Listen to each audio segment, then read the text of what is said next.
Elvis was a Rush Limbaugh guy, so they gave him the gold microphone.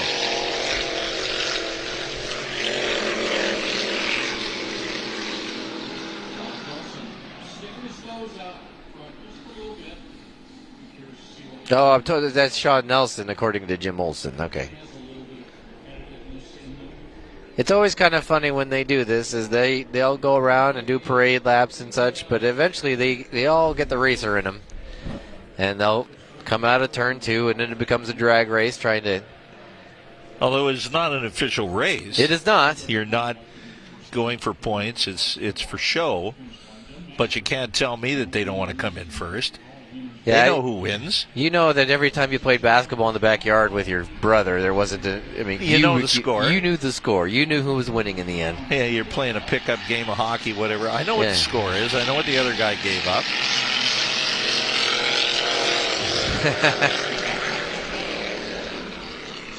That's one of those things they always know. They could ask me. I know what the score is. Yeah, I know. don't you worry. I'm aware. I know what it is. So the vintage boats out there, wrapping up their first heat of this Sunday. Up next, the 2.5 mods.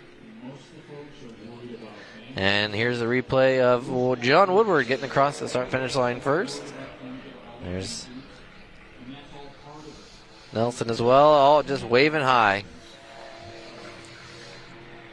Now Steve Compton has decided, well, I'll be the first one back to the dock, baby. He put his foot in it there going down the backstretch.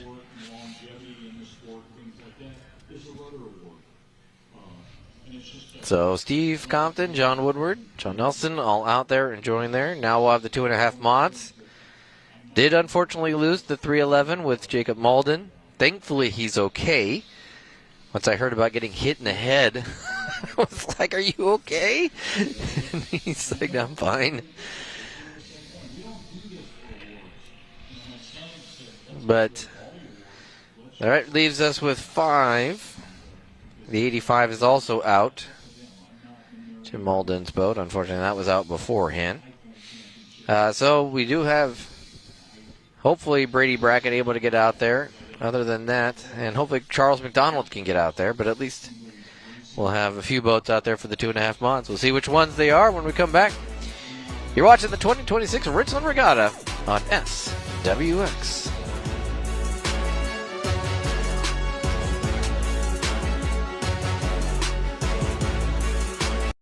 Your business is going to have technical problems. There's no question about it. Pacific Office Automation is your guy.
Stop Local, we're on it.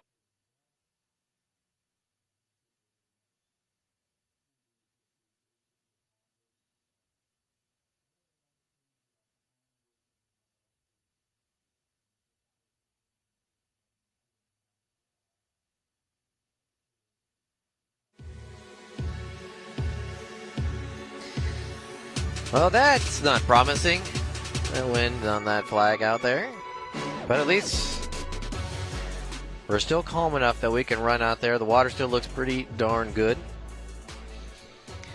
But that is something we're going to keep an eye on. And you know what? I love my good friend Ziggy Soroka to death. I do. But I am thankful that he maybe was slightly wrong about this weekend. So now, of course, last night it was really wild because we get off the air, start taking everything down, and all of a sudden you feel wet. You're like, wait, that's weird. And then you feel another drop, and then another drop, and all of a sudden it's just raining. And thankfully, the crew was able to get all of the stuff back right before it started to rain pretty good, and just wild that it was happening, and it was so nice. Had mostly sunshine throughout the day, and then all of a sudden, clouds rolled in, rain started to fall, and boom. We had a nice little sunset, we had a nice little rainstorm. It was all kinds of things happening last night, so.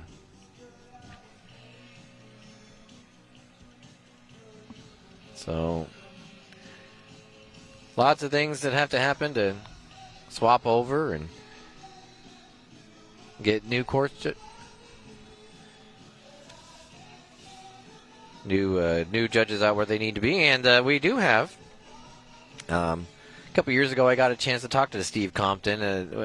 2023, there was no Richland Regatta. There was scheduling conflicts and all kinds of stuff happening.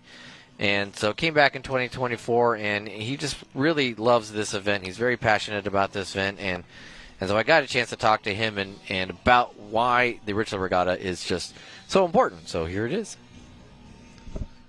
Boat racing is indeed returning this weekend to Howard Amon Park in Richland with the return of the Richland Regatta. The event started in 2016 as a way to bring another fun, community-oriented event to an area lovingly referred to as Hydrotown. It also shows that there's more to boat racing than just the unlimiteds you see in late July. And they call this the grassroots level of racing. And this is where people can get into the sport on the entry level. In addition to being another option to see speed on the water, the race also gives families the chance to come down and enjoy time together with access to vendors and other fun experiences. Steve Compton is on the board of the regatta and also races the Gold Streak vintage boats. He wants this event to be focused on winning races, yes, but also being a win for the area. Supports land, water, and gives back to the community because we do collect monies for some charities at times. And it's just a fun event to come out and watch a bunch of boats go around buoys. Steve Compton, always lots and lots of energy. And now joining us at the start-finish line, Rochelle Hill. First off, congratulations again. I don't know that yesterday was your first heat win. Today you're backing that up already. Boy, a $40 part it made all the difference, right? Yeah, I wish I would have had 2 wins in a row yesterday. But I go from hero to zero, and that's boat racing. It's not always goes your way. So just happy for the boat running good again today, and just keep our fingers crossed. And I hope that the Miss Ice Harbor Brew can come out and win again. Tell me a little bit about this engine, because you and I have talked off and on over the years about the fact that you were the only one really experimenting with this engine. Tell me what's different about the engine that you're working with and how that compares and why maybe people might switch to that engine. Right. So it's an LS 5.3, a very common engine in like a Chevy Silverado truck from 1999 to 2005. So there's a bazillion of them made. It's fuel injected and has a ECU, so it has a computer that's all controlling all the air mixtures and all that kind of stuff, which is a much different setup than the small block Chevy that is using a carburetor that you see on a street rod or something like that. So the idea behind it is to kind of bring some technology into the sport. Most kids these days, or even mechanics, really don't know how to even work on a carburetor or have carburetor parts. So pretty neat to be able to bring the technology to the sport and plug it into your computer. And I've a tuner that plugs into my computer and can read every bit of information and know everything that's going on with that motor, which is amazing. I could never do that with the small block Chevy, where it was kind of by ear tuning, and kind of trying to drive the cost of racing down. The small block Chevy motors were, in order to get them to perform to the same level as the LS, you got to put a lot of money into those things, and they're still not all that 100% reliable. So the LS is slowly proving its worth, with the reliability and the power that it's outputting. I'm running a 40-year-old wood boat that's pretty heavy, and really anxious to see what this motor's going to do on a boat that's a little bit lighter and wider, which is coming for me in next year. So yeah, that's what you were telling to Matt, and that's exciting to see what's going to happen. But yeah, I mean, you talk about all of the costs of everything going up, and the scarcity. There's a scarcity concern too, because one of the reasons why the turbinator, as they call it, is the dying boat is you just can't find those engines anymore. Yeah, exactly. So to have such a every junkyard's got an LS, and there's such a movement with LS swaps. People are putting them in all sorts of different types of vehicles, everything from cars to dune buggies to swamp boats to you name it. Yeah. And the amount of information and information sharing that's out there is pretty neat. You can find just about any and every part you can think of that for an LS. So that's an advantage and something that is neat for me, because I mine an awful lot of information off of the internet and try to figure that out that way. So it's really exciting for me when like I say, when it all comes together and it runs this good. It's the proof is in the pudding, and the pudding was good today. Yeah, and we've got one more, so let's make sure that the same mixture happens. Craig was asking, and I didn't ask, so maybe I can ask you. Where do you go find this $40 part in order to fix it? I mean, most people have to drive back to the shop, but where did you find it? Well, I carried a spare. Oh, okay. And that's something I'm learning with this electronic stuff is maybe one or two or three different spares, because unlike a mechanical part, it's hard to tell when it's electronics whether it's broke or not until you put it in there and see what happens. But a good trip to AutoZone will take care of or O'Reilly's or somebody like that will get you back in the race again in a hurry. So, and that was the joke: is can you just go down to an auto parts store in Napa, O'Reilly, AutoZone, whatever it is? And apparently, yes, with your boat you can. Absolutely. Looking for sponsors, by the way. So, if O'Reilly, Napa, or AutoZone or private, maybe there's a small auto shop that wants to come on board. That's right. Join Ice Harbor, which is already a great place. I love Ice Harbor Brewery. Yep. But yeah, with all this tech.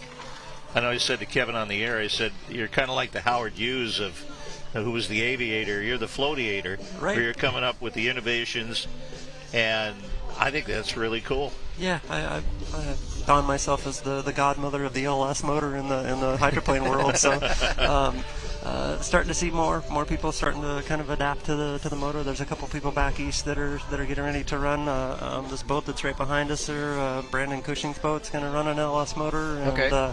I think we'll start to see a slow migration to this, and I'll take a little credit. Yeah, the 350 is basically like a Corvette engine. Yeah, it's and even the LS, there's all sorts of different variations of it. But you buy a new Corvette, it's going to have an LS base motor in it. So time to embrace the future. It's now. All right, Rochelle, thank you so much for swinging by. Appreciate it. Can't wait to see what the boat's got for us in the second heat. Awesome. Thank you. All right, Rochelle Hill with the E46. Won 2 of 3 heats today, or this weekend.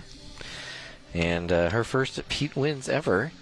As we're getting a little bit of sun, just a skosh, just a dabble, hint of sun out here right now. I was a former Corvette owner. I know that 350 engine very well.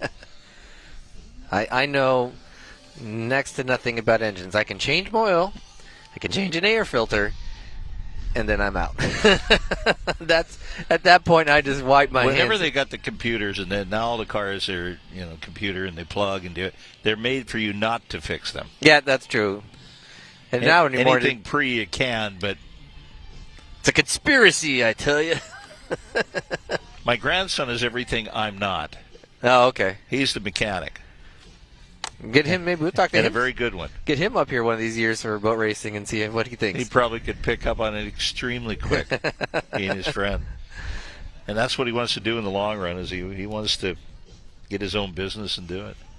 That's awesome. There's anymore between high school and trade colleges and all that stuff, you can learn a lot, and they'll put you in a lot of things. 4-year university, not necessarily the path for everyone. Take a time out. When we come back, more from Howard Amon Park. You're watching Richland Regatta on SWX.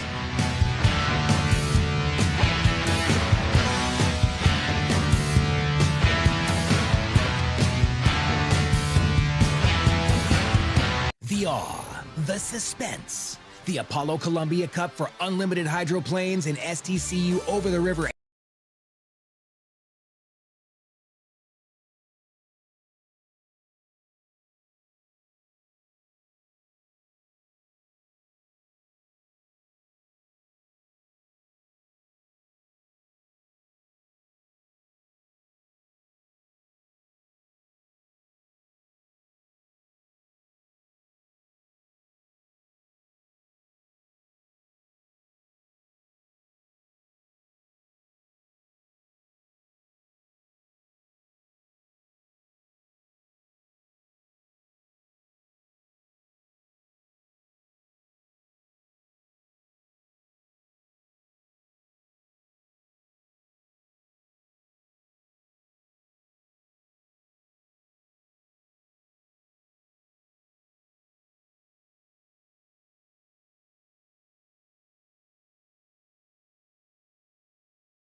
Two and a half mods out on the water. Just 3 of them for right now. The 225 of Justin Burnett, the 90 of Travis Ulsh, and the 3 of Brady Brackett, though his boat doesn't seem to have resolved whatever was going on with it yesterday. It does not seem to have been resolved. He did try the old, trick that we all try for everything in our computers. Turn it off, turn it on again.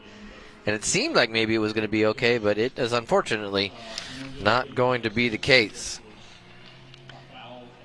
Yeah, it's just not getting any juice. And Mercer Bartels didn't look like they figured out their problem with their 2.5. So we are down to just the 3 boats, and unfortunately it doesn't look like Brady Brackett may be able to start. So Travis Ulsh will be out there with Justin Burnett, and... Yeah.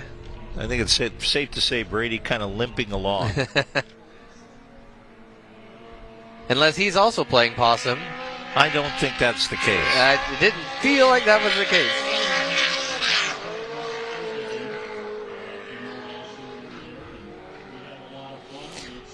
I did last year, I think it was, ahead of Water Follies. I got to hang out for 5-10 minutes with Justin and Kelly Burnett. They were the nicest people, and they were very excited to be here. And the Hypochondriac racing boat always looks really sharp. White flag is out, which means 1 minute to the start of the first heat of Sunday for the 2.5 mods.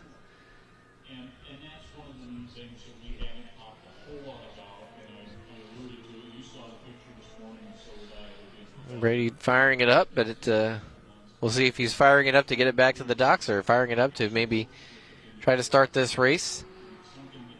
I'll see when he comes around the turn there. See where he heads. If he heads straight, he's heading to the docks. Meanwhile, I think he's out way wide. He'd already talked about they're trying to dial this boat in a little bit, so they're not in a real big hurry to get it going. They're not going to try to go out and run it too super hard if they were going to run it at all, and it doesn't look like it's going to have any juice to get to the start-finish. For Travis Ulsh, Justin Burnett, and it will be a clean start. Travis Ulsh in the purple 90 boat. And Justin Burnett, something happened with his boat.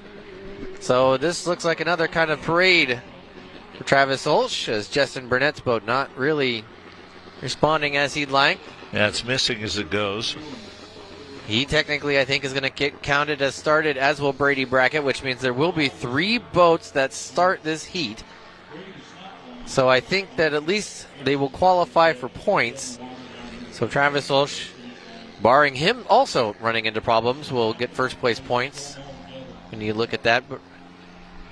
But Brady Brackett even is just sort of just running it out there. Yeah, he's just running to run. I think it's a matter of the points. And they're going to throw a yellow flag out there with Justin Burnett dead in the middle of the course. Yeah. Got the cockpit open.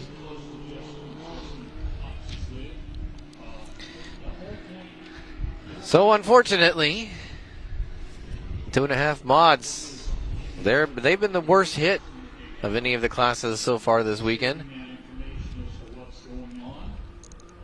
And as I looking behind us where the wind is coming from, it does look like perhaps clouds are going to start to ease up on us and enjoy some sunshine. Yeah, Brady, and I don't mean it as a shot, I'm just kind of joking, but I've seen people in the shopping carts, the go-kart shopping carts, go faster than he's going right now. He's just trying to make it around. When I talked to him, they talked about how new this boat was, and they actually might be just doing, like they're going to do a yellow-green. Let Travis go run. So Travis is just going to be going around and just do it as cautiously as possible. Justin, I'm told, is overheating. So that was what happened to his boat. So they'll let Travis go out there, run essentially, not necessarily by himself, but he'll definitely go out there and run the appropriate 4 laps. Just do it as safely as possible.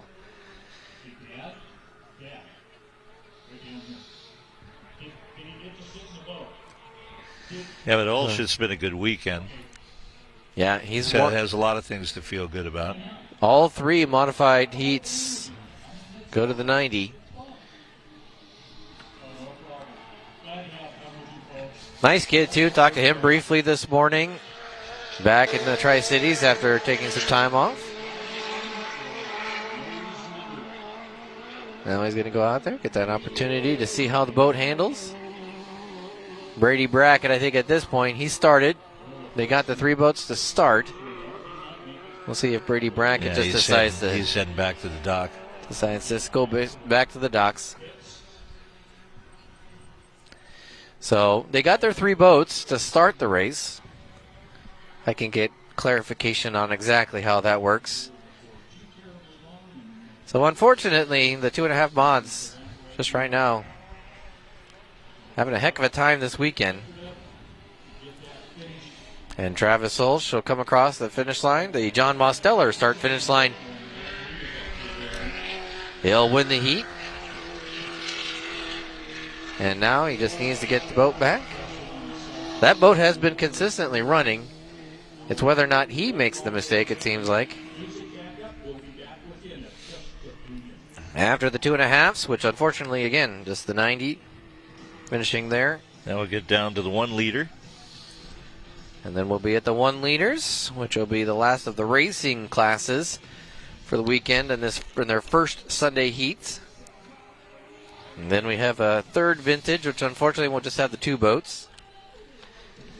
After we get Justin back. And that is, I hope I'm pronouncing it, I know I'm pronouncing it correctly, But whether it's coming across correctly, it is Justin, not Justin. It is Justin Burnett.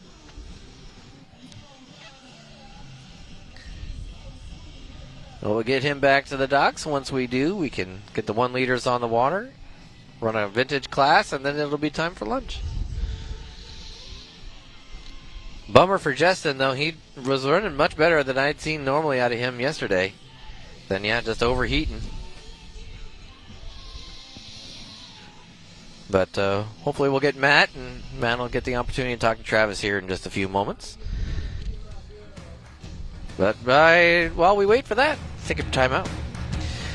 You're watching coverage of the 2026 Richland Regatta on SWX.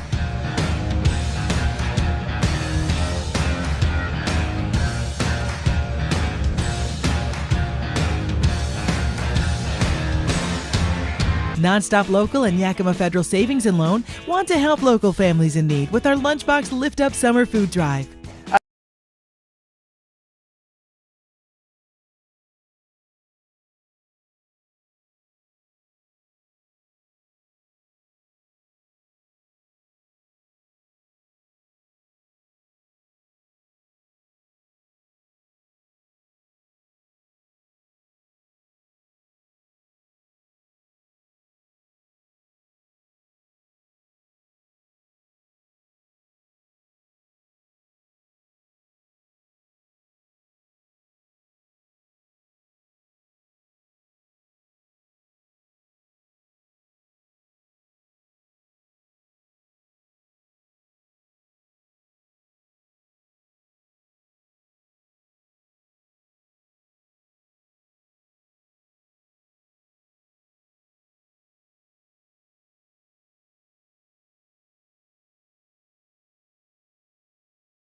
Welcome back to Howard Amon Park in Richland, where we have the 2026 Richland Regatta.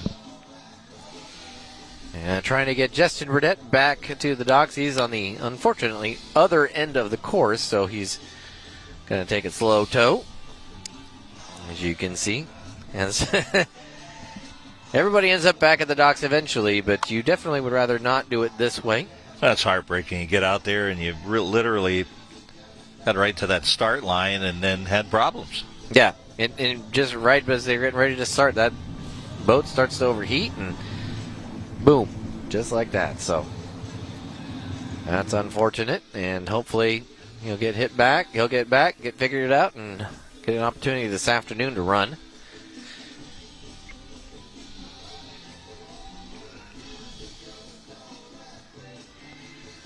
But up next is the 1 liters. Jeff Bernard wanting both of those heats yesterday. See if we're able to get out there. Unfortunately, it looks like the Bartell's not able to get their 2.5 out. Can they get their 1 liter out? Which is also scheduled to be Marissa first. 4 on the list for that. I was talking to a lot of folks down there. Mike Jarvis was supposed to be running a 1 liter here, but unfortunately, the boat, or the boat is on a trailer that had the car that was towing it had problems, or the truck that was towing it had problems. So unfortunately, it's Justin. He's going to go ahead and model pose for us. Let's see if we can get the camera back. Move it just about 10, 15 feet to the back, and he's just model posing for us. I wonder what he's going to do. He was up there waving, and then there it is, right there. Going to go down. The Jim Palmer. Like the Jim Palmer underwear pose. Yeah, the Jim Palmer pose. Yeah, where we just need the bearskin rug. Yeah, Jim Palmer looks incredible for 80 years old now. Yeah, just incredible. Still looks good. But so yeah, unfortunately for Justin, not able to have the heat that he wanted. 80 is the new 60. Is that it? Sure, why not? You tell me. He's in phenomenal shape. You're 67, 60. I'll be 71 next month. 71. Okay, 71. You tell me. Is 70 the new 50? I don't know. I'd have to have other people tell me that. I think a lot of people, what they do is they think there's an expiration date somewhere, and I keep looking every time, and I don't find one. And I think people convince themselves they can't do it because, well, I'm too old. Oh. And I'm supposed to do that. And it's like, I don't want to do that. I also know when I can't physically do something, I'll just say, when I can't. Worked around pros enough that it's like, there's a time you have to know, right? Well, usually you know. Kind of like I knew when I had to fill in for Bosch and go up to Kamloops and hit a 20-minute blizzard. And I was like, I really don't want to do this. Maybe the Tri-City Americans time is over. Well, and it was like, I don't mind helping out, but this is what I don't miss. Well, do you think I was thinking of you when Rick Riz announced his schedule for his final season for the Mariners, and he's very much just like, I'm not traveling that far. I'm not going to go to all these places. Yeah, it's kind of like, home games are great. Yeah. But there's going to be some days with home games I'm busy. Yeah. Where I might want to do something. I might want to go to do football, Let's head on down to Matt Funk in the pits. He's got a very proud papa, I believe. Matt? Yeah, I went ahead and grabbed Brendan Cushing to talk about a kind of cool aspect of this year's regatta and the sort of teaming up with Cool Desert Nights. Tell us a little bit about your involvement with that, Brendan. Yeah, so I was talking to Jared, who runs part of Cool Desert Nights, and we were talking about it, and he asked if we wanted to go through it, and I was all for it. So we got a boat ready and took the blower boat down there, the K-boat, and made some noise, showed it off. It was a great time getting new people into sport, seeing what we do down here. So not only are they sitting at the car show, they can come down here in the evening and see what's really going on. Well, you did a little bit more than that. You were quite involved in the parade and went through the parade and fired it up as well. Yeah, so we took the blower boat down there and we lit it off. I mean, I burned 5 gallons of methanol just going through the parade, just making noise. I think everybody in Richland probably heard us at some point when we started it up 10 times or something like that through the parade. I'm pretty sure everybody in town heard us. Somewhere it was echoing. Looked like a lot of fun. The kids were involved. Yeah, so we just kept, every time we get a chance, we swap the kids out in the boat and let them wave and see everybody and hang out, start it with us, and have some fun. We did it before the parade as well. The parade was so much fun. There's videos. I made a live video on my race team page and just drove around, and there'll be more to come. I haven't posted it all, but it was amazing. It's super fun promoting the sport with the car show and the parade. I would do the parade again 10 times over. I'd probably bring all my boats next time if I had enough trucks, but it'd be kind of hard. It's been a lot of fun watching you and your family through the years involved in the regatta and all your boats, as you say. And we got to talk to Cannon after his win today. That was really fun. We've been watching him when he was racing the J-boat down here. And tell us about that. Yeah, I mean, he's been racing here since he was 9 with the outboards and then inboards last year. And then that boat we bought is the boat that crashed at the Unlimited race last year, the 2.5 stock that was black. And Cannon fully rebuilt it, and this is his first weekend driving it. At 15 years old, he did all the bodywork, all the paint, fixed everything. We put the new Honda motor in it. And for him to come out and drive like that was pretty, it chokes you up. Yep. Proud dad, I'm sure. Oh, yeah, for sure. Well, it's been fun. We appreciate your involvement through the years and everything you've done for the sport. Yeah, for sure. If anybody wants to check out our Facebook, I mean, I'm always updating on races, wherever we are, and what we're doing on WFO Motorsports. So, yeah, if you go there, you'll see all my sponsor stuff, and we're about promoting it. I'm down here talking to a new family from down here that's interested in it right now, from Pasco, that wants to get into boat racing. We got the Millers. They have all our old outboard stuff. That's all Cannon's old boats, and they're running those now, and it's about growing the sport that we love. So cool. Well, congratulations on everything, and we sure appreciate it all. Yeah, thank you for being down here and doing the live and doing the videos and all that. It's always great to see that and get a copy of it and see what really happened that we didn't get to see because we're busy working. Gotcha. Well, we're glad to be here. Thanks, Brandon. Yep, thank you. There you go, Brandon Cushing. Back to you guys. Yeah, and as well as Brandon does, Craig, and that is when you get to watch your kids sort of start to do something and then they accomplish a task, something that it could be small, it could be big, but there's just something into you that I would imagine that hits. Well, especially when they see what they can do and what they can become, and then take the next step, and then step after that, and continue to walk up those steps and grow. It means an awful lot, and it's a process to grow as an adult. You're learning every day, but to watch them go on and do that, it's a real pleasing thing as a parent. So very, very cool for Cannon. Unbelievable. At 15 years old, took a boat that had crashed, rebuilt it, got everything ready to go, and then he goes out there today and just runs as well as it is run. Biggest thing is they learn to problem solve. Yes. Instead of, Dad, this doesn't work, Mom, No, you've got to figure a way. You figure a way out of this. It's one of those that my parents taught me. If you're smart enough to get in trouble, then you're smart enough to figure a way out of it. Yeah. Yes. And you learn so many skills. And we'll take a time out. When we come back, we'll hopefully have those 1 liters out on the river. You're watching the 2026 Richland Regatta on SWX.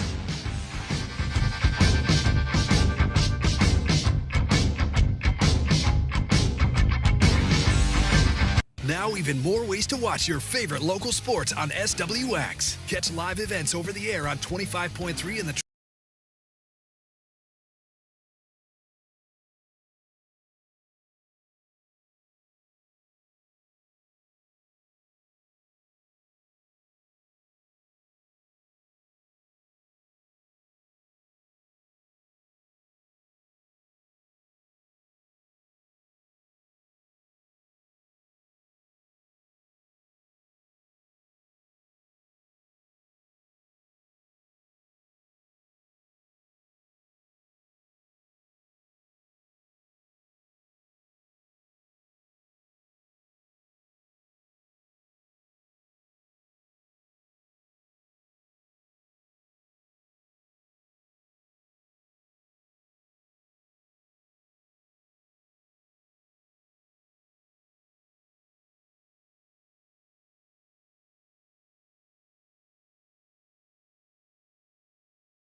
Welcome back to Richland Regatta as we get ready for the 1 liter boats. It'll be out on the water here in the not too distant future. Should be out here pretty shortly. Then we'll have one more vintage heat, and that'll wrap up the first half of our day. They got things going a little bit early this morning just because there is some concern. It is a little windier out here, and there is potential for getting it a little bit windier still into the afternoon to the point where we won't be able to keep racing. But hopefully that's not the case. We've been very lucky considering what I was worried about when we started that we've been able to get in as much as we have.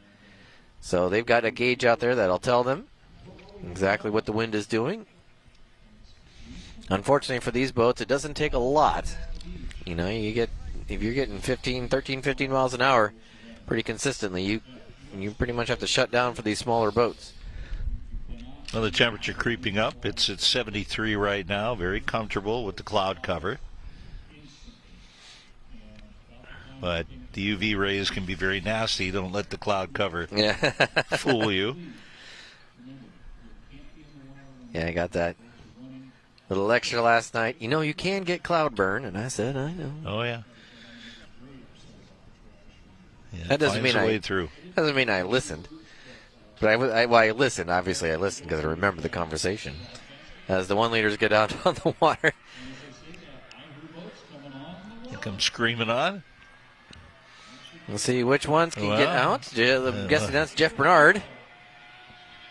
So at least 3. 3. There's one that seems to be stuck. Has an illness, yeah. So Jeff Bernard is out there. I think it's the 931 that's struggling. So Jeff Bernard is out. Got started. Here we go. 21 of Kevin Porter is out and good to go. Marissa Bartels' boat is out. The 95. And then there's the 931 with Randy Russell. Okay, so all 4 out and ready to go.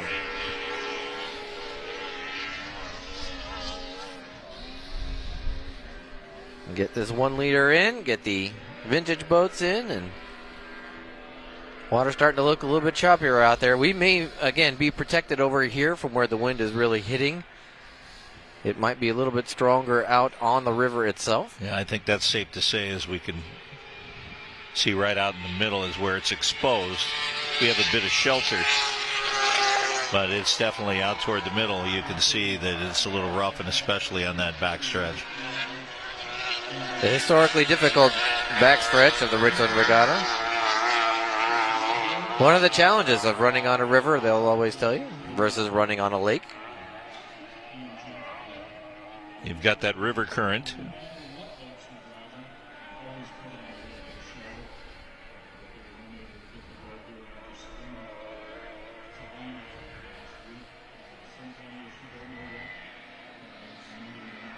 So we'll see.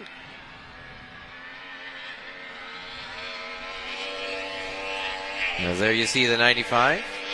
My understanding, what I was told by the sisters today, is that Marissa gets both first heats and Marina gets both second heats. So if that is an accurate statement, then that's Marissa Bartels that's out there.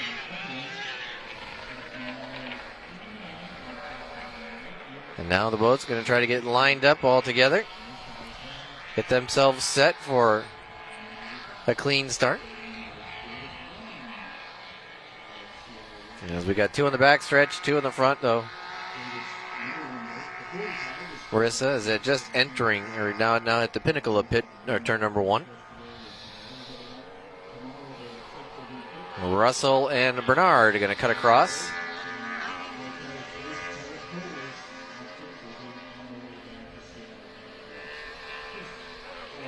A lot of these boats, if not all of them, will be on the west side in a couple of weekends. Over at Black Lake in the Olympia area. Yeah, my daughter lives not far from there. That is a great, great site to race. Pretty good little walking area, too. Yeah, I'm actually, in my brain right now, starting to get tempted to maybe find my way over there that weekend. Stay with my folks in Sumner and drive on down to Black Lake.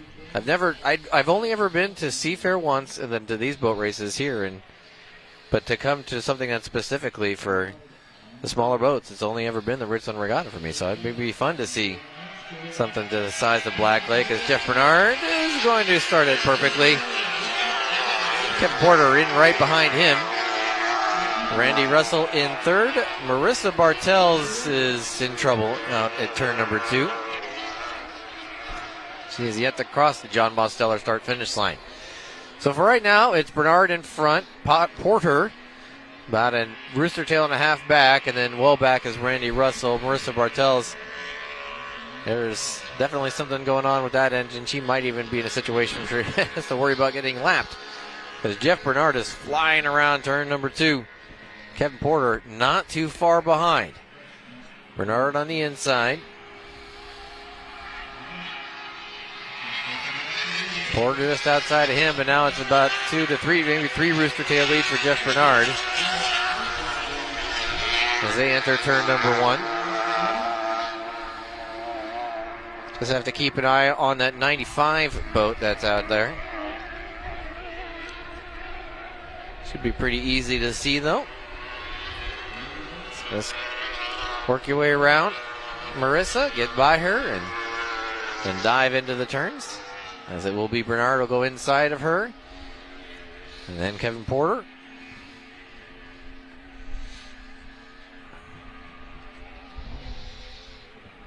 Marissa, we'll see if she takes a turn to the right or decides that she wants to try to at least limp this boat around a little bit. But Jeff Bernard will lead the lap, followed by Kevin Porter. I think she's going to try and stay in it and just run the race. But she's been lapped. But she has officially been put a lap down.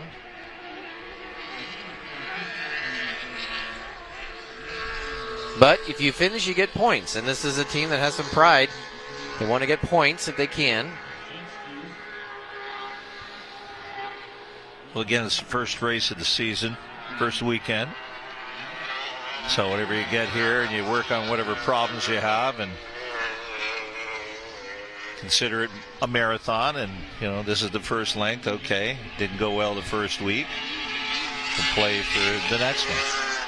Jeff Bernard out front on the white flag lap. Randy Russell also going to be potentially looking out his rear view mirror.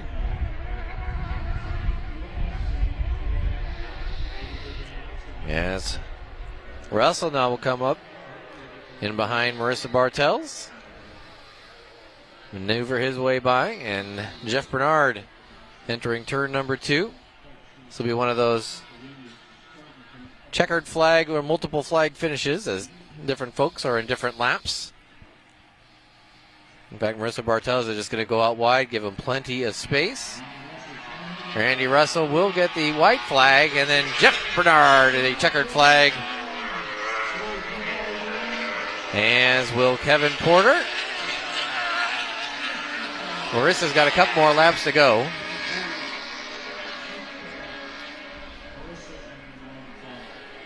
So Jeff Bernard, yet another victory. Kevin Porter, yet another second place.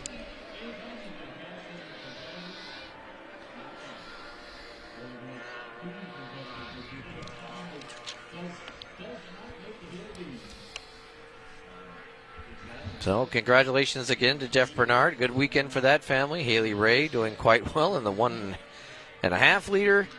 Jeff Bernard doing quite well in the 1 liter. Here comes Randy Russell. He'll wrap up his race. And he's going to be running at the end. Congratulations, Randy, to run the full race. Marissa Bartels has seemingly died on the backstretch. And has died on the backstretch. So, see if she can get that refired back up.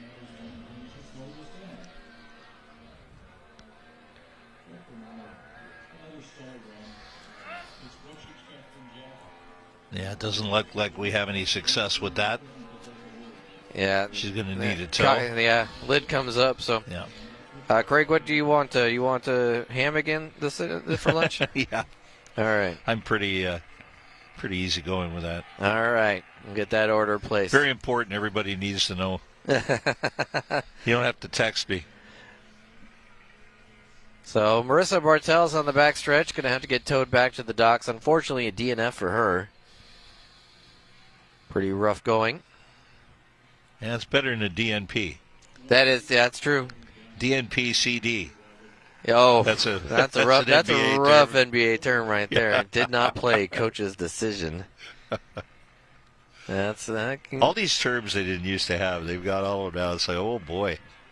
Or no, the least favorite is still DNP rest. You know, my favorite is all these guys get these technical fouls, and then they write them off their tax write-off because it's a charitable donation. Oh, so these guys get tees today. It used to when you got a tee, it cost you. Yeah. So when you get a tee today, they can write it off on their taxes. Charitable donation. I don't know that the NBA is. Well, yeah, anyways. Yeah, well, they do. It goes right straight into the benevolence fund. It's 501c3. They can write it off. Draymond Green might be the most charitable guy in the NBA's history. Oh, yeah. We still have one more run of vintage boats before they take their lunch break. But first, we have to get Marissa Bartels off the course. That'll take a little bit. Well, you got to hand it to her trying to make it through, and finally it just shut down in that back stretch. And one is a lonely number. Yes, it is. Who was saying that? Three Dog Night. Three Dog Night. Okay. My parents, if they're watching, are probably like, "It's for you who grew up on that music. You should know." Maybe not. I don't know. Three Dog Night. It's the loneliest number. Let's go ahead and check in with Matt Funk, who's got our winner from that heat. Matt? Yeah, talking to Jeff Bernard after the 1 liter heat for today. The first 1 liter heat of the day, but second one for you this weekend. Good one for you out there? Yeah. We're 3 for 3 right now. One more heat to go, but the water way better than yesterday, so just out cruising, having fun. Really? Better than yesterday? Yeah, yesterday turn 1 was a lot more holes in it, really rough. Wind's starting to pick up a little bit, but way better today so far. And boats running stronger today? You tuning it up, or? Just running the same setup as yesterday. Everything's looking good, so we're just gonna keep doing what we're doing. Hopefully, go get one more. What's next on the schedule for you guys? Well, next weekend we'll be in Madison, Indiana for the Gold Cup. I'll be running a 350 there and helping Corey do radios for the U9. Then head to Black Lake and weekend off, and then Tri-Cities.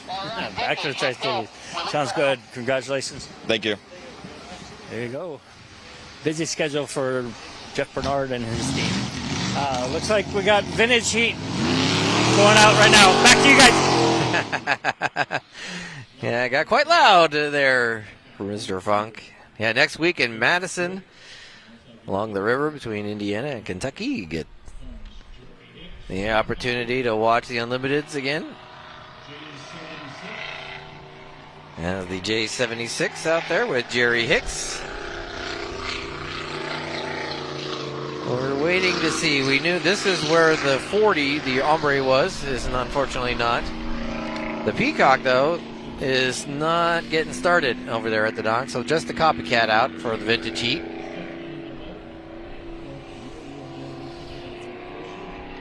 So it will just be the one, for at least for now. And there we go. The Peacock is up and running. Got that fired up. Of course, we've still got Bartels still out there on the course. Yeah, they just worked their way around her, and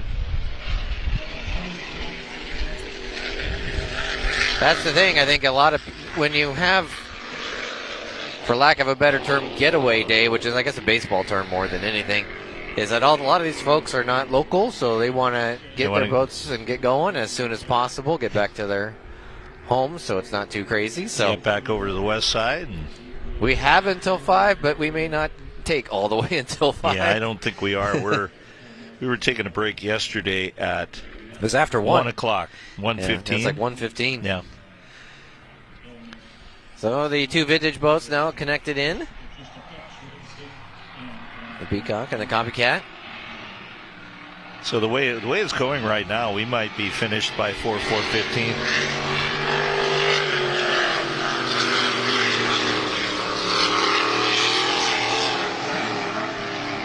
You getting a little championship hoop fest then? There we go, yeah. Once we finish up here from our broadcast at the Howard Amon Park. We will hand things off to Spokane for the end of Hoop Fest, a wrap-up of Hoop Fest. Imagine Austin Getz is getting plenty of work in. They all are. They are all very, very busy up there right now. Austin and Noah and AJ, they got a new guy up there. And I've seen him all over the place. And talk about persistent. That was Austin Getz. He has earned everything he is doing. He works real, real hard. As the two vintage boats head on by. Another thing I like about Austin, you could never discourage him. He had a goal, and he just kept going. And now the sports director up at KHQ in Spokane.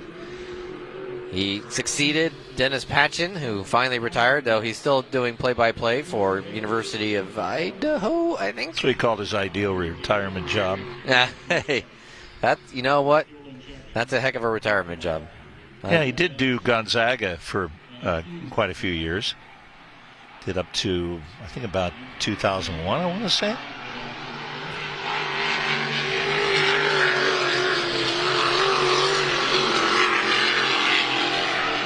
Real cool look out there with those vintage boats. A high, big rear wing. Reminds me a little bit with that color scheme of the Budweiser that had that. I think they had that color scheme when they went to more of a red and white. By the way, if you want to see more retro style color schemes, not just on the vintage boats, tune in to the H1 YouTube feed this upcoming weekend, the 4th of July weekend from Madison. Both strong racing boats are, of course, freshly painted, but the scheme itself is very inspired by the old Budweiser red and gold. Yeah, Miss Budweiser, that was kind of the, either hated him or loved him. Yeah. They were the Raiders, right? And Bernie Little, his teams, and they won you a were lot taking of races. that, and they won a lot of races. And they were great for the hydro industry, that's for sure. And they had quite the following, too. That beautiful red boat. You go over by a little group of seagulls that fly over top. Another tribute to the 49ers, and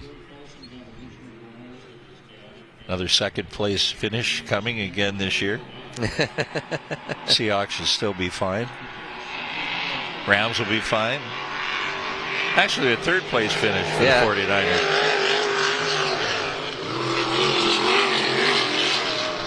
Checkered flag out for the vintage boats. And they got their opportunity one more time as now they work their way back to the docks. Marissa Bartels. We're under a month from NFL camps. Yeah, they start in like 2 to 3 weeks. Yeah. Yeah.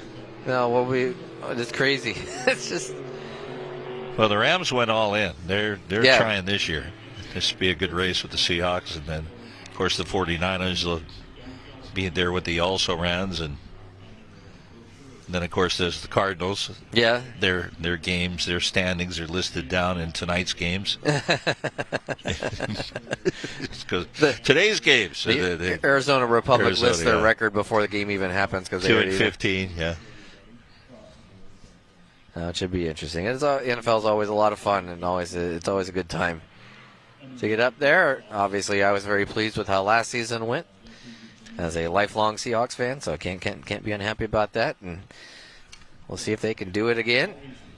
See, the Buffalo Bills, their fans realize it's going to cost a lot to go to a game. Like the cheapest tickets for the first game is $1,000. Well, welcome to pro sports. Yeah, in a brand new building. In a brand new isn't going to get cheaper. Nope. I had season tickets to the Seahawks, and they was $100. I paid $100 for the 2 or 3 seasons that I had, and then Lumen Field opened, and they were minimum $350, $400, and I was like, of course, I'm in my 20s. I don't have that kind of cash. I had Ram season seats in the Coliseum, and the season seats were $10 and $6 a game. in the early 70s. I kid you not. That's awesome. No, You could buy season seats for $60. Sit in the end zone. Yeah, they weren't. I mean, they weren't great seats. Yeah, and I love the end zone, and the reason I did is because I like to watch the holes open up. Oh, okay, You really appreciate the work that the lineman did. Yes, and you could see how the holes open up and what Dick Bass would see as he's running up the hole. So that'll wrap the first half of our Sunday Richland Regatta, which is already, based on what I was hearing throughout the week, has had far more racing than we thought possible was going to happen. So that's awesome. 3 heats for each of the classifications. We've had, unfortunately, lost a couple of vintage boats throughout the way, so we're down to just 6 of those. But we are at least able to get those out and enjoy those as well. We have more racing coming this afternoon, weather pending. The wind kind of comes and goes at times. We'll see if it starts to stick around as a little bit windier as is projected, but we'll find out. Really, I think we've been fortunate with the weather. I think this weekend we thought was going to be perhaps worse. Yeah. We've been very, Ziggy very didn't lucky. give you anything to feel good about, did he?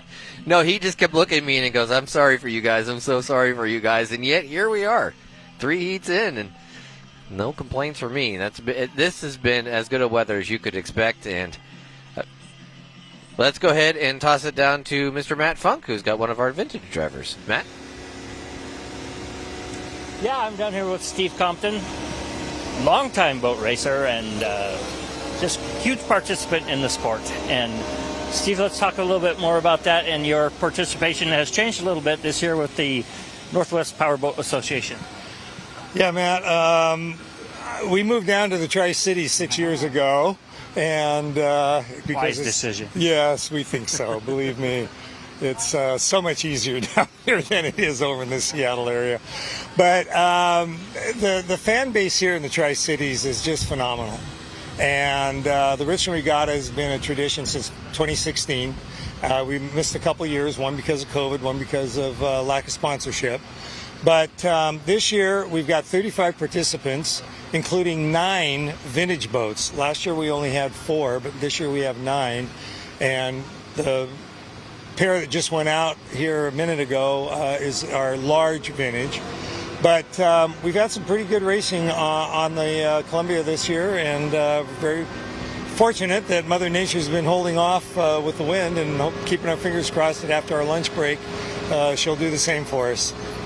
Yeah, we had our last interview. Jeff Bernard said he did even better today, better conditions today than yesterday.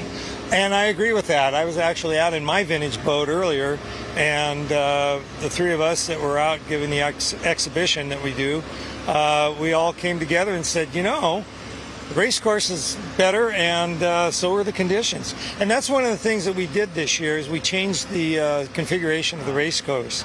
It's a 1-mile course, but it's a wider turns, and that helps dissipate the water quite a bit. So we're getting a lot faster times than we did last year. Yeah, and we haven't heard about that definitely turn 1 hole as much. You know, I have had the opportunity. I was co-owner in the Miss Thriftway Vintage Unlimited, and we ran that at the Waterfallies event.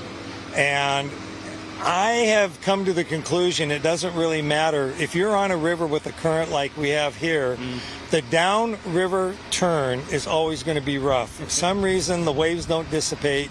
We found that in the big boat, 7,000-pound Miss Thriftway Vintage Unlimited, and my little boat, which is a 1,000-pound little 280 V8 18-footer. Doesn't matter. We bounce around, and we bounce around in that lower turn. Yeah. All right. Well, it sounds good, Steve. We appreciate you being here and all you do for the sport and the league and everything. Well, Matt, thank you, and we really appreciate SWX and the coverage that they give us on this event. I think it helps, and the folks at home, hey, there's still a lot of beach space down there, so come on down. Yeah, don't miss it. Great place to watch a race. Thanks very much. Appreciate you guys. All right, thanks, Steve. All right, take care, Matt.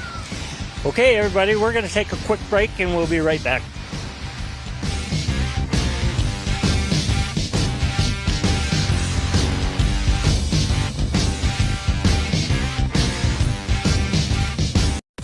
summer, it's all about high stakes and higher speeds at the annual Water Follies, Saturday, July 25th and Sunday.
Local.com for more information.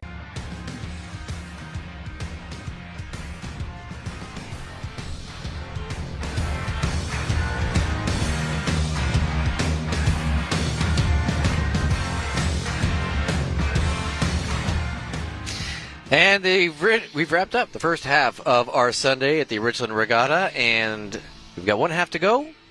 Fingers crossed, but at least so far, nothing to complain about. No, I think it's been better than expected, especially after the rain last night.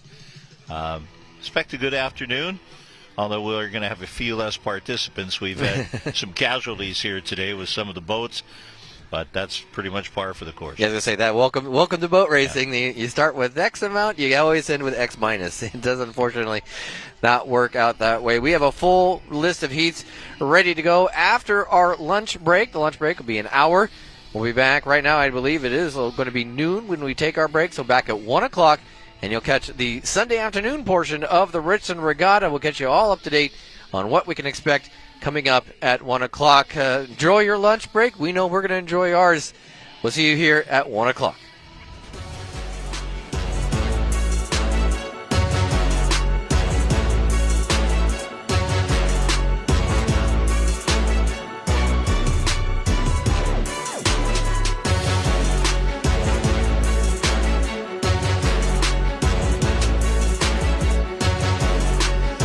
Weather forecaster Rosemary Wright. I want to start out with a peek at our satellite radar for Saturday. You can see where we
area and other portions of north central Washington, as well as into the Panhandle, Shoshone County, and the Treasure State as well. So if we turn our eyes a bit further south, you'll see some smaller cells moving along Oregon's northern border and through the Palouse too. So some wet weather, but all of it seemed to kind of dodge the metro area. As we take a look at what we're expecting as we wrap up Saturday night and head into Sunday morning, you'll notice some more smaller cells that could go into the lower Panhandle as well as into Tri-Cities area, with the most consistent rain through Idaho County and along the Clearwater Mountains. Outside of wet weather, we've also been tracking very breezy conditions to start off your weekend. We saw wind gusts up to 25 miles per hour in Spokane, 37 miles per hour in the Tri-Cities, but areas like Ellensburg saw gusts in excess of 40 miles per hour.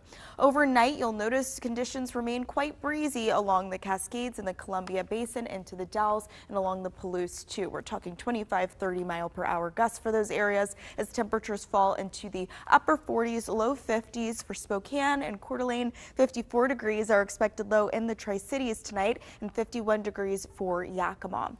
As we head into tomorrow, day 2 of Hoop Fest, we're looking for temperatures to max out at just 73 degrees, so pretty cool for this time of year. 69 degrees for the Lake City and 74 degrees are expected high in Lewiston on Sunday. 81 degrees for Moses Lake and the Tri-Cities and 77 degrees through Hermiston, Oregon. As for wet weather during this time, you'll notice that we start off Sunday with continued shower activity, maybe even some rain-snow mix along the Clearwaters and through southern Idaho. As we get to about 3 p.m., we've got a chance for some pretty dense cells moving across Spokane and Kootenai counties, but you'll see the certainty for rain is quite low, so we'll just have to see what Mother Nature has in store for us. What we are expecting rain for certain is about 11 p.m. That's when we start to see this huge band just pushing across from the north, with that wet weather lasting off and on for eastern Washington and North Idaho throughout the day on Monday and into those early morning hours on Tuesday. What else are we expecting as we wrap up the weekend?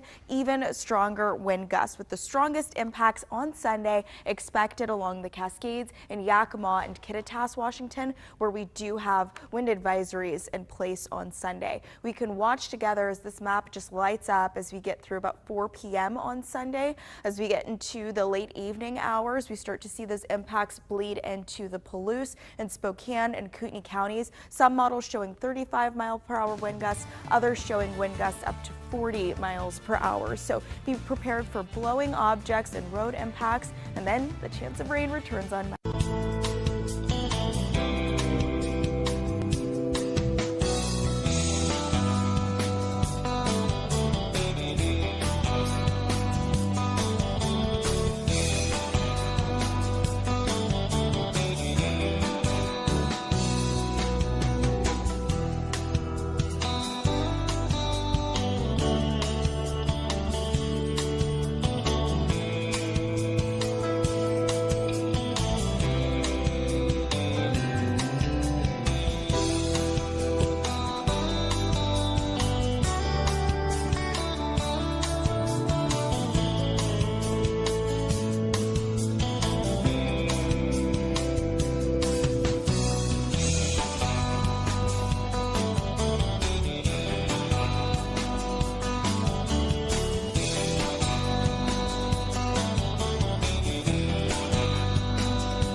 Our dreams are just as real. Like you, we want to win and hate coming up short. We work just as hard, put in the hours, and make the sacrifices, all while being lost in a shadow. Until now.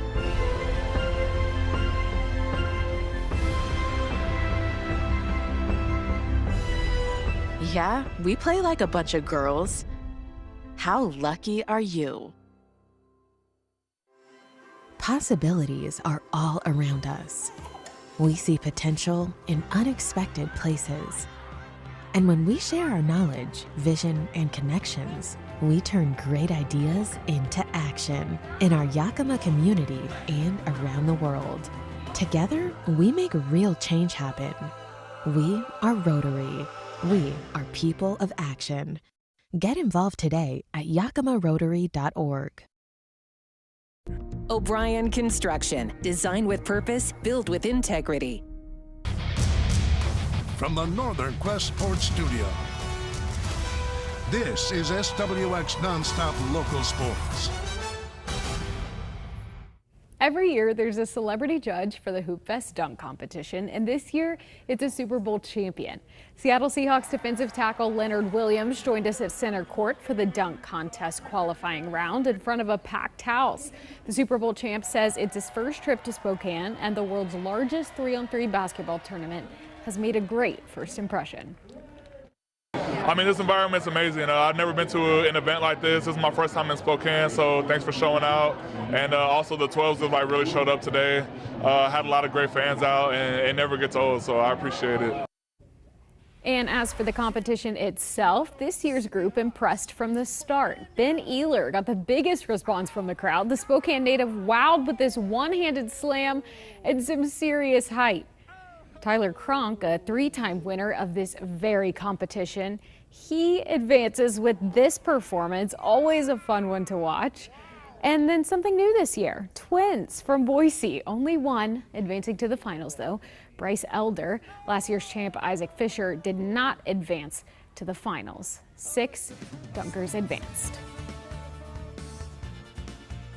I'm weather forecaster Rosemary Wright. I want to start out with a peek at just how warm things got on Saturday in the Tri-Cities. About 77 degrees, so quite a bit below average for this time in June. Pretty cool out there, but as we look at our satellite radar, you could see things were also pretty dry through Tri-Cities area with some smaller cells just north of us there, as well as south of us too, with thunderstorms in northern Oregon as well as along the west side. So we take a look at what we're expecting overnight. We could see some small cells actually push across our neck of the woods and into the LC Valley, with winds overnight looking to be pretty breezy, about 30 miles per hour through Ellensburg and Yakima areas.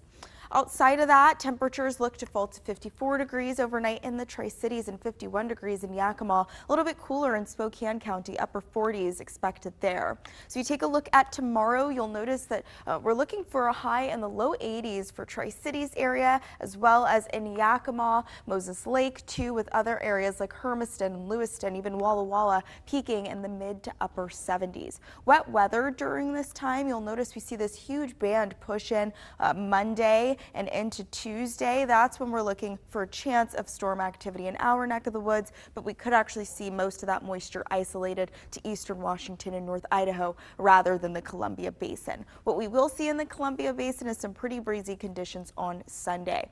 With this, we do have a wind advisory in place on Sunday for both Yakima as well as Kittitas.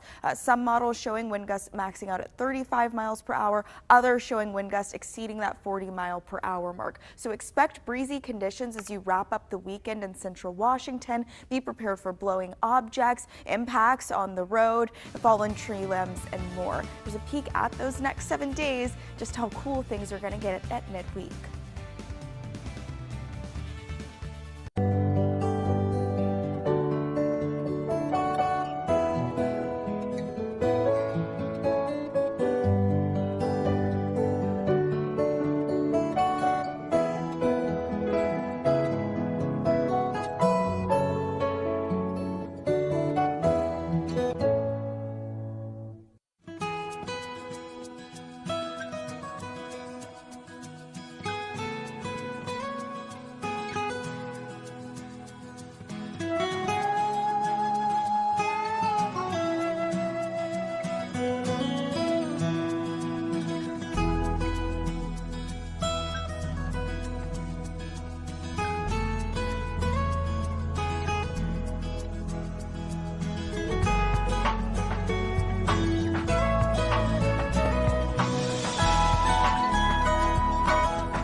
From the Toyota of Tri-Cities Sports Studio, this is SWX Nonstop Local Sports.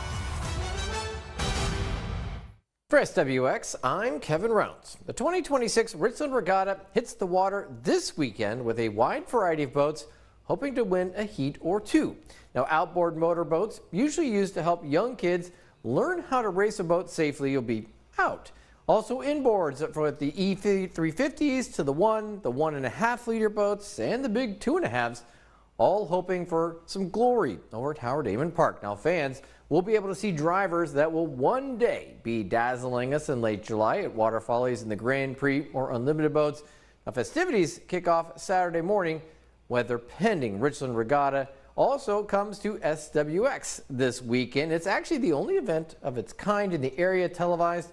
So if you can't make it, just tune in beginning at 10 a.m. As a note, the winds are not looking the most promising for 2 full days of racing, so if something does stop our racing, we may need to step away for coverage of Hoop Fest out of Spokane, which is also this weekend. We really hope that's not the case, but we apologize if it becomes necessary. Thank you so much for watching SWX.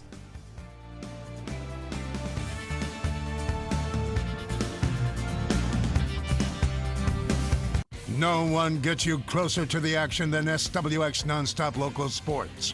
SWX covers it all, from field to court to water and ice. We go beyond the scores to bring you in-depth play-by-play, exclusive interviews with coaches and players, and all the exciting highlights of the game. Join Kevin and Evan as they team up to bring you local coverage of our area's best sports on SWX. No one covers more local sports than SWX. Now even more ways to watch your favorite local sports on SWX. Catch live events over the air on 25.3 in the Tri-Cities area, 23.3 in the Yakima region, or Spectrum Channel 183. Watch on the go with live streaming at SWXLocalSports.com or download the SWX Nonstop Local Sports app. And that's not all. See an event live or even get caught up later on our YouTube channel, SWX Local Sports. So many ways to see live local sports, but only with SWX. Our dreams are just as real. Like you, we want to win and hate coming up short. We work just as hard, put in the hours, and make the sacrifices, all while being lost in a shadow. Until now.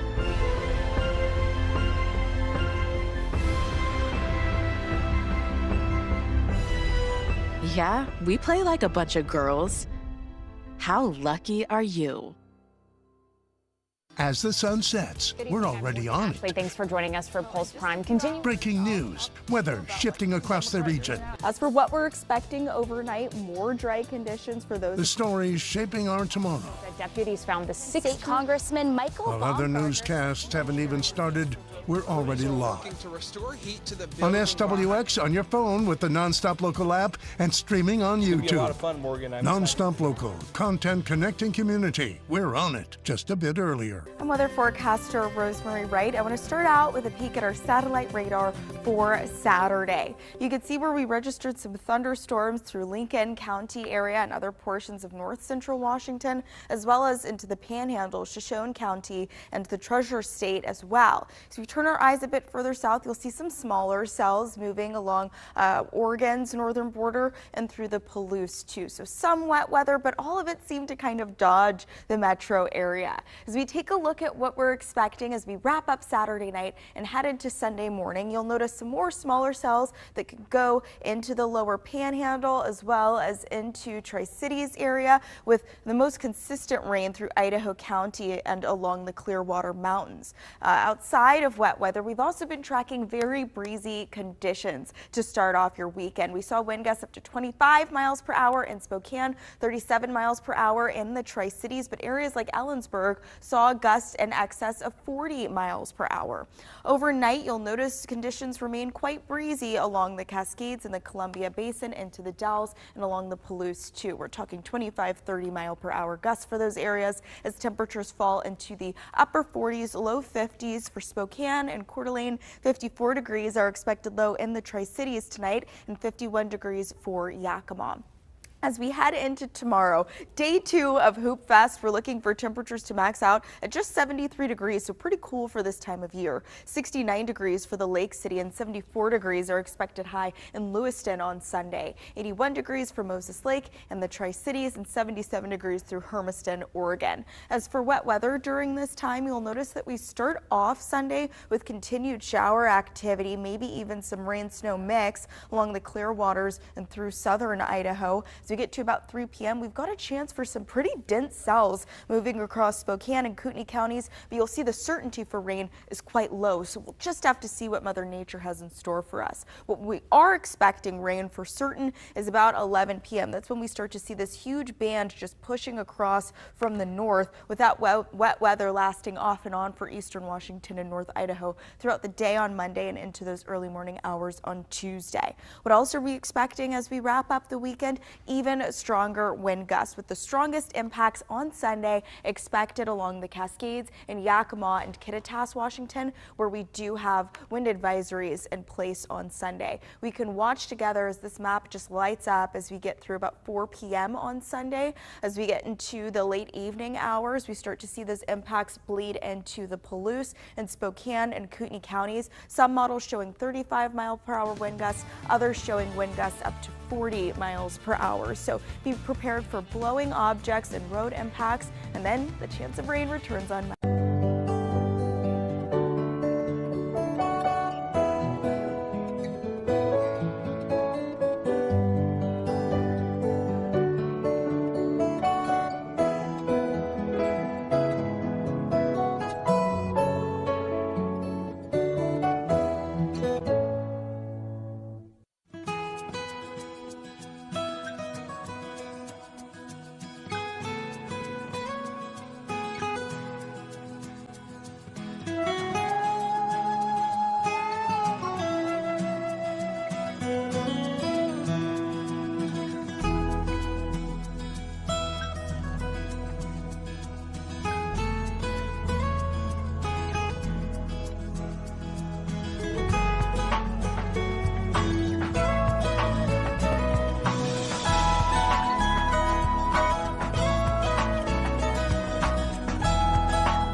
As the sun sets, we're already on it. Thanks for joining us for Pulse Prime. Continue. Breaking news, weather shifting across the region. As for what we're expecting overnight, more dry conditions for those. The stories shaping our tomorrow. The deputies found the State Congressman Michael While other newscasts haven't even started, we're already live. On SWX, on your phone with the Nonstop Local app, and streaming on YouTube. A lot of fun, Morgan. Nonstop Local, content connecting community. We're on it, just a bit earlier. There are rivalries. Then there's Yankees, Red Sox. From Fenway Park, this week on NBC and Peacock. No, you're not seeing double. They're identical twins. We're together. People definitely get confused. It's a dream come true for these sisters. From the Northern Quest Sports Studio, this is SWX Nonstop Local Sports. Every year, there's a celebrity judge for the Hoop Fest dunk competition, and this year, it's a Super Bowl champion. Seattle Seahawks defensive tackle Leonard Williams joined us at center court for the dunk contest qualifying round in front of a packed house. The Super Bowl champ says it's his first trip to Spokane and the world's largest 3-on-3 basketball tournament has made a great first impression. I mean, this environment's amazing. I've never been to an event like this. This is my first time in Spokane, so thanks for showing out. And also the 12s have like really showed up today. Had a lot of great fans out, and it never gets old, so I appreciate it. And as for the competition itself, this year's group impressed from the start. Ben Ehler got the biggest response from the crowd. The Spokane native wowed with this one-handed slam and some serious height. Tyler Cronk, a three-time winner of this very competition, he advances with this performance, always a fun one to watch. And then something new this year, twins from Boise, only one advancing to the finals though. Bryce Elder, last year's champ Isaac Fisher, did not advance to the finals. 6 dunkers advanced. I'm weather forecaster Rosemary Wright. I want to start out with a peek at just how warm things got on Saturday in the Tri-Cities. About 77 degrees, so quite a bit below average for this time in June. Pretty cool out there, but as we look at our satellite radar, you could see things were also pretty dry through Tri-Cities area with some smaller cells just north of us there, as well as south of us too, with thunderstorms in northern Oregon as well as along the west side. So we take a look at what we're expecting overnight. We could see some small cells actually push across our neck of the woods and into the LC Valley, with winds overnight looking to be pretty breezy, about 30 miles per hour through Ellensburg and Yakima areas. Outside of that, temperatures look to fall to 54 degrees overnight in the Tri-Cities and 51 degrees in Yakima. A little bit cooler in Spokane County, upper 40s expected there. So you take a look at tomorrow, you'll notice that we're looking for a high in the low 80s for Tri-Cities area, as well as in Yakima, Moses Lake too, with other areas like Hermiston and Lewiston, even Walla Walla peaking in the mid to upper 70s. Wet weather during this time, you'll notice we see this huge band push in Monday and into Tuesday. That's when we're looking for a chance of storm activity in our neck of the woods, but we could actually see most of that moisture isolated to eastern Washington and North Idaho rather than the Columbia Basin. What we will see in the Columbia Basin is some pretty breezy conditions on Sunday. With this, we do have a wind advisory in place on Sunday for both Yakima as well as Kittitas. Some models showing wind gusts maxing out at 35 miles per hour, others showing wind gusts exceeding that 40 mile per hour mark. So expect breezy conditions as you wrap up the weekend in central Washington. Be prepared for blowing objects, impacts on the road, fallen tree limbs, and more. There's a peek at those next 7 days, just how cool things are going to get at midweek.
From the Toyota of Tri-Cities Sports Studio, This is SWX Nonstop Local Sports.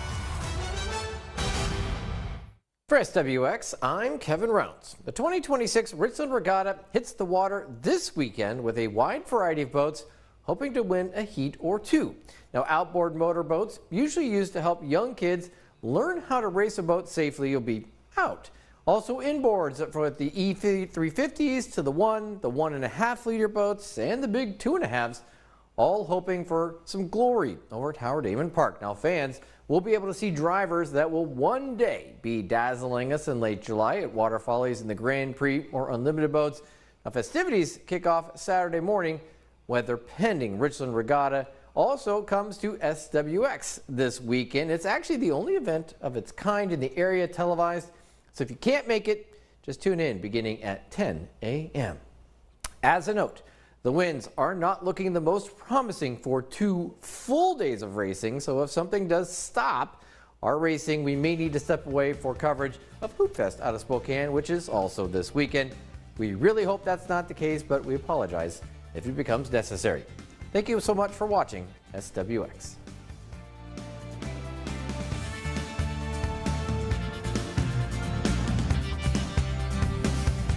Senior Shoutouts, sponsored by ICCU and Nonstop Local.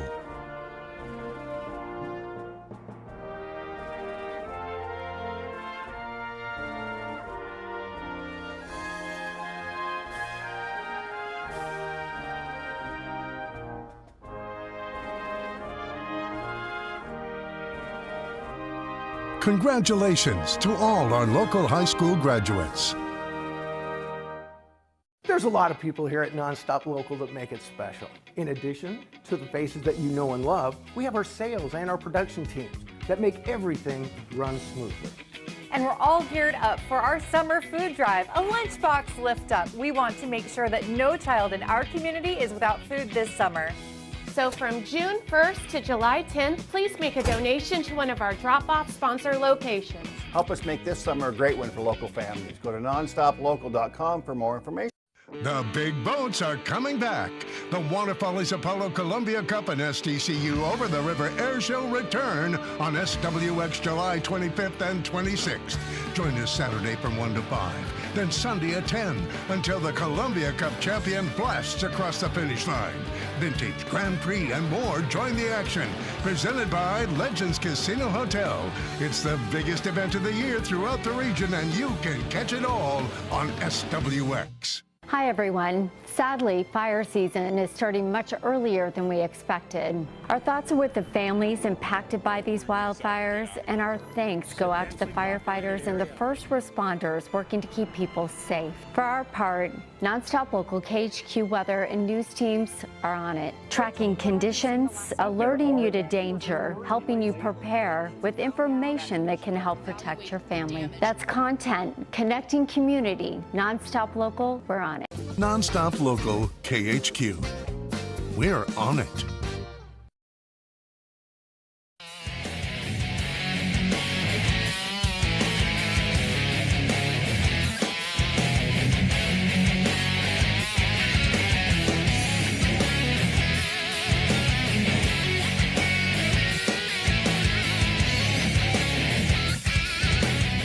The sun is out, the wind picking up a little bit as we begin the Sunday afternoon portion of the 2026 Richland Regatta at Howard Amon Park.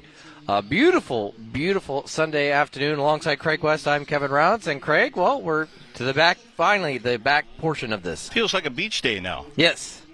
Just laying there sucking up the sunshine for the last hour. We got the shades on. Feels good.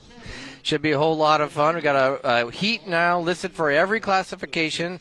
Vintages will get their 3 as well. We do see boats on the water over there, though they are still putting the 1 liters into the water. We'll see what is and isn't available as we get throughout the afternoon. We have lost boats today. We have lost boats yesterday.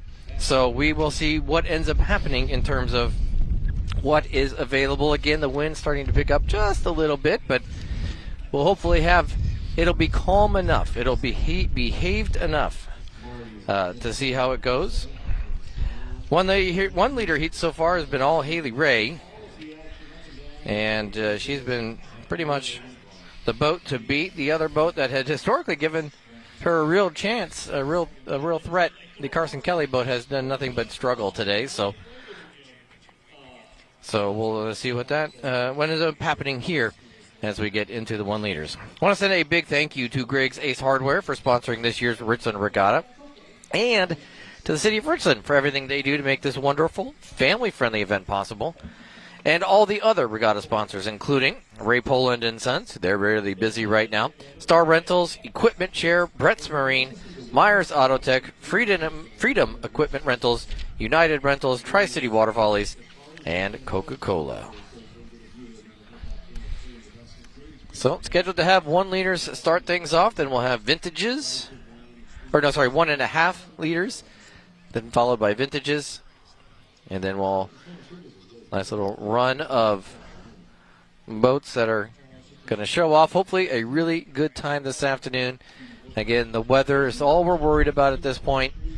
You can start to feel the breeze blow. You can see its effect on the river. And so we'll just keep an eye out and hopefully get an update should anything change over the course of the next 3 to 4 hours. Yeah, where the problem starts, you get around 15, and you've got some problems with wind. So the 1.5 liters going out on the boats. They're on the river. 3, 4, 3 right now. Haley Ray is out there. Ryder Burks is out there. They've been 1-2 in each of the heats thus far. Ryder Burks is so very close to getting it. Sophia Valancourt out there. Does not look like Carson Kelly will try to get out and run in this 1.5. That Porco Pals boat just not really figuring itself out, unfortunately.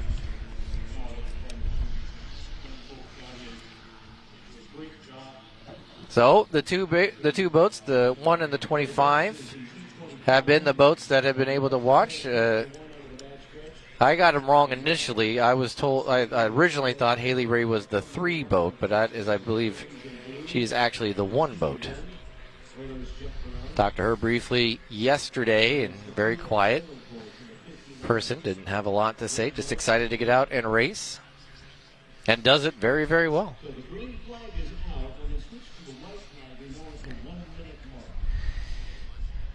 So, 1.5 has Ryder Burks out front. His first opportunities in this size of boat. He's been running the outboards as he grew up until he got old enough that he could run these bigger inboards.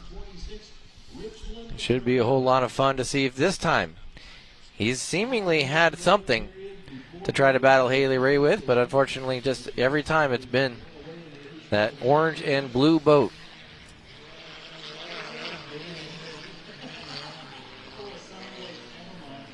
Sophia Valancourt in the 59, the American boat, the flag themed, seeming so appropriate in the year of 250 of our country. But the sun, after having hid most of the morning, is now out in full display. Mostly sunny skies. Temperature starting to warm into the upper 70s. Maybe we'll get to the low 80s by the end of all this. And now the course is getting shut down. And so they have put out the black flag on the course. So will they be allowed? Yeah, they're going to allow the boats to drive back to the docks in this black flag situation. So with the black flag, that they shut the course down.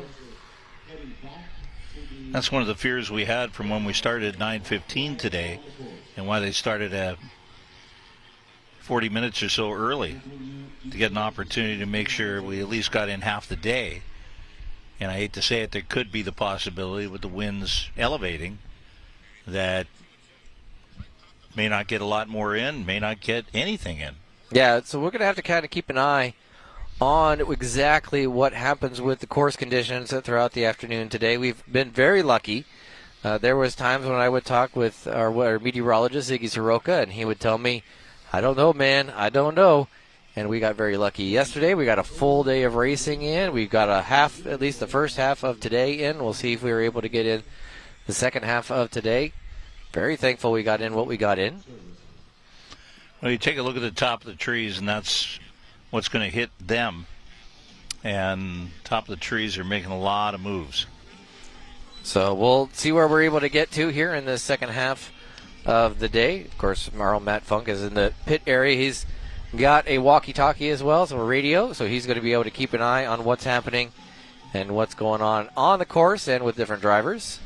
So we shall see kind of what it all ends up being. But at least for now, we've black flagged the course. We are in a holding pattern, and hopefully we'll get the opportunity to get racing as soon as possible. Well, you're using high-tech fuel, and you're going out there, and you ended up burning some, and that's expensive just to go out there and take a lap or two, and then all of a sudden you're running back to the pits. So the good news is they just got to refuel them, I would imagine, then put them back on. Then just if they are ready to go with the 1.5, they just refuel and go when the time comes. If the wind dies down enough. Because I'm not seeing really any movement from boats in terms of getting to buoys. Like there's a buoy out of position. Not a lot of times that might be a reason why the particular race will come to a halt. And that's far more likely occurrence on a river like we're here than it would be on a lake like they'll have in a couple of weeks at Black Lake or like they will at Water Follies or at Seafair. Well, it was nice that we got the sun out, but there's a casualty that goes with it. That means the wind came up to blow those clouds away. Yeah, it did, and you can whenever time you see that the clouds are moving, that means it's getting pretty breezy out there. Let's check in with Mr. Matt Funk down in the pit area. Matt.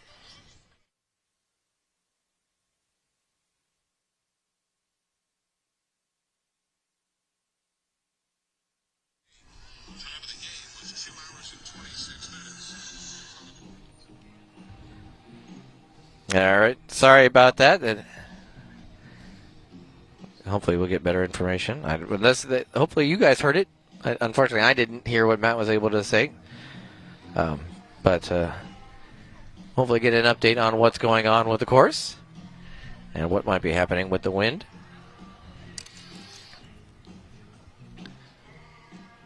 Yeah, not sure what happened there, but hopefully we'll be able to get that remedied and get an update from Matt. So we are working on that. Hopefully we'll get a chance to hear from Matt in the not too distant future, but at least for now, we'll get an update when we can, and then we're actually going to take this moment, take a break, and we'll be back with more coverage from Howard Amon Park. You're watching the 2026 Richland Regatta on SWX.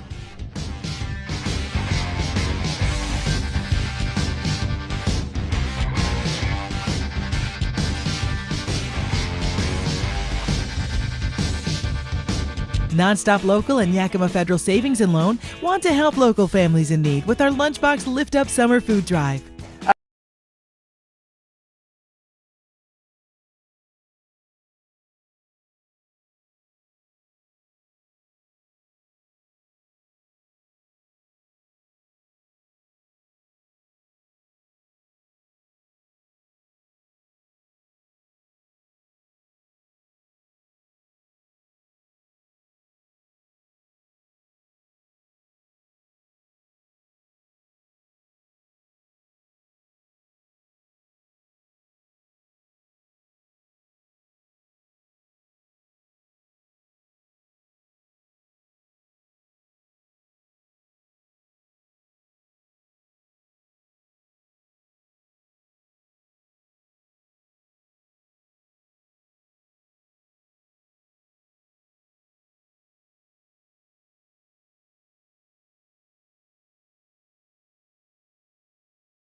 SWX.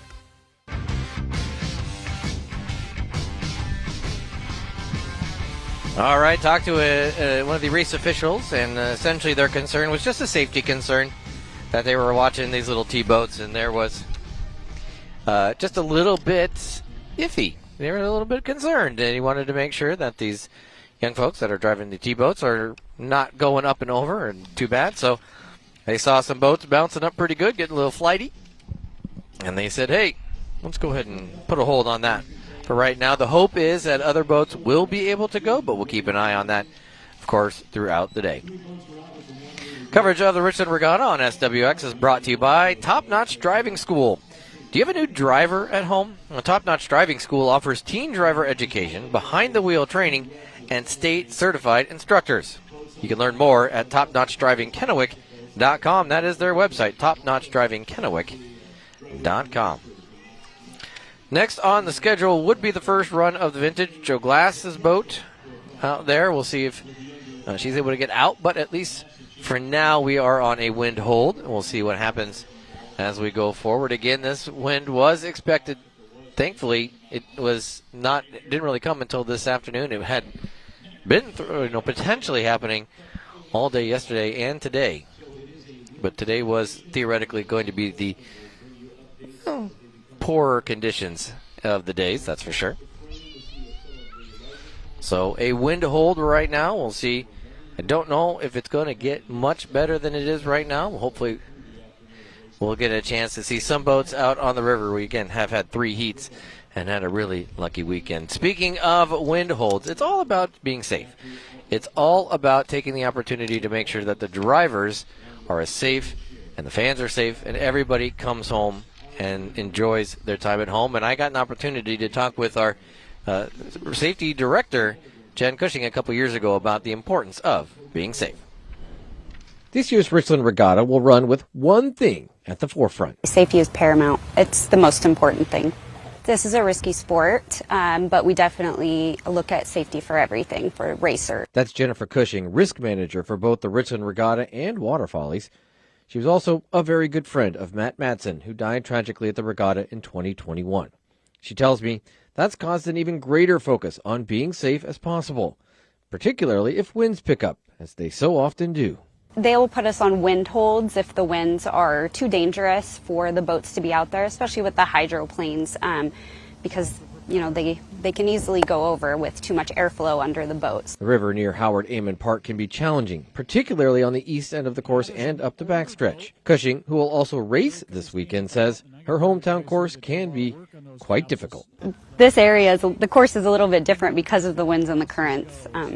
We definitely race on all different bodies of water. So if you're at the river or watching on SWX, there are some things to keep an eye out for to understand the river's condition. Just watch the water and see, if the current's flowing too hard, that it could potentially be too windy. If, not so much here, but if you get white caps or any type of strong currents, that could deter from safety, though.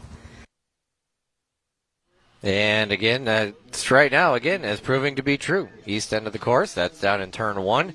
And on the backstretch, where there have seen a little bit of whitecaps on the backstretch. It's not as bad as you have seen the Columbia River by any stretch. It has been windier here for sure, but it is still bad enough. On that backstretch over across the way, you take a look at those trees, and they are really whipping. So it could be a challenge to try and finish this up, but you could just tell by the movement of the trees, it's going pretty strong out there in the open. So that is where we're at right now on this Sunday afternoon of the Richland Regatta. Again, the concern leading up to this weekend was that we might not get much, if any, racing in, because it was expected to be pretty windy yesterday and really windy today. And it really has held off for the most part until this afternoon. We got a little bit of wind, and it's just, again, where Craig and I are is a little protected. We have, from where the wind comes from, we've got boats and trees and all kinds of things that are in the way. And so we don't get the full sense of what it's like out on the river. And for right now, it's just a little bit more than, I think, safely they feel comfortable doing. Again, if you look to your left, look at the top of those trees, and it's going pretty good. So that's the middle of your course and the back of your course. And you can take and magnify that. Yeah, we're very protected where we are. feels great. There we get a little gust, and it's a relief now as we're getting up into the upper 70s. But at the same time, if you're out on the water, it's a hazard. Temperature-wise, I'm loving these breezes. In competition-wise, not ideal by any stretch, for sure. So we'll keep an eye and hopefully get an opportunity to get some racing in this afternoon. Of course, we've had plenty of racing already throughout the weekend, and it even started early today. They got going. They had originally scheduled for 10, but because of this potentiality or possibility, they wanted to make sure they could get started, so they did. They started before 10. Got a couple of heats in before we went on the air, but it was a lot of fun. It's been a really good weekend for some folks. I mean, Haley Ray's won 3 heats. Travis Olsch has won 4 heats of the 5 of the 6, or he's won a lot of heats in the 2.5 stock and 2.5 mods. Rochelle Hill won her very first heat ever, so that was really, really cool to see. So it's just, there's been a lot of good weekends, and unfortunately for some, it's not been as good a weekend. The Bartels have really had a bad time, and Brady Brackett's boat hasn't really been able to get going. So unfortunately, it hasn't always been smooth sailing. It's giving the kids a chance to get in the water. Yeah, as it gets warmer and warmer, the water's feeling better and better. Just remember, if you go out on the rivers are still significantly cooler. Probably around 60 degrees. So when it's that warm outside, the water is going to shock you. Yeah, it's not Florida. Yeah, you're not walking into bath temperature water. Yeah. You're walking into cold water. And it only gets colder the warmer it is outside. It just feels colder. It's a relativity thing. And it may be the end of June, heading steaming to the 1st of July. Just see they're going to get, over the next few days, they'll up in the higher elevations, Idaho, Montana, and Wyoming. Did you see what they're going to have? A couple of foot to 2 feet of snow. Oh, wow. Yeah, so I guess winter's not done yet. Well, it's funny. Brad Luce is here, and he, of course, works with H1 in the unlimited boats, and it's interesting because I was talking to him, and I said, "Hey, when are you leaving?" Because Madison is this upcoming week, and he goes, "I leave on Wednesday," and he goes, "But look at this," and he showed me the Ohio River, which is where the race is. He goes, "The Ohio River is in a situation where it is 10 to 12 feet above where they can race on it. It is incredibly flowing on high river, so they're hoping to get that down and get that in a situation where they can race this upcoming weekend, but at least it looks for now that the water is going to go down. That's the projection anyways. Again, there's things you can't control. Yeah. And, when it comes to stuff like this and much of sports, if you're not able to play in all conditions, then you're subject to the weather, or you have to protect yourself from the weather, and we are, as boat racing community, not able to do that. And that's a cup race. Yep. That's the Gold Cup right there. But it does look like, at least for now, that there's some positive signs that the Ohio River will calm down. But there was, I think, 25 feet, and they need it at no more than 15, but it normally runs at 12. So that river is, they've got runoff in the Midwest for that Ohio River. So, yeah, we had that 5 years ago, where we had the high flow. Yep, 5-6 years ago. Happens here from time to time, all based on how much snow gets into the mountains. So we'll take a break. When we come back, more coverage of the 2026 Richland Regatta from Howard Amon Park. Thank you for watching SWX.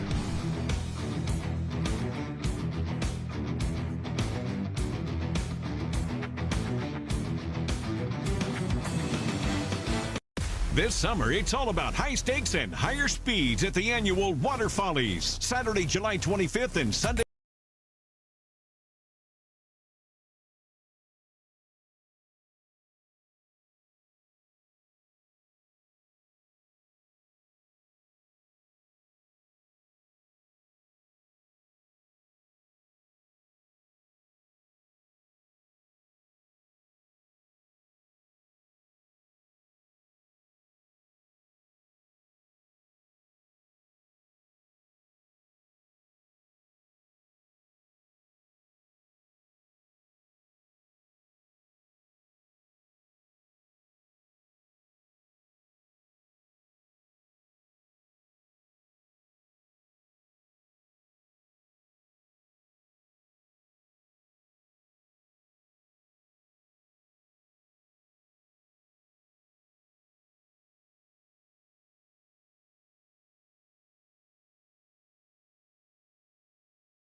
SWX.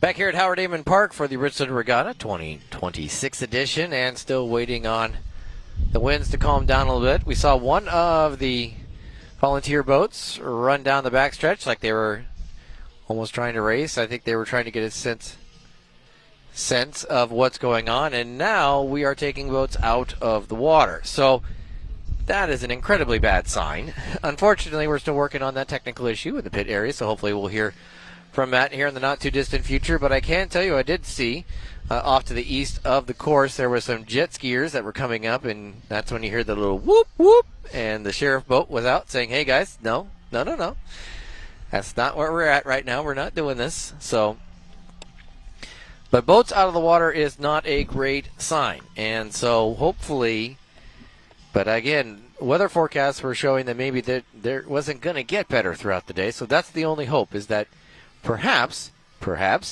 we get a little bit lucky again, and that maybe it works out so we get something in this afternoon. Well, and it's a good thing we don't have a tent up, not just that we're getting the sun, but we take and look down at the officials' tents, and at times it looks like they want to get elevated. Yeah. You can see it's starting to, notice how they're starting to poof. Yep, they've tied those tents to the anchor points on the dock. That helps. Yesterday they had a lot of water. Yes. They were filling up Sparklets bottles and using that as a weight. Well, looking down and seeing Jamie Brackett down right now, the race director, president of the Northwest Powerboat Association. She's on the phone, I'm assuming, having conversations about what is happening, what can be expected as we go forward, and what to do from that information. I did get clarification. For my own personal clarification, if you're interested in this, you don't have to be. But I did find out that the Northwest Powerboat Association, which is the organization that puts this event on, is the Eastern Washington Powerboat Race Association. The Pacific Northwest Boat Racing Association is the Western Washington version of that. So if you want to get involved in either of those, you just go over to Facebook or reach out through their websites and get involved. They're always looking for folks to help out, put on events and everything like that. And if that's too many letters, you can always go to apba. .org. And look that up, and they'll put you in, channel you to the direction you want to go. We are in Region 10. The American Powerboat Association's Region 10 is Washington, Oregon, Idaho, Colorado, and a bunch of other places. I think I heard Matt might have life down there. Well, I was hearing something come down the pike, so I don't know. Heard a big whoosh. Now, I did really like the whoop whoop that you did. Yeah, you like good. Whoop whoop. Yep. So now we'll see, and kind of, without being 100% sure until I'm told officially, I am keeping an eye here now on the judges area down on the dock directly in front of us. If they start to pack up, I think that tells us everything we need to know. If they are not packing up, then we'll at least have hope for potentially more races. Yeah, that's a good little tip there, Kevin. But I've been watching them, and they haven't packed up anything yet. But again, it's all about, how long do they want to wait for this? How long do they want to hold on and hope that maybe things calm down? Well, you start looking and you start playing the time game. Yep. And, what can you eliminate? You got to get off the water by 5.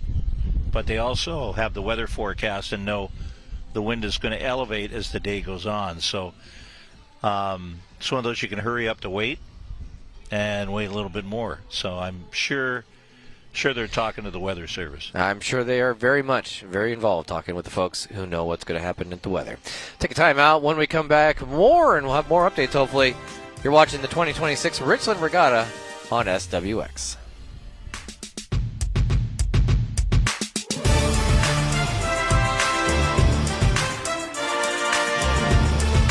At Amco Transmissions and Total Car Care, our professional, highly trained technicians perform quality maintenance and repairs on your vehicle.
Still in a win hold here at the Richland Regatta. Joining us at the start-finish line, the John Mosteller start-finish line, is Jamie Brackett, race director. And Jamie, you are probably, this might be as busy you've been all weekend trying to figure this out. Yeah, well, when you look at the backstretch and coming into the turn, we're getting some white caps out there, so that's where we're worried about. The front stretch is actually looking pretty good, so we're getting ready to send one of the officials out right now on one of the sleds to go up the backstretch and see how bad it is.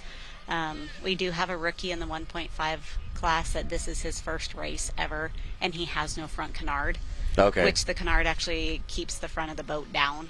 So better to be safe than sorry. So if we do run, we'll probably be looking at some of the bigger boats. Okay. And before we get back on the water. We did see a sheriff boat go down the backstretch like they were. Yeah, and they're 24 foot. Okay. It's a pretty big, heavy boat. I know that boat very well. So we now have an official out on the sled that he knows the water, and he lives here, and he runs also the water follies. And so we're sending him out right now on a sled just to give us an indication. So what you're saying, though, there might be some classifications that are okay, but maybe the 1.5s we're going to run into a problem just because they're so light, and know, without a canard, you're going to go up and over. And yeah. If you get one underneath and you bounce too much, it flips it over backwards. This is what's so frustrating. Now I always look at the top of the trees and I look across. Things have calmed down right now. Yeah. They're just kind of toying with you right now. It is. So it's very deceiving because when you start to calm down out here, but the waterway takes a good 30-40 minutes after it calms down up here to calm the waterway down, and because it keeps bouncing back between the shores. So, and then you add boats to it and you start spinning it up again. Yeah, it gets bad fast. So, but it doesn't sound like we're not done. I mean, like by any stretch, it sounds like we're just maybe there'll be some boats that I can't get out there. Yeah, right now we're on a wind hold, and if it stays like this and it starts to calm down, we'll start throwing boats back out. But I'd rather be safe than sorry. My kid is one of those, one of the ones that goes out on the boats, and I look at everybody else as they're a family member and a kid, and as much as we want to put on a show, I need every single one of them to come back to my dock. And to a certain extent, we've had 3 heats already. That's awesome. It was much racing as we got in already. Yeah, well, and we looked at the weather forecast, we always do, and we kind of knew it was going to be a little more so in the afternoon, so we started early. We got everybody through, so. Thank you so much, Jamie. Appreciate it. I'll let you go back to work, and hopefully we get to see some boats here real soon. I'm really hoping so. Thank you guys for being here. All right, thank you very much, Jamie Brackett, getting us an update on what's going on. Race director and president of the Northwest Powerboat Association. He's now got to go out and explain. Brady sure looks like his mom. But you can see this. You can see that sled out there right now. That boat is got the official on it, trying to get a sense of where exactly are we at. Whitecaps are bad, for sure, 100% bad. Well, the biggest thing, as you heard her say, is how long it takes for the water to calm down. Yeah. And you're going to have turbulence anyway with the boats going around, and it takes a while to settle down. And you can get the bigger ones out there, the smaller ones going to be a problem. Yeah, so hopefully we'll get an opportunity. I see Rob Brackett also down there on the phone.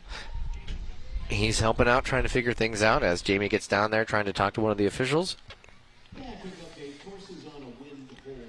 But wind hold is where we're at as of right now.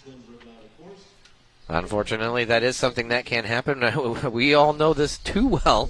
2 years ago, Craig and I sat here for however many hours it was on a Saturday, and we were barely able to keep our toupees on because it was blowing like crazy, and it took until about 1-2 o'clock in the afternoon before they finally said, okay, we're not doing this today. Yeah, it's one of those, they tried to wait it out, but it was amazingly as bad as it was on Saturday. Beautiful on Sunday. So this is it's 10 years since the Richland Regatta has started in 2016, and back then it's a hope and a dream. Let's hear more about the start of the Richland Regatta. The 2008 Richland Regatta was the last to take place on the Columbia River for several years. But then a group of people decided it was time to bring it back to Howard Heyman Park. And it's an excellent place to race with the grassy banks and the trees. We thought that what a great place to have a region race. So we got together in 2015, we put it together and had our first race out in 2016. Set up similarly to water follies, It was different from other boat races in the region, such as ones in Soap Lake or Brewster. It was also a chance for boat race fans in the area to get another weekend full of high-speed action. We wanted to have a second event here that was not the water follies, but something that it was free. People could come in and see the same drivers compete in their smaller family boats. So we wanted to get people down to that end of the river and utilize that great park. Some of the drivers that will be on the river are ones we'll see in the unlimited boats come late July, like J. Michael Kelly, who'll be here with his son. Race director John Culver says that's a win for the community as well. Being able to come down to a free boat race and sit down with your family, set up an easy up. You're in the trees. We've got vendors. We've got a beer garden right there by the start-finish line. I think it's a great place to come and watch a race if you were a fan, didn't want to spend a lot of money. Thank you so much to John Culver for all he's done in getting this started and going. But we are looking at, just again, a wind hold, as can happen here in the Tri-Cities, particularly along the Columbia River. So a whole lot of fun, and we'll just keep an eye on that. Coming up next weekend, boat race fans, it's Madison, the Gold Cup happening in Madison, Indiana. They're going to run that Gold Cup, and just another great year, another great opportunity to race. That will be on the H1 feed on the YouTube channel, and then the weekend after that, all these boats will be on the road heading over to Black Lake.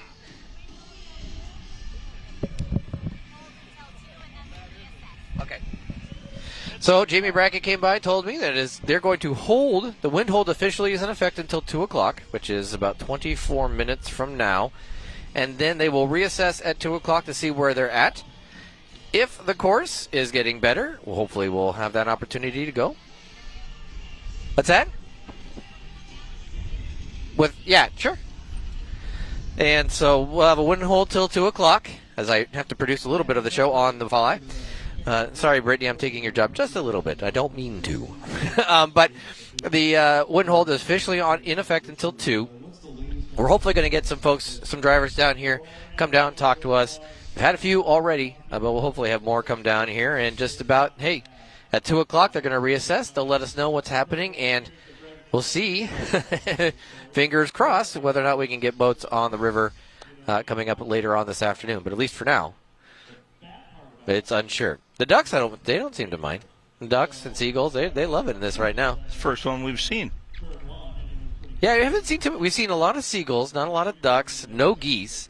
I wonder, though, because I was rewatching last year's, and last year's was Father's Day weekend, so it was essentially 2 weekends earlier. Yep. And I'm wondering if just the migration patterns of Canadian geese, or maybe your joke was correct. maybe they honked too loudly or whatever, and so they gone home. They've gone home for a bit. But anyway, so then now Brittany tells me there were geese out there this morning.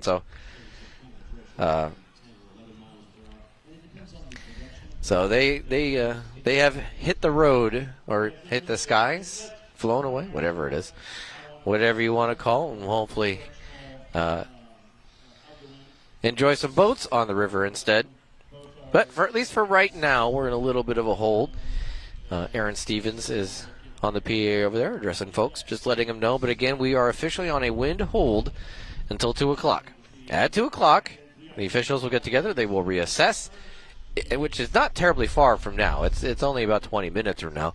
And so we'll get a sense then at 2 o'clock of if things are going to get better, things maybe will stay the same, or things will get worse. We'll find out, and then they'll be able to make a decision, hopefully, at that point. Do I need to give them Ziggy's number? I can see if see if he has access to all his weather tools while he's wherever he's at right now. Whatever decision they make, it won't surprise me if they bang it, and it won't surprise me if we continue and just eliminate some of the smaller boats, as she was talking about, that really can't handle this.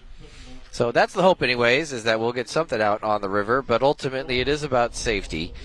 You know, we've gotten 3 heats. Everybody was supposed to get 4. We got 3. That's, 75%'s a C, man. I mean, when you only have so much control of everything. You can be president. Oh, but at least for now, they have gotten the boats out of the river, and as you heard Jamie Brackett say, she wants to make sure that when they leave the dock, they come back to the dock in one piece, healthy and good to go. Boats are secondary to that. The people are obviously the more important part. But at least for now, the race is being black flagged. Course is being black flagged, that is. And we'll hopefully get an opportunity to see what's going on coming up a little bit later. And that's ultimately what they want. You want people to come out, be safe, and enjoy a good time. And hopefully the folks that have been out here yesterday, we had good crowd yesterday, we had a good crowd this morning, have enjoyed themselves so far. And it all happens again a month from now, about 5 miles or so down the river. And that'll happen with Water Follies. There will be unlimited hydroplanes. There will be the Grand Prix hydroplanes, and there will be the 2.5 hydroplanes. I think it's technically going as a 2.5 mod race, so all the 2.5 stocks can also run that as well. Coming up on SWX as we wait for hopefully more racing on this afternoon on SWX in the month of July, which is just a couple of days away. We have a couple of Yakima Valley Pippins games. First happens on Thursday, July 9th. That first pitch will be at 6:30 in the evening. The Richfield Raptors coming to town for that one. On Sunday, July 19th, it's the last of our Yakima Valley Pippins games as they get close to the end of the regular season. They'll be playing the Portland Pickles. First pitch for that game at 5:30. A lot of those games start later just with the heat conditions. You don't want to be throwing first pitch in the Yakima or Tri-Cities area at 1 o'clock in the afternoon. Tri-City Water Follies, that is just almost exactly 1 month from this weekend. That's on the 25th and 26th. The whole event itself runs Friday through Sunday. They'll be doing some qualifying and testing and practices. There'll be air shows and all that stuff happening on Friday with a little bit of racing, and then it really gets going in bulk on Saturday.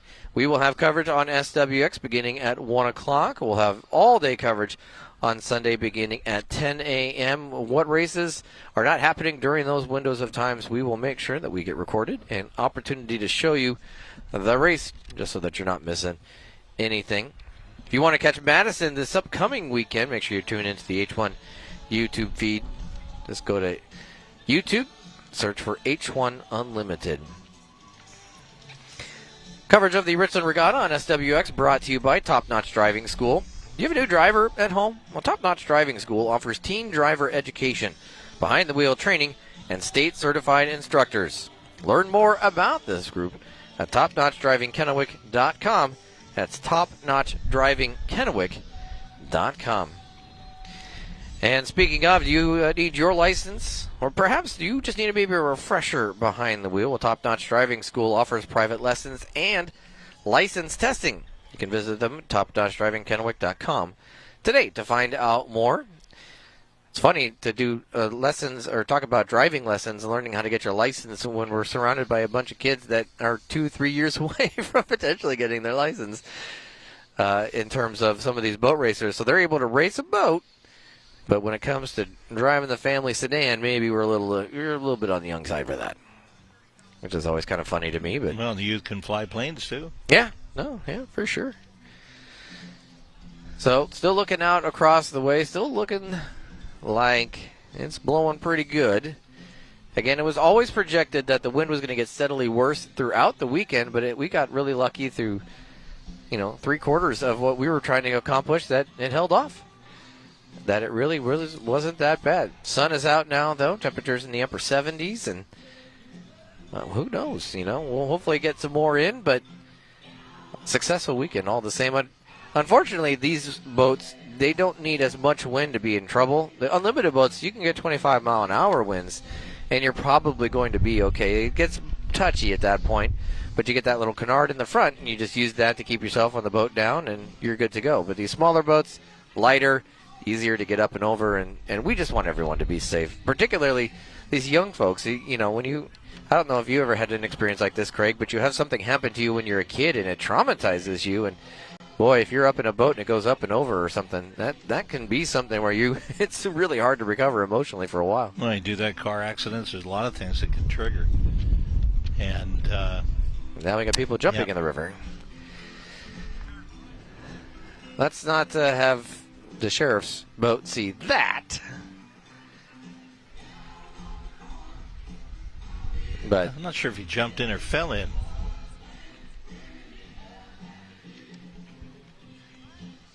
Okay, so we're getting what is called an anemometer. This is where we need Ziggy. So this is where we desperately need Ziggy. An anemometer, though, will measure wind speed.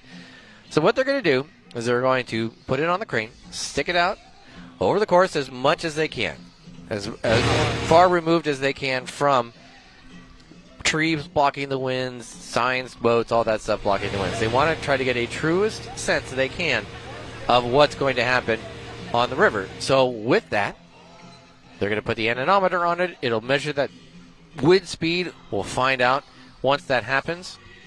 We actually have one at the office, at the station. You can just click on that and get wind speeds and everything. So we'll hopefully get, I'm sure theirs is much nicer than ours. But we'll get an anemometer and go from there. And hopefully it's good news. If it's not, unfortunately, we'll make the adjustment and go from there. Yeah, I think that'll be a nice clean shot where they'll be able to do it. They're trying to turn it to get into place right now. And there you can see the American flag. I'm thinking that's on top of, perhaps on top of the crane. Yeah, that's on top of the crane. And you can see how much it's blowing right now. That's going pretty good. Yeah, the flag's pretty stiff. That is unfortunately not a good sign for boat racing. But to the naked eye, you look out there and go, "Oh, it looks pretty good." But the reality is, it's just not. The farther you get out there. But as you heard Jamie say, this front stretch, this kind of nearest part to us, which is probably the most protected, is actually not bad. It's doable. It's the back stretch. Yeah, if we were doing drag races, would be okay. Yes. Unfortunately, these are not drag boats. We do the oval. But at least for now, the hope is that we'll get something going this afternoon. But ultimately, it's all going to depend on what the anemometer says and what the forecast is saying. And then a bunch of people got to get together and say, hey, what's going on? What do we need to do? We do have people jumping into the water from the dock up here, but it's part of the dive rescue team, I think. I'm not entirely sure what's going on there. I think you're right. I mean, he's got gear on, but he's also, I think, jumped in with a baseball cap, so what do I know? Might have lost a bet. That's true. This could be the fantasy football punishment situation where you finish last place in the fantasy football league and you have to do something silly and crazy. At least for now, though, we are just sitting there looking at that dock. Sadly free of boats at this moment in time. I have never finished last in fantasy football. Okay. I don't know that I have. I have never played either. Well, then there you go. You've never won and you've never finished last. But you've also never finished anywhere in between. That's exactly right. I would never want to be in a league that does this kind of stuff, but I know there's a lot of people that want to do something silly. I think you spend too much time checking all that out. Take a time out. When we come back, more from Howard Amon Park. You're watching the 2026 Richland Regatta on SWX.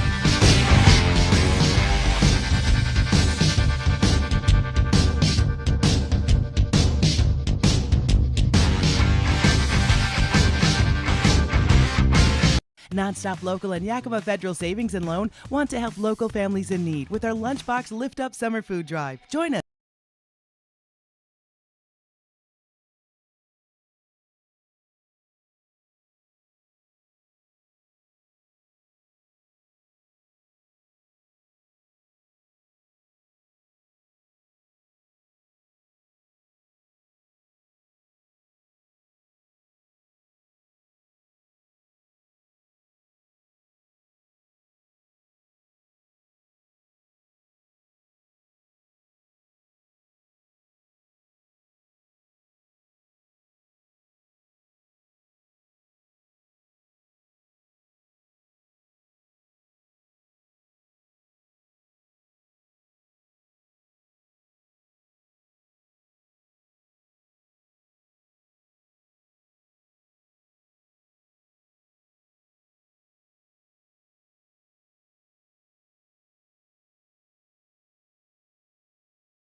SWX.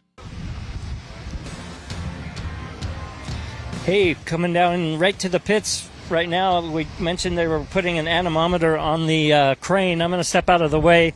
Go ahead, Cole. You can see the crane operator. They just took the flag off the top of the crane. He's taking the mechanism off or changing it around, but the crane operator is on top of the crane there. That's the anemometer in his hand. That's a device that measures wind speed. And from what I've heard from radio traffic, they're going to put it up there on the top of the crane, get it high up in the air, and get a measure of the wind speed, and then gauge that and help them make the decision as we're in this wind hold of whether or not they're going to allow any more racing this afternoon. So you can see it already spinning. And a round of applause for the crane operator. Hard-working fellow right there. Very important to a boat race, as we all know. So I guess we'll see how that develops and get back to you as we can and get any more updates and information on what information they glean from that. Thanks so much, Matt. Hopefully it's good news. I have my concerns, but we will go with whatever Mother Nature has decided to provide us for this day. Do want to take a moment. This is the first Richland Regatta without Chris Denslow, and just the nicest guy. I mean, one of the nicest guys, and he was so in love with hydroplane racing and is such a big part of it, mostly in photography, but he did so many other things. And so I've seen his name a couple of different places, and and he's just missed. And when we get to Water Follies, we'll go through that process again. But I'd see him always walking around with his what do you call the hat with the I'm blanking on the name of the hat, but the rim around the whole hat, and had his camera with him and bucket hat. Yeah, he always had his bucket hat. Thank you, Brittany. And so just really, thinking about him right now and just hoping that he's watching the race. I was thinking Matt was going to get on top of the crane. Yeah, no. Kind of like Slim Pickens in what was it, Dr. Strangelove? Oh. Riding the bomb down? Yeah. T-Boom Pickens. Yeehaw. Slim Pickens. Dr. Strangelove, or How I Learned to Stop Worrying and Love the Atomic Bomb. Yeah, Love the Atomic Bomb. What an odd Just movie. see him going up to the top of that. 1964, Peter Sellers. Best part about that movie, well, for me, as a nerd, that's James Earl Jones's theatrical debut. Yes, it was. That's the very first movie. That the voice of Darth Vader, the voice of Mufasa, and so many other things. Voice of CNN. The voice of CNN. The king in Coming to America and all of that stuff. He started as essentially a radio operator in Dr. Strangelove, which is just kind of wild to think about. Stanley Kubrick was genius. Genius film. He had a mind unlike anyone else, so that was for sure. So that is...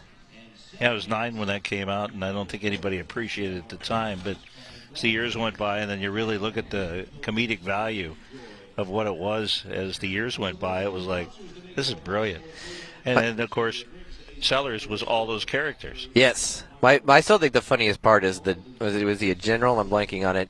Who had got himself in the bunker, and the Americans were having to attack their own barracks to try to get to this guy who was causing all these problems. But they just laugh every time when it's on, and I got to watch Slim Pickens ride that bomb down. Yeehaw! Down he goes. Couldn't get it to drop. I'll take it. Yeah. No. Again, we are in a wind hold here at the Richland Regatta. They've said officially till 2. The anemometer is just going up right now, so we'll see if that gets pushed back a little bit when we'll get the numbers from that. And yeah, I'm looking. I don't see Matt on top. I don't see Matt. They had to take down the flag even off the top of the crane. And it's just the situation when folks, they race boats. They want to make sure that they're doing it safely. So we'll see what the numbers say. We'll see what the forecast has to say, and ultimately what is going to happen here in Richland as we go forward.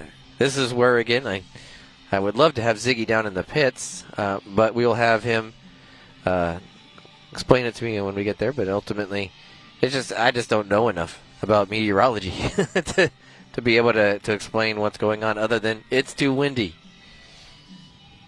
Yeah, my knee hurts. I think it's going to rain.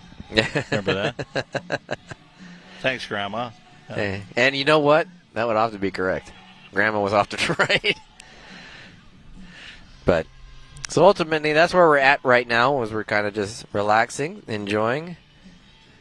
I'm keeping an eye. The best of the buoys I can see is the closest one at the start-finish line, and it's moving around pretty good. But ultimately, you're going to get some numbers from the anemometer, which is currently up in the air, getting the wind speeds.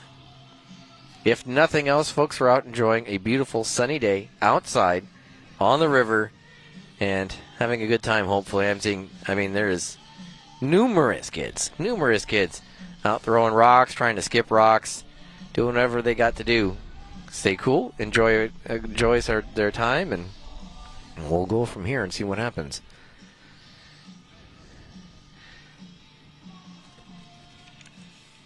Big thanks to Griggs Ace Hardware for sponsoring this year's Richland Regatta and the City of Richland for everything they do to make this wonderful family-friendly event possible. And all the other regatta sponsors, of course, Ray Poland and Sons, they're in the spotlight right now with that crane, trying to see if they can get that up in the air. Also, Star Rentals, Equipment Share, Brett's Marine, Myers Auto Tech, Freedom Equipment Rentals, United Rentals, Tri-City Waterfallies, and Coca-Cola. Wouldn't a nice Diet Coke or Coke feel good right now? It would. I would not say no to that, that's for sure. But I can tell you it's a really... and for a late June weekend, in the middle of the afternoon, 80 degrees, I'll take it. Oh, anytime. This is the best. So this is really, really, really nice. So right now, I just get to kind of keep an eye on what officials are doing down there. And right now, it still looks like information is being gathered. Conversations are still being had. So we'll ultimately see what's that. They've got Richland Regatta officials. They've got APBA officials. They've got Coast Guard down there. They've got a radio to the sheriff's office should they need to. So, all of that is... There's a lot of brains being put into this to try to make sure that we're safe and hopefully provide as much fun as possible. And again, nobody is packing up anything. Not as of yet, thankfully. But we should be having a decision here within the next 5 minutes. Yeah, ultimately it's going to be what the anemometer says, and at least for now, the crane's still up in the air, still gathering that information. And it's also going to depend on whether, you need to concern about gusts or just consistent winds. Is it a consistent wind problem, or is it wind gusts that's a problem? And you need to get that all figured out. But I can tell you that the folks with kids down here, the kids are out in the river. I don't think they even notice that there's no boats out there. Don't think that's a concern of theirs right now. They're trying to see how far they can skip their rock or how far they can throw their rock. Have you ever seen the professional rock skippers where that thing goes hundreds of yards and it just goes forever? Whoever thought you'd have a pro rock skipping league? Yeah. Cornhole. Yep. Well, they've had professional darts for a long time. They'll watch anything, won't they? Hey, all it takes. Dodgeball. Takes an audience. Yeah. Some Dodgeball people... on the Ocho. Yeah. My buddy Al Kaplan, the referee. There Dodgeball. you go. Yeah. Dodgeball. Yeah, he was a AAA umpire. I used to work with him in L.A. He was a great umpire. We had a lot of fun together. So now the crane shifting itself over to where I think it can get a little bit more over what is the actual course.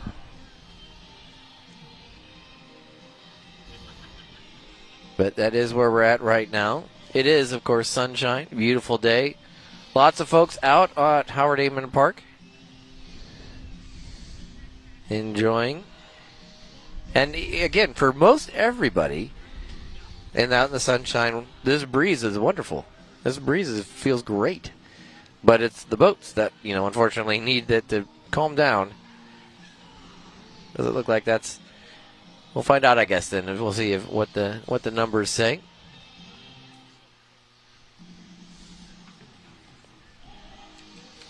But as of now, it looks like wind is not necessarily dying down. The gusts are coming and going.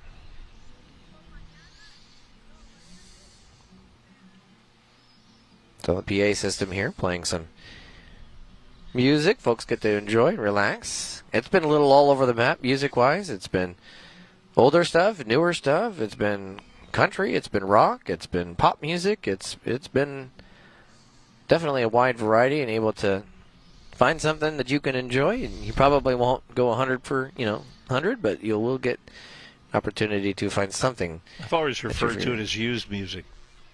Used music? Kind of like a used car that's been used before. Oh, okay, it's yeah. Not new, Used music. All right. And now I kind of want to start a band that's the Used, but spell it Y-E-W-S. So we're the Used. E-W-E-S. We are the E-W-E-S, yeah. Used. We are the Used. I think we finally have some folks who are going to come down here and chat with us, which is good to see. I think, yes, it's going to be some of our vintage drivers all down there. Yeah, a little bit of a stroll to come down here. Yeah, now Steve Compton's over here ready to give me a bad time. If you're going to come over and talk to us, come over and talk to us. Sit on the chair. I don't need you and your nonsense when I can't hear you. If I'm going to hear nonsense from you, Steve, I want to be able to hear it. Steve Compton, treasurer of the Northwest Powerboat Association and just generally all-around hydroplane fanatic. That would be true. You got the Gold Freak out there was out there today and yesterday. How was it like to get back out there again and run around a little bit? I'll tell you, Kevin, driving these boats is just such a thrill. It's such a kick because it's like the old days when we were racing in the open cockpits. Yeah. And, today's boats all capsuled in. But, boy, going over there and looking over at your next-door neighbor or the guy that's running next to you and to give him a big smile and saying, see ya, boom. Yeah. We joked about that on the broadcast because we would see you guys go out there, and then there would be occasions where it's like, oh, they're feeling a little more spicy right now. They want to get a little competitive. Yeah, well, we're supposed to be running at like 80%. Yeah. I'd say more like 90. Well, and Craig was asking me, he goes, they know this is an exhibition. Like, do they keep track of the winners? I go, they're racing out there. I'm sure they absolutely know who. Yeah, I know you've got to know who's leading. Well, of course. You keep score. Yeah, but, in all honesty, the definition of a winner when it comes to the vintage group, did it go out and come back? Yeah. If it didn't come back on a string, you're good. Well, and then I was talking to John Rifle. He's really excited because his boat's now going to get shifted into the vintage class, and he's going to finally get back behind the wheel, perhaps, or at least try to get back behind the wheel. That's a rule that was kind of adopted a couple years ago because we started realizing that there were a lot of boats that have capsules that qualify for vintage, which is 25 years. Yeah. Rochelle Hill's boat's 40 years old. And, 2 weeks ago we had an event up in Entiat, Washington, and Rochelle brought her boat out to kind of do some testing, and I ran with her in my Gold Streak, and off we went, and she ran on the outside, and she had a blast. And she got things figured out, some things that were giving some trouble. She got them figured out up at that test session, and lo and behold, look what she's been doing out here. Yeah, 2 for 3 with 2 really strong looks. Very much so. All right, we're going to actually take a quick check-in with Matt Funk, who's got information about what's going on in the pits. Matt? Yeah, back down here in the pits, what they're doing is still talking to the crane operator. They got information from the anemometer, and then what they did was swung the crane out to where boats would be hanging in the air as they're loading and unloading the boats. So they're asking the crane operator how he feels about the safety of the boats in the air with the wind speed. Is it safe to have them up there, essentially blowing in the wind? So right now the big decision, I think, is, from what I'm hearing, is they're consulting him, the crane operator, on how safe is it with the current wind speeds to have boats in the air. They're talking about, the number of people in the area, And, again, how safe is it to be loading and unloading boats and having them, as high as they go in the air down here? And to be perfectly honest, you can probably hear the crane just shut off. I don't think that's a great sign. So we're going to wait on a decision about the crane at this point, I think is a big decision. So we'll let you know what we hear from down here as soon as we get it. Thank you so much, Matt, Steve, and that's what I've been doing, is watching for signs. And right now I'm seeing all the judges' boats going back to the docks. Not a great sign. Yeah, we actually, the crane operator put an anemometer on top of the crane so we can get those wind speeds. He did not have one mounted earlier.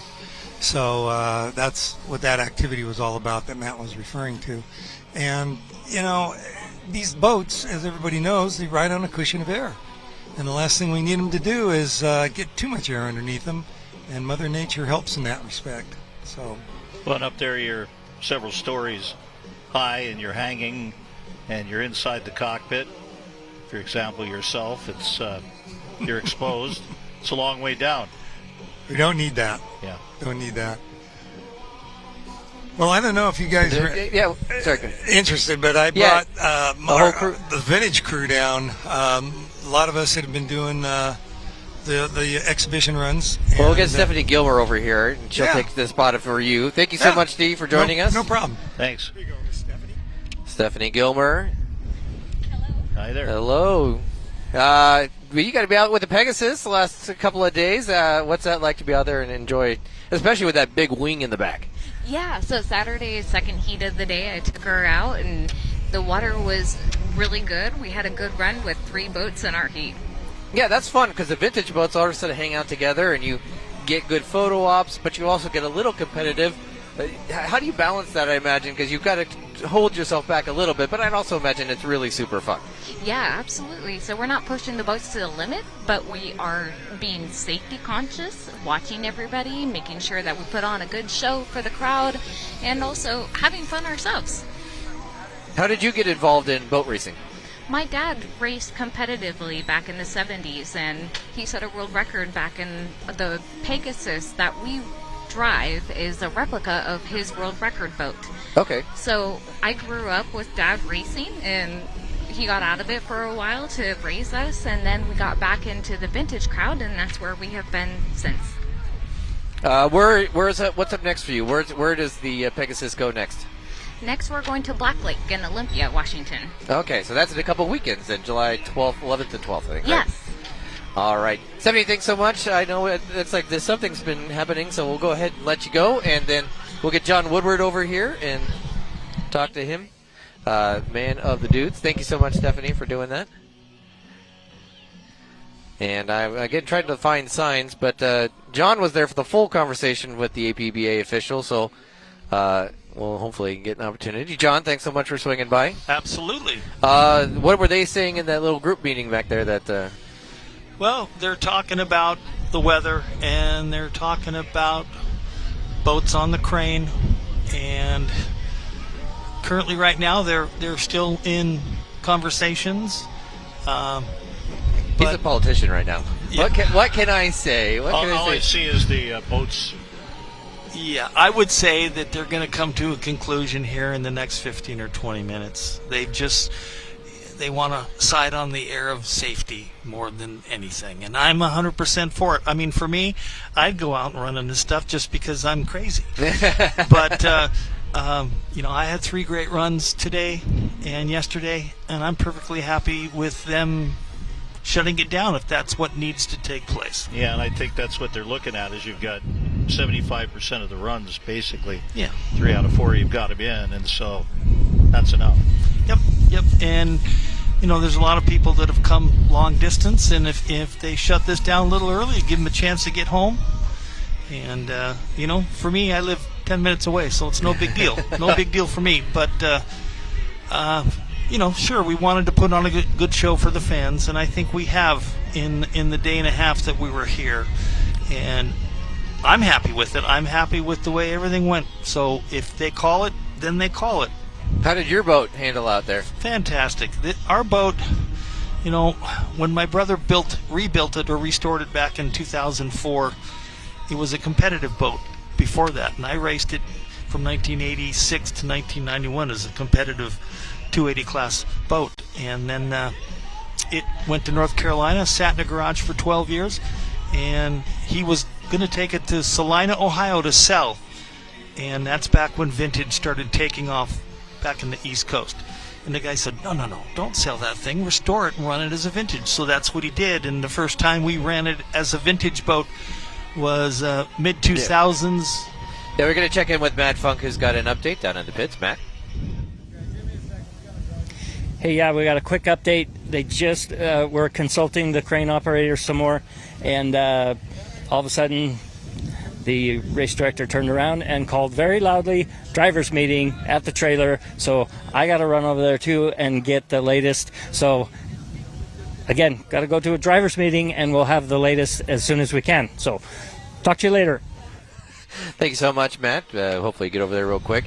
Yeah, no, that boat looks great. Thank you. I mean, there's some boats that you go out there and you go, I can tell they're vintage boats, but yours, it does look like it could get out there and run pretty good against some tough competition. It is one of the smoothest boats I have ever driven. I've driven that boat now for 41 years, and I haven't been in a better running boat ever before. I've driven 8 or 10 different vintage boats, but this particular Carlson boat is like the Cadillac of vintage hydroplanes. It is so smooth, and it's so fun to drive. I mean, literally, I have driven through the Rooster Tail turn in Detroit with one hand. So, no, it's a fun boat, and I can't wait to get it in again here in Moses Lake in a month. Okay, so that's next up for the E76 Yes, is Moses Lake. Yes, sir. At the Test-In Tune, is it? Yes, sir. In late August. Late August, yeah. Yeah. There's a couple different courses that you guys will have up there, so that'll be a lot of fun. And Moses Lake's huge, so you've got lots of space. And we have got so many good sponsors. I mean, they are opening the doors for us, and they want us there so bad. And so we are so much looking forward to. Last year was the first year we went there in quite a while, and we had so much representation there, and they loved us. And even though a month ago when they had all that horrible windstorms that took half the trees down in the park, they got it all cleaned up. It's ready to go. And they had just conference talks with the race directors, and they said, we're ready to go. We're ready for you to be here. So I think I heard Steve Jones say something like 40 or 50 vintage boats or something like that. Are you committed to doing that? Yeah, it'll be one of the biggest shows we've had on the West Coast in many, many years. Maybe the biggest. John, thanks so much. I really appreciate it. Thank you, I sir. think we have one or two more, three more people. I don't know. We got more people to talk to. So. Oh, yeah. All right, John, thanks so much. Appreciate it. Hopefully we'll see you out on the water again, but if not, we've had a really nice weekend. Thank you, sir. Appreciate it. All right, John Woodward. He's wearing the Dudes shirt. If you'll see one of those, it's a good groups of folks that'll be. You see them all over the place. David Ramirez is, of course, the mayor of Hydrotown. As we get Travis Gilmore set up over here. Gilmore, did I call you Gilmore? I didn't think I actually said Gilmore. Gilmer. Yep. Gilmer. Travis Gilmer. Yep. All right, Travis. How'd you get involved? Same story as Stephanie, I'd imagine. Yep. So my dad's been in hydroplanes. Been driving hydroplanes since '69. He got into hydroplanes in the 50s with the Miss Thriftway and the Wahoo and all the classics in the 50s as a boy at Seafair. And so he bought his first boat in '69. Not a fast boat at all. It's just, the hand-me-down that every beginner gets. But he did get some fast boats. The Pegasus that I'm running this weekend is a replica of one he set a world record in on Green Lake in 1976. So, do you guys ever think about maybe getting that boat to see if you can try to get it in the right conditions and maybe think about getting? I don't know if you could set a record, but at least try to match what your dad did. I would like to do that. I think about it every time. It's like, ooh, man, I would just like to go out and go for a lap. Just stretch your legs a little bit. Yeah, because you guys are running only, 80% tops, probably being 70, 80%. So. Yep. Back in the day, Dad was probably going in the 140-mile-an-hour range. Our bigger boat that we have a 7-liter. This is a 5-liter. So a 5-liter modified motor. We have a 7-liter that's supercharged, like the Grand Prix you see at Tri-Cities and everything. That one will do over 160. That compete with the unlimited boats, depending on where you're. I mean, I don't know if it could do 160 down at Waterfollies, but yeah, it'd be tough. It's pretty rough, and when you get up to those speeds in those old boats. That's true. I suppose it's a lot different doing this in a lake versus doing this on the Columbia River. Yes, it is. You guys are, I believe, I think Stephanie said you guys are going to Black Lake in a couple of weeks? Yep, we'll be going to Black Lake, and we'll actually be having the big 7-liter there. Oh, okay. It'll be the first time we'll run it this year. Oh, very cool. Yeah, very nice water on there. Did you race competitively, or did you get involved once it got to the vintage class? I mostly have just done vintage. I've been in one competitive boat that a friend was put together for me to try, and it didn't run that well, and I've done just vintage since. Okay. I built a small 2.5 stock 50s style with my dad, and since 2013 I've been driving vintage. Oh, very cool. Travis, thanks so much for swinging by. I really appreciate it. Hopefully we get back out on the water, though. We just need the wind to calm down. It's pretty choppy. We need that wind to come down for sure. All right, Travis, thanks so much for stopping by. I really appreciate it. All right, thank you. All right, we got a couple more folks in behind us here as the vintage guys aren't necessarily in the biggest hurry to get back. That's also not a great sign. They're not trying to hustle back to their boats. Jerry Hicks coming in, joining us right now. Hicks, Vintage Hydroplanes is what the shirt says. Jerry, how long have you been, well, first off, how did you get involved in hydroplanes, and then how did you shift over to the vintage style? So, I have friends that do vintage. Okay. Good friends. And we do the sand dunes together, do all that stuff. And they were teasing me about, well, you should come drive a boat. And so 4 years ago, I decided that I would come out and volunteer and check it out, see what was going on. Wound up buying a boat. Boat needed a lot of work. So we put a new bottom in it, put new sponsons on it, put new engine in it, and that's that J76 boat that we were running today. You need a hobby. Yeah. So I retired, and this has kept me very, very busy. So, were you mechanically inclined? So I'm a home builder by trade, right? And so anything mechanical, but I owned a hot rod shop once upon a time, and we built cars, and so this is all kind of the same flavor. Only here we get to go out and run them, and have fun. Yeah, when you build a home, you're just building it for someone else. Yeah. No, but and that probably you start to able to connect things like, hey, in cars or in homes it does this. I just need to change my brain to think of it a little bit in boats. Yeah, it's running fast with no brakes. And as far as vintage is concerned, you're not worried about necessarily winning. It's just a matter of running and having a good time. Yeah, so what I found when I started volunteering and stuff, there's this great community of vintage boat owners and people that hang out. And so I was attracted to that. My wife and I were attracted to that, building that community. And so that's the best part of it, going out and running the boats, of course. It's a ton of fun. It's the reason you're here, but you still have this community that, all hangs out. And there's a lot of information there, too. You got a problem, you can call one of them, and they'll help you. Yeah. There's everybody's in this together, right? So it's great fun. How did the Copycat feel out there? It's best it's ever done. Okay, so I've had nothing but problem. It's a antique boat that needed a lot of work. So we've modified, got it back closer to the original, got the balance back. So this weekend was the first weekend I've been able to really turn it and get a consistent turn going around the corner. So the fastest and the smoothest so far. So, and that's what we're after, right?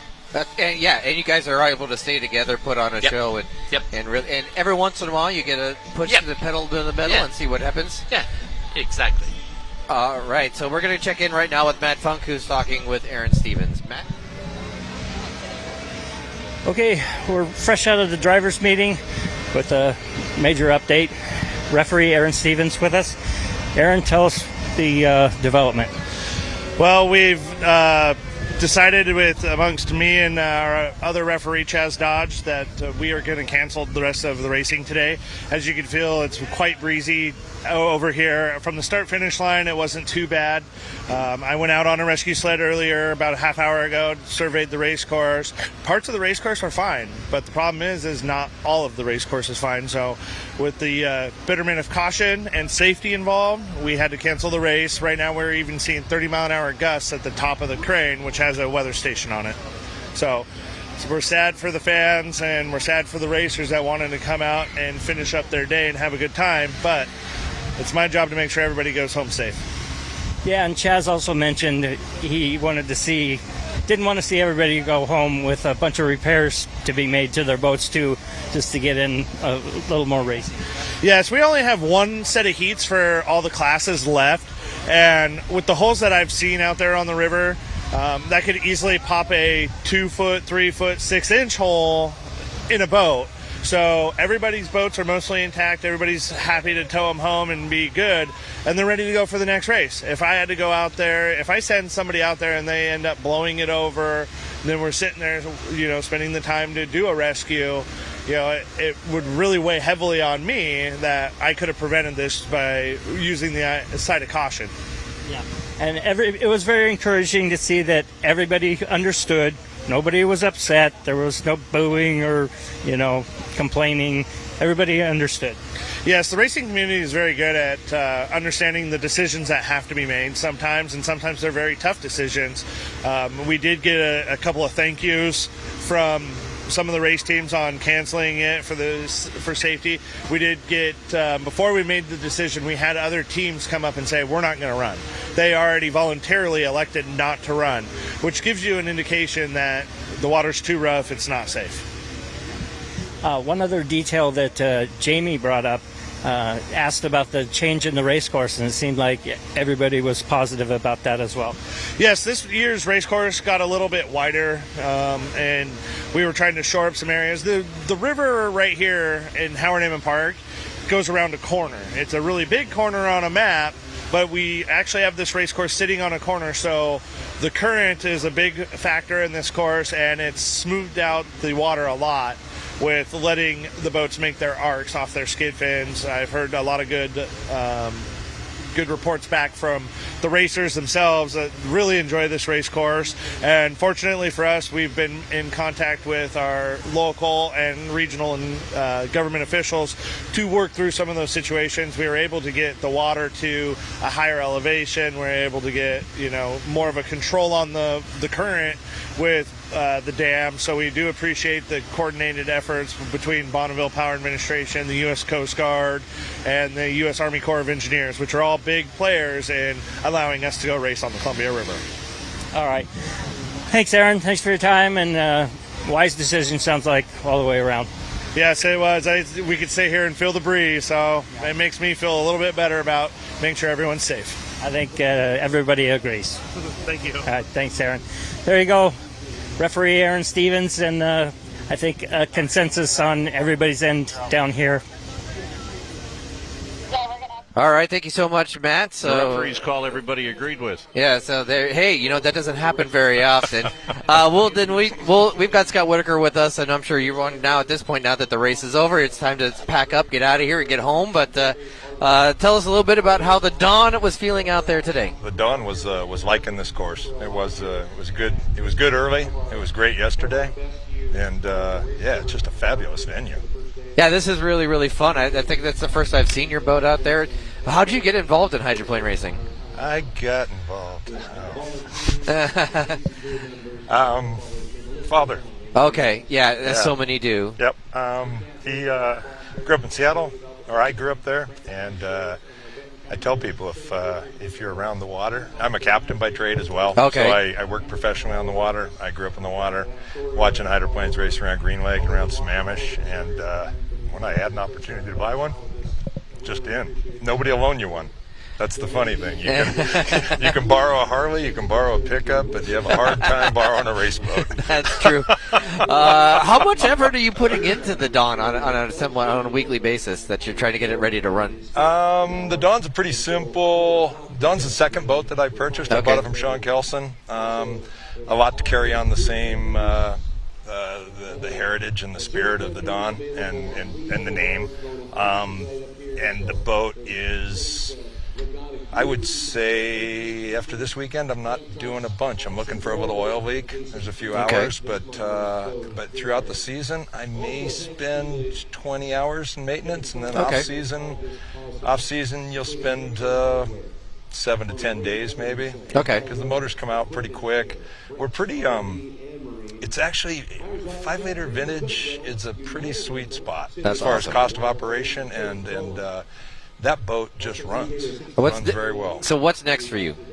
I'm going to do, actually, we decided here, we're going to do, I'm going to take it to Black Lake. All right, perfect. For the long course, because I want to see the setup. This is a new motor in it this year. Okay, perfect. And so I want to see it go there. All right, thanks so much, Scott. Appreciate it. Drive safe home, and thank you so much. Absolutely, you guys. Thank you very much. All right, Matt Funk down in the pits. He's got Jamie Bracken, race director. Matt? Yeah, down here with Jamie one more time.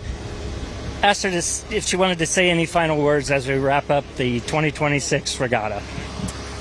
Well, I know it didn't end how we wanted it to, but all in all, I think it turned out to be a great event. We wanted to just thank everybody from coming down and getting to watch. Hopefully all the spectators got to enjoy it. We would like to thank our sponsors, all the people who have helped us put this on. We picked up a couple new sponsors this year. We have Brett's Marine, of course Ace Hardware from Charlie Grigg, who has graciously supported this for quite a while now. Coca-Cola, Budweiser is here. We have so many people in the community that help us with this. Myers Auto Tech, and I know I'm missing a couple, but at this point in time, my brain's so fried from the weekend. I'm sorry. No, understood. It honestly, it could have been a lot worse. So we thank you for everything, and we're glad to be here for one more year, and hopefully come back next year. And the city of the Richland, and like the water follies gave us their rescue, so sure. All those things that go into it to make this a weekend. And we're sorry we couldn't finish out the last, but we just need everybody to be safe. So okay, thank you very much. All right, that's it for down here in the pits for this year. Thanks so much, Matt. Do want to send a big thank you to Griggs Ace Hardware, City of Richland, Ray Poland and Sons, Star Rentals, Equipment Share, Brett's Marine, Myers Auto Tech, Freedom Equipment Rentals, United Rentals, Water Follies, and Coca-Cola. Those are the event sponsors. Huge thank you to Top Notch Driving School, TopNotchDrivingKennewick.com for helping us put this on the air on SWX. Craig, thank you so much for doing this again for another year. Thank you to the entire crew for getting us on the air. I want to say thank you as well for watching. I hope you have a great rest of your weekend. We'll see you in a month.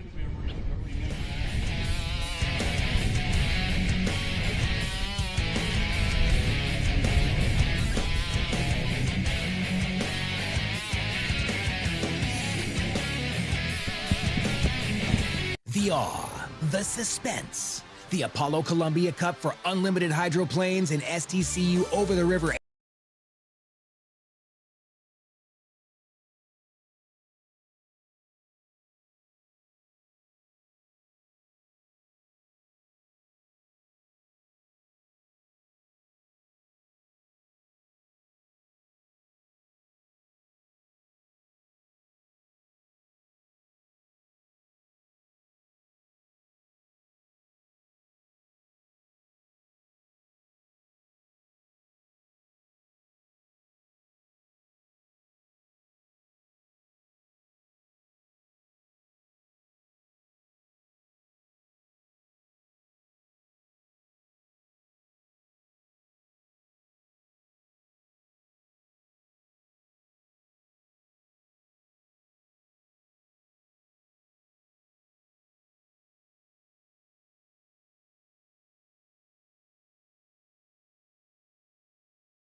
in progress. Care sponsors, AJ. That's right, guys. I'm here with Dr. Strasser, the medical director of Hoop Fest. He's seen some things already this weekend, guys, so we wanted to learn a little bit more about that. What kind of stands out to you as far as the most recent injury report here this weekend? You know, we've had more injuries than we did last year. It's been pretty interesting, kind of back to almost pre-COVID numbers, so it's really spiking up. A lot of patient contacts. Had about 1,100 people roll through our tents and about 600 good injuries. We've had upwards of around 20 Achilles ruptures, which is always kind of a test to see how's the week going. I was surprised. I thought maybe the cold weather would make it a little different, but it seems to be pretty on par. A couple dramatic injuries, you know, some significant fractures, some dislocations, but really neat. We get to have the orthopedic surgeons on site and they reset it right away and relocate it, so kind of fun. Awesome. Okay, well, not awesome. Sorry, wrong choice of words there. Awesome that we have those resources. I'll say that. Have you seen anything just super weird so far? It's weird. You know, we've had some really interesting dislocations that you typically wouldn't see in sports, and a few with some spectators that we had to send to the hospital and get looked at. But beyond that, pretty standard for what we typically will run into here. I know we're winding things down, but usually on Hoop Fest weekend, the message is to hydrate because of the heat and all of that. That's not the exact situation here, but what would your message be to folks that, you know, maybe have a game or two left and they want to stay safe? Yeah, you know, I would say never wrong to hydrate, and especially part of that recovery. Everyone kind of thinks about how do I get ready, how do I get through the weekend. You're going to be sore tomorrow. Make sure you're flushing out those muscles and whatnot. And I say get a break if you can. This is when that fatigue takes over and you start to lose a little bit of control. So lean in, make sure you come ready to play, and play hard, and we'll get through it. And I know that MultiCare's partnership with Hoop Fest goes beyond just care here. Can you kind of tell us a little bit more about how you guys have been more involved in the community and preparing for this weekend? Yeah, you know, it's a big part of what we do and why we do this. We love the Spokane community and the Inland Northwest here. And so we sponsor some teams, 10 different teams from an underserved and underprivileged school districts, and get them involved. We give them jerseys, we give them food coupons, we make sure that they're supported well, basketball, shoes, the whole kit, so they can come and show up. And it's really, really a joy of ours to be a part of that. Awesome. Well, thank you so much for what you guys do. Hopefully those numbers stay stagnant for the rest of the day, and we'll have more Hoop Fest coverage for you when we come back.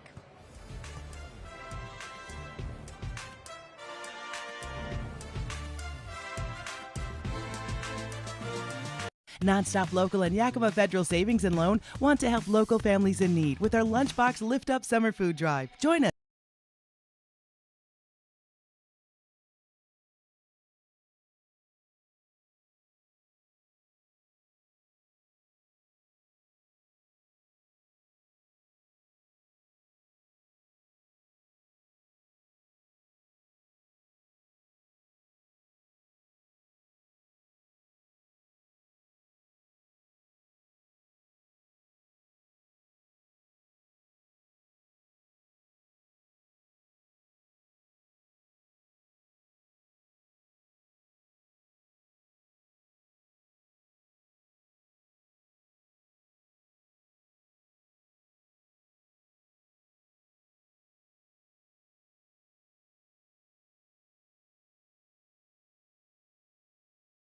To find out more. This is an SWX Sports presentation.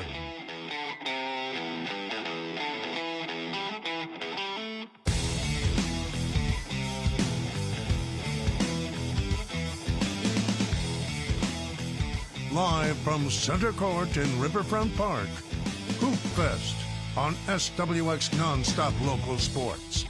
Broadcast coverage presented by Jewelry Design Center starts right now. This Hoop Fest contest on SWX is presented by McDonald's. 6 all-new McCafe drinks are here, from refreshers to crafted sodas made with your favorite sodas and topped with smooth, velvety cold foam, like a Sprite Berry Blast made with Sprite and blue raspberry syrup. Welcome back, Center Court here at Riverfront Park. In the pavilion, she is Jamie Loetta, former Big Sky Conference MVP at Eastern Washington University. I'm Larry Weir. We have got 6 foot and over winner's bracket competition here in this game. I think the winner moves into the Final Four, but we'll wait and see about that. We've got the brothers team, the Mama's Boys, taking on Wrecking Ball here. Oh, yeah, it's going to be a great matchup here. Super excited for these guys to give themselves an opportunity to advance here in this winner's bracket. And, yeah, let's get this thing going. So Mama's Boys, they've got the ball right now. They're in the crimson jerseys. They are the Shelton brothers, and that is Ben putting up the shot that is no good. And here is Wrecking Ball. Ethan Bogue with the ball right now. Top of the key, that is Street, Lucas Street, who missed the 2-point opportunity. And here, once again, the brothers team, the Shelton brothers, Mama's Boys. That is Austin Shelton, number 14, giving it to Caleb Shelton Johnson. Back to Austin again. Back to Caleb. See if he can give his team a hoop inside, and he does. And Mama's Boys on top early on, and kind of important, Jamie, in a game like this, especially with weather that may play a part in it, to get some inside hoops early on. Totally. You definitely want to take advantage of that inside game, like you said, with that climate change. But, yeah, you've seen a lot of teams be very successful, you know, utilizing that inside game.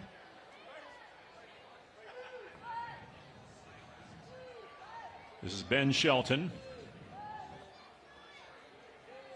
Caleb Shelton Johnson.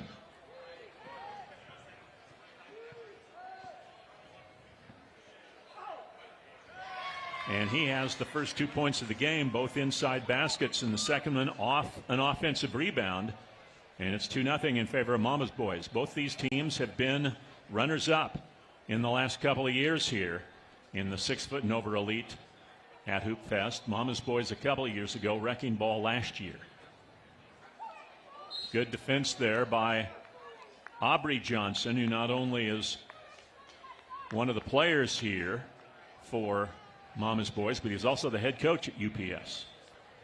Super fun seeing teams come together, you know, that family-oriented team, and they have a lot of chemistry, and they'll find each other, they'll work well with one another. So this Mama Boys team is, you know, they got a lot of experience together, playing 20 years at Hoop Fest. Missed shot there by Street. And so there's Aubrey Johnson, the only one without a number.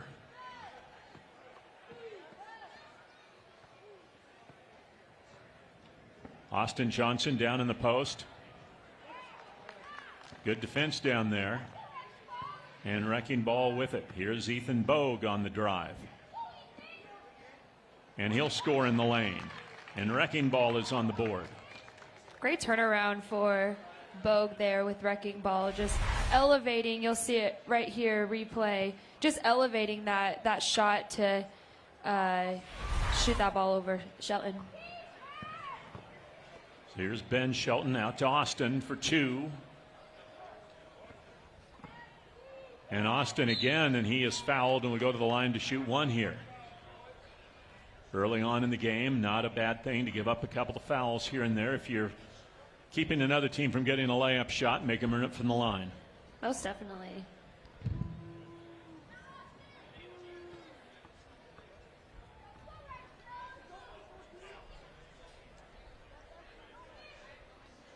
And Austin Johnson scores, makes it a 3-1 ball game here. I'm sorry, what I said. Shelton, Austin Shelton, thank you.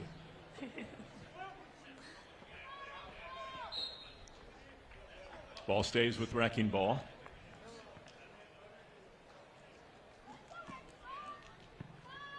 This is Jacob Neufeld. Now to Street.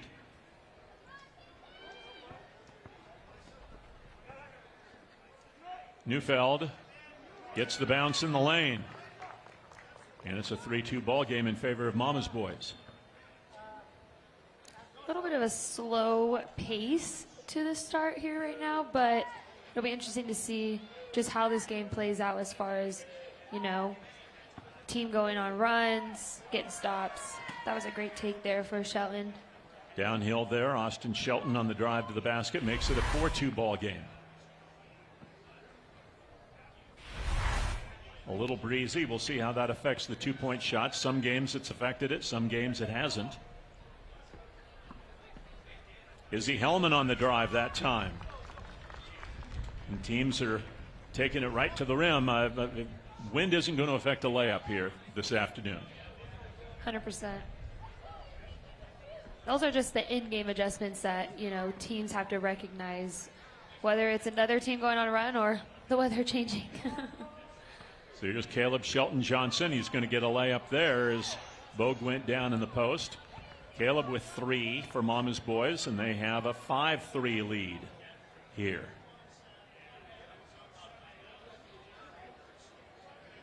Time called while they get some debris off the court.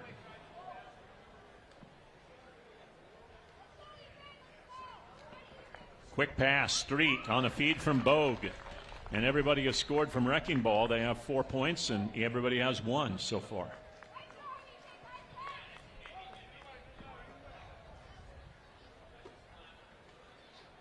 So all the Sheltons played at UPS. Either football or basketball. Here's Austin. Good defense there by Wrecking Ball. This is Lucas Street. Now Neufeld. Bogue inside. He's got a height and length advantage inside. Nice pass. And Neufeld gets the hoop. That was a great look. Wrecking Ball taking their time down in the post, back to the basket, get a feel of what the other guys are kind of doing. Great backdoor cut. Austin Shelton.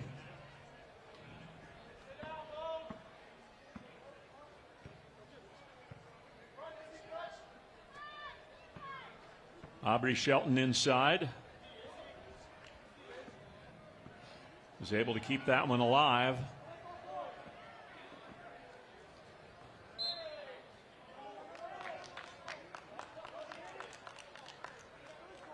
And it will be Wrecking Ball's ball here.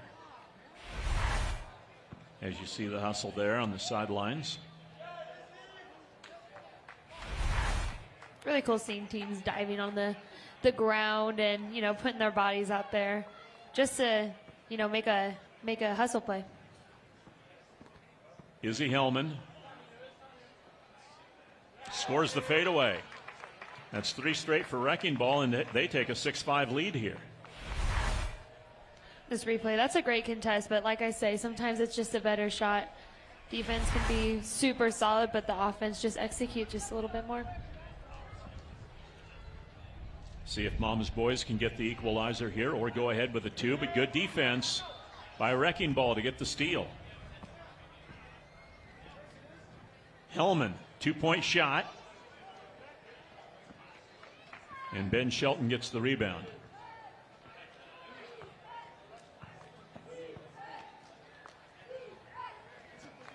Ben gives it up to Austin. Now to Caleb. You'll see both teams are patient with the ball, trying to get the best look they can, best shot. Ben Shelton can't get the 2 to fall. It'll be out of bounds for Wrecking Ball here. With 3 straight points.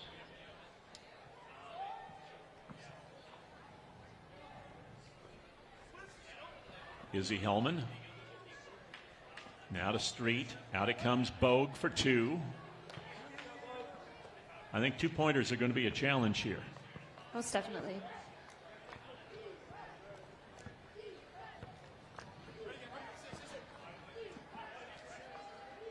Ben Shelton inside, and Bogue grabs the rebound.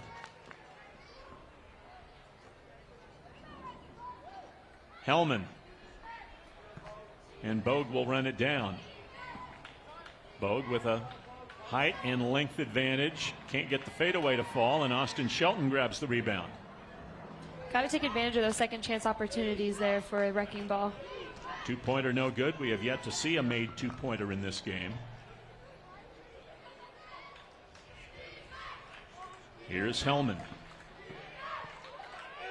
Both teams have had maybe their best success trying to get downhill. Here's Bogue for 2. Hustling after his own rebound, can't control it. It'll go out of bounds, and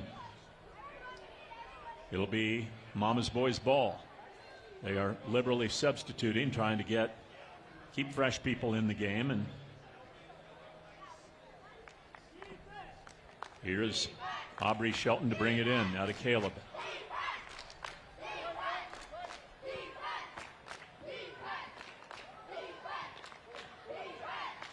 Physical matchup here between Street and Caleb Shelton Johnson.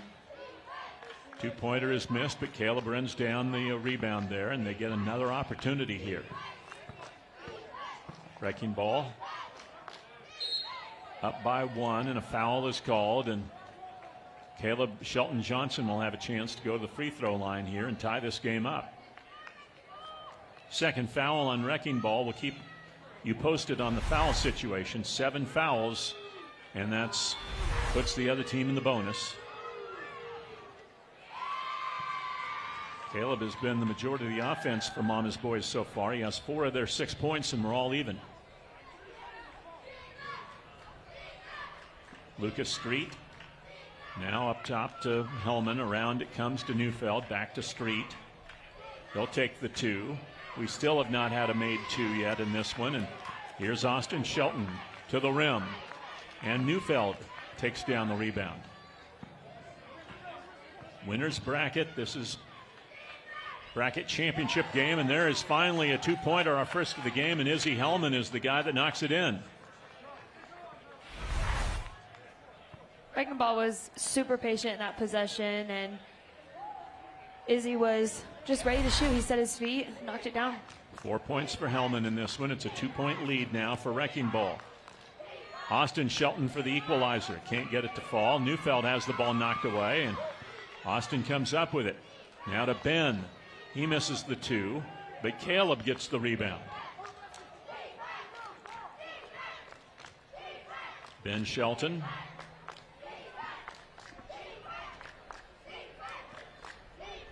To Austin at the foul line. And a good drive there. He has 3 points. That was a strong take for Austin Shelton there, just initiating that contact and finishing through it. So an 8-7 game. Here's Bogue inside. Gets it back down at the 2-point line. Back out to Street. Thought about the 2. And nice little give and go there. Beautifully done. Neufeld to Street.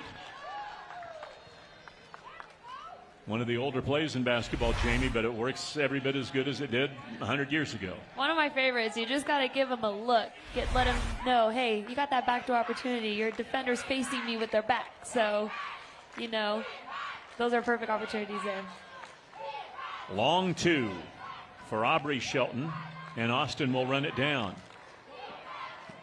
He'll take the ball right to the rim. Can't get the reverse to fall. Ben Johnson saves him going out of bounds, but it'll be Wrecking Ball's possession here.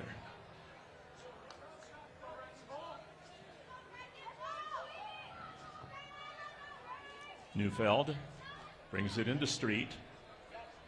He'll take the 2 and hit it. Couple of 2s here for Wrecking Ball as they open up a 4-point lead. Hits the 2, holds up the 3.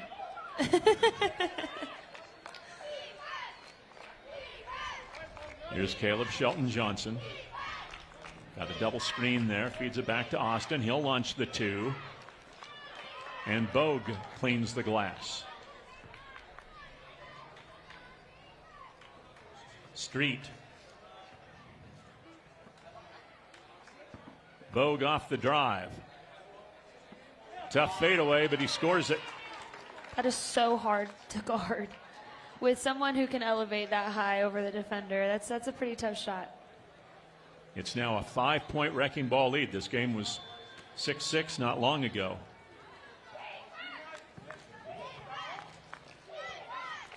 Aubrey Shelton, that's partially blocked by Bogue and grabbed by Neufeld. Good defense by Wrecking Ball. Bogue with it. Starts to back in on Aubrey Shelton, and Aubrey is going to be called with a foul, and that'll be a one-shot foul coming here for Bogue.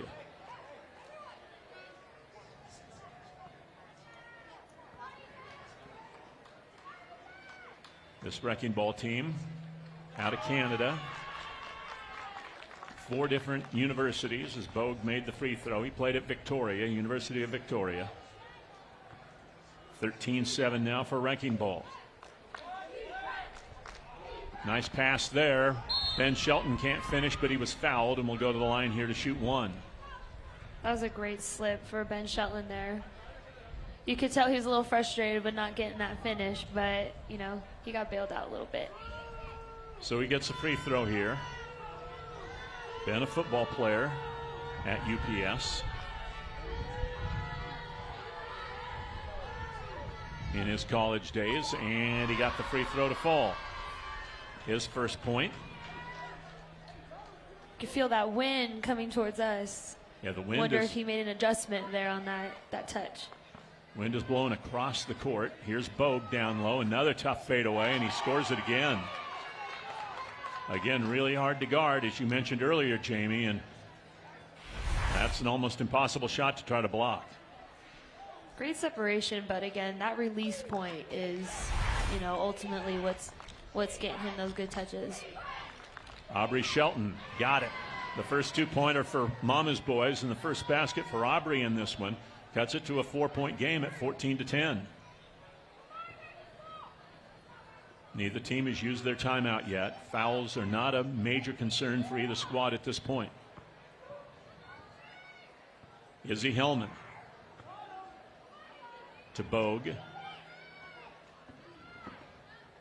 Gets back in the lane again with that fall away. He could patent that. And it's a 15-10 ball game. And we have our first timeout here in this contest. Mamba Boys take the timeout here, now trailing by 5, and it's getting into danger zone for them now at 15 for Wrecking Ball. They've got to really start getting some 2-pointers to fall and really tighten up their defense. Most definitely. When it comes down to the wire like this, you got to make sure you're playing solid defense, limiting to one shot.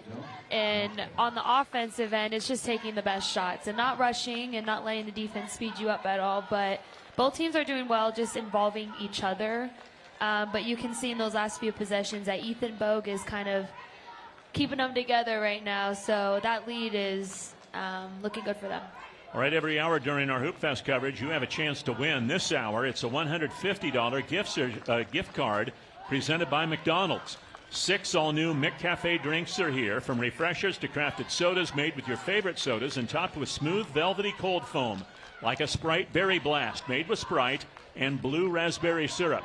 All you need to do is scan the QC code on the screen for your chance to win. All right, the Mama's Boys, the UPS brothers. Here's Aubrey Shelton, another 2-try. And with the win, that's, again, a tough situation, and the ball out of bounds, and it'll be Wrecking Ball's ball. Jacob Neufeld. We mentioned all these guys from different colleges in Canada.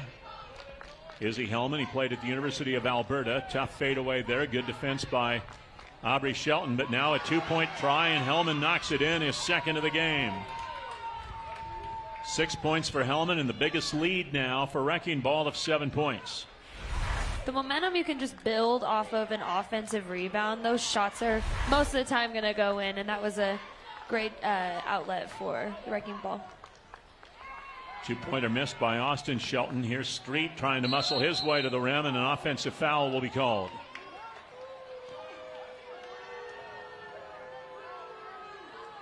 A little bit of a shoulder contact there, but heart attack. That's what tends to happen, is that defense can really draw some of that contact from the offense coming downhill. Austin Shelton.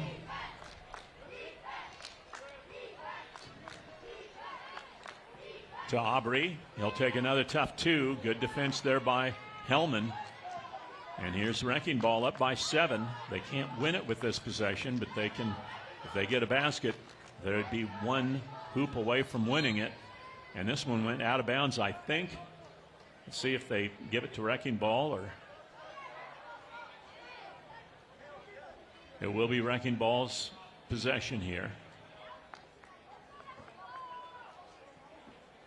This is Bogue. Street for 2.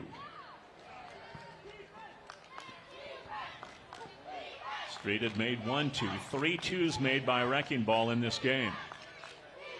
Mama's Boys need a basket. Ben Johnson. And it's out of bounds. It'll be Wrecking Ball's possession here. I think that wind caught that shot there right at the end when it was about to hit that rim. It's breezy right now. Going to make shooting from the perimeter tough, but coming up next is the slam dunk contest, so that's not going to affect that. There's Street with a shot that won't fall, and Ben Johnson grabs the rebound.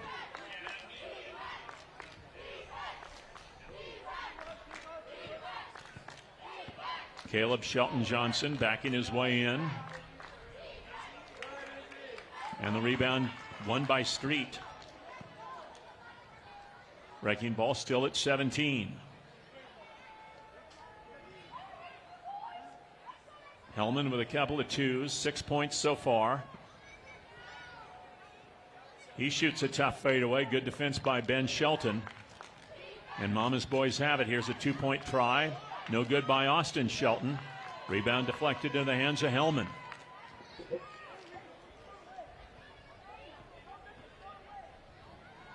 Two-pointer.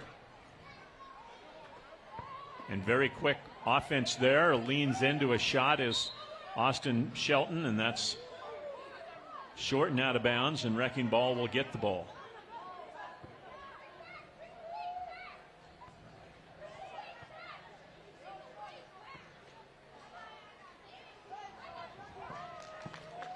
Bogue. And he'll go to the free throw line for one shot here. A little quiet there for the last few minutes for Bogue, but you can tell that with these last few possessions coming up, it's, try to get the best bucket we can. Free throw no good. Still a 17-10 ball game here.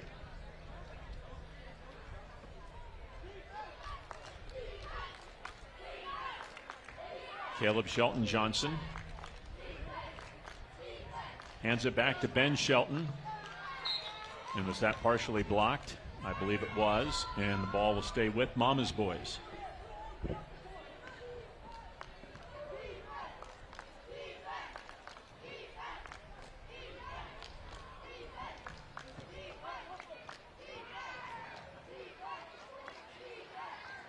Austin missed the two. But Caleb gets the rebound, steps out to the three-point line, gives it to Ben, now to Austin. It's a little step back two. They just have not had much luck from the two-point line here in this game. Just great ball movement by Mama's boys there. Just, forcing the defense to have to recover, but just couldn't get that shot to fall. Bogue. Out it comes now to Neufeld.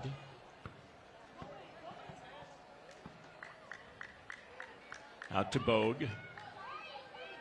He'll take the two and hit it. And now the next basket will win it for Wrecking Ball. Their fourth two of the game. The first one for Bogue. He's up to 7 points.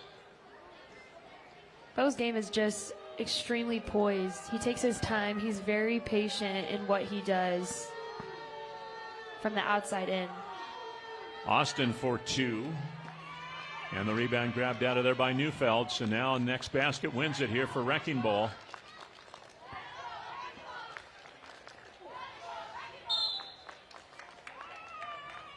And a foul there.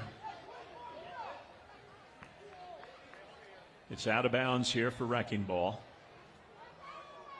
That was just the third foul on Mama's boys here, so.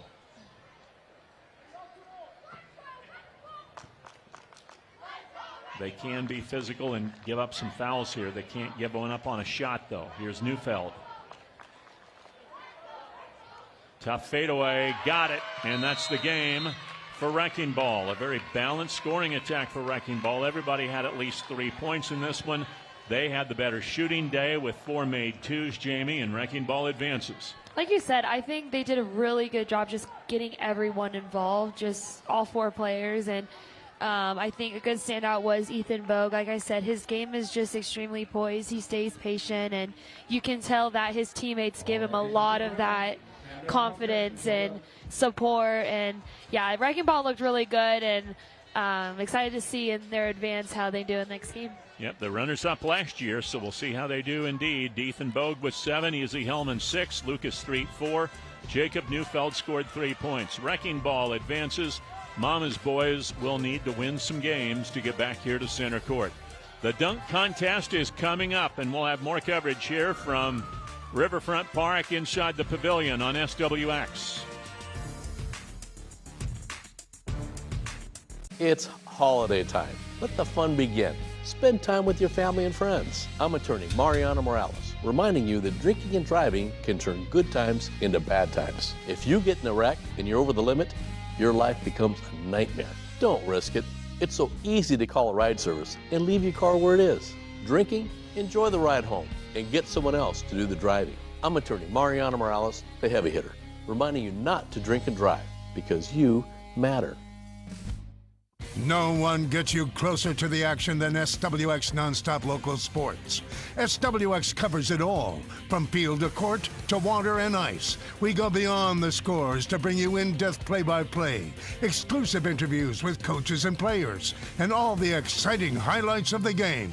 Join Kevin and Evan as they team up to bring you local coverage of our area's best sports on SWX. No one covers more local sports than SWX. Learning to drive doesn't have to be stressful. At Top Notch Driving School, our certified instructors guide you every step.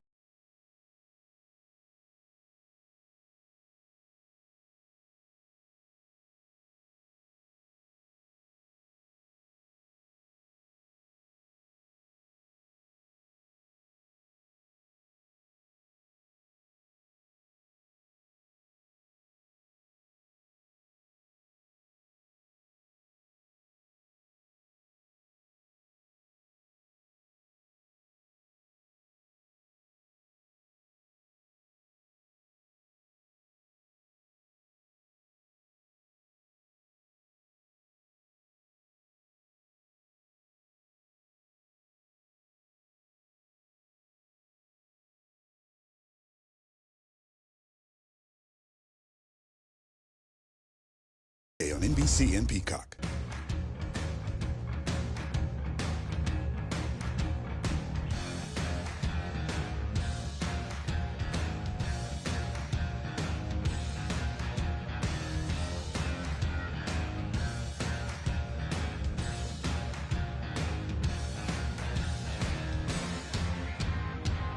Nonstop Local and Yakima Federal Savings and Loan want to help local families in need with our Lunchbox Lift Up Summer Food Drive.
To find out more. Every hour during our Hoop Fest coverage, you have a chance to win. This hour is a $50 gift card presented by Simply Northwest, your go-to place for thoughtfully curated gifts and custom gift baskets in Spokane Valley. Simply Northwest is where gift giving is easy and meaningful. Scan the QC code on your screen for your chance to win. We are back here under the pavilion where we are ready for the Slam Dunk Contest Finals. And for that, we send it down to the voice of the dunk contest, Dennis Patchen. All right, are you guys ready? Yeah, Just don't forget, you are on SWX too. So this is being televised on SWX. All right, we are ready with the rules. We do know those. We have introduced Larry Wendell to you. We want to introduce our judges to you. We will have 4 judges judging this contest. 2 of them are members of Multicare, and we appreciate them being here, and we appreciate the Multicare sponsorship. The first one is Dr. Adam Noyes, Multicare Pulse Heart Institute. Dr. Noyes, thanks for being here. Our other is the Hoopfest Medical Director and Multicare Sports Medicine Doctor, Dr. Nick Strasser. Thank you, Dr. Strasser. Do either of you two dunk? No, okay.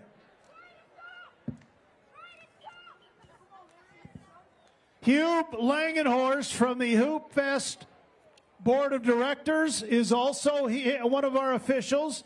He will actually be not only one of our judges, but he will be calculating and tabulating and adding up the score. And our 4th and final judge is the guy who's in charge of this whole thing, the Hoopfest Executive Director, Mr. Riley Stockton.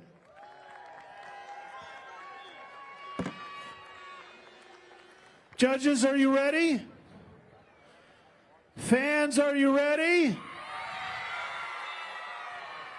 All right, here we go. Our first dunker today is Keegan Savage.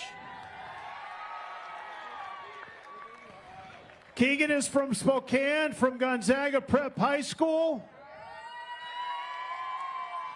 Last year he made this round. Let's see if we can help him get him a little further into this competition and maybe even win it. Keegan, you get 1 warm-up dunk and then 2 that count. He has 2 official dunks. Now, if you're just going to sit on your hands out here and not say anything, then we're going to clear this area. Come on, let's help these people. The louder your cheer, the higher they jump.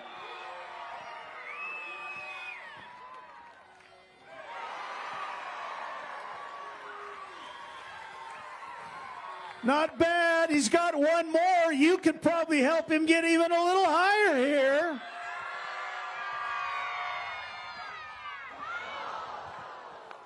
Keegan Savage, thank you, sir. First of 8 dunkers.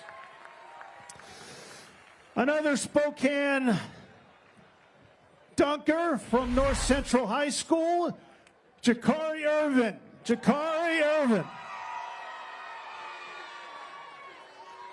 1 warm-up dunk, 2 to go. Playing basketball at Bethune-Cookman in Florida. Here we go. Warm-up dunk.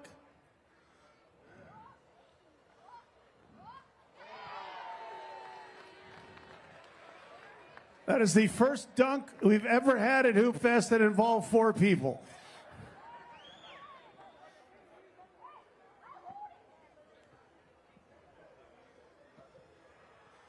This is the first of 2 that count.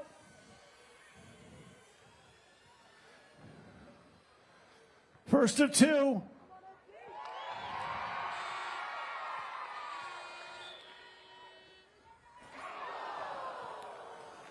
So close, so close. All right, here we go.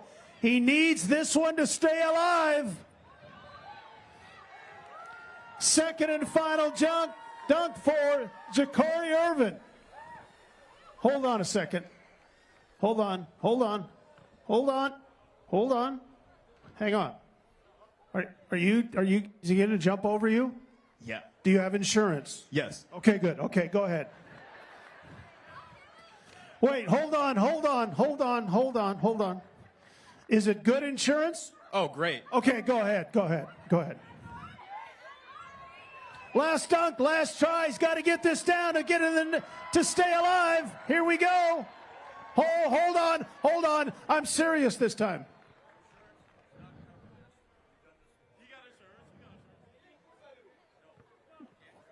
Okay, so sorry. So I've just been informed by the Hoop Fest we cannot jump over people here.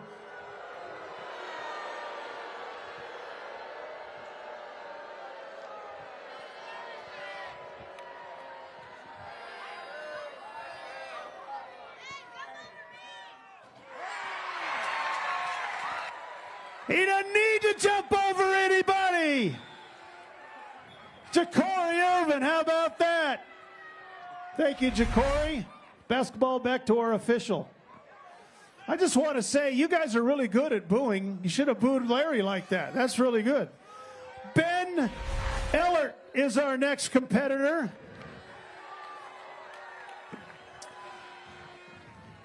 Ben, another Spokane native. Meade High School, right, Ben? Mount Spokane High School, I apologize. Okay, this one doesn't count. He did that warm-up dunk yesterday. You have no idea how hard that was. Here we go, first to two.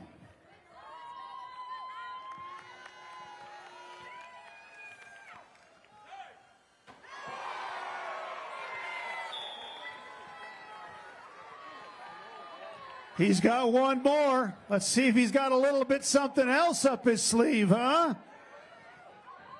Ben Ehlert, here we go.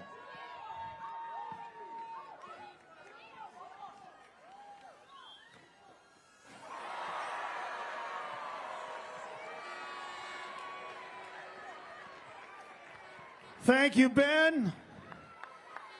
Tyler Blakely. Tyler Blakely is up.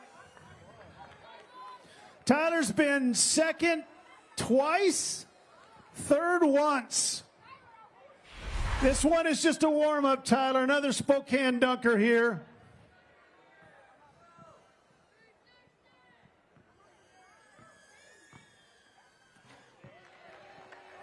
Now he's got two. I don't want to hear you guys be quiet here. We only got like 15 minutes of this left. Let's get some noise out of you. Here we go. Number one. Not bad at all. Watch out for flying drones. Here we go. Second and final attempt here. Trying to win the Hoop Fest Slam Dunk competition.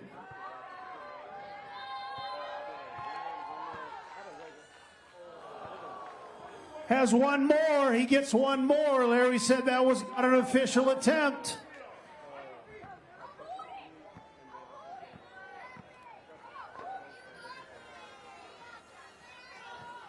Last chance here. Here we go. Let's hear it for Tyler, huh? Thank you for being here, Tyler.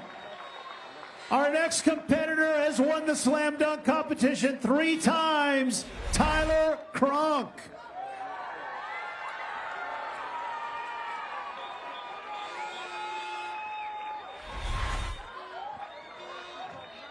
Tyler's from the west side of the state.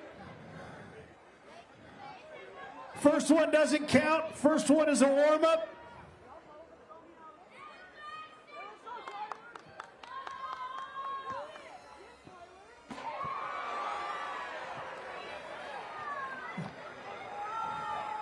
That didn't count. It's a shame, but it didn't count. Here we go, the first of 2. Tyler Cronk, first one.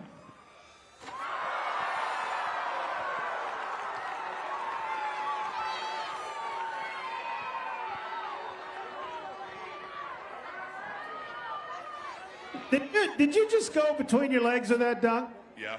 Okay, good. No. You do whatever you want to, but go ahead. Every one of these little kids has wanted everybody to go through their legs, and you're the first one to do it. He's been asking me the whole time yesterday, right there. I know, he asked everybody yesterday to do that. All right, Tyler's got one more.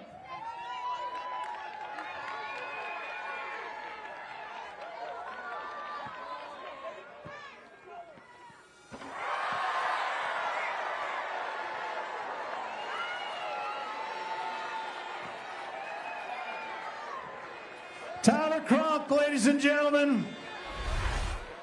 Bryce Elder is our next competitor. He is from Boise, Idaho. He brought his twin brother here yesterday, and his brother wasn't good enough, but he is.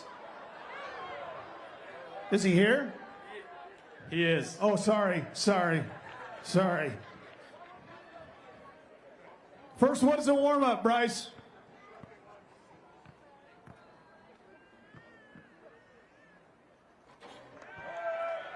All right, he has two dunks. Calm down, Larry. Calm down. He's got 2 dunks. Let's help him. Come on, let's help him.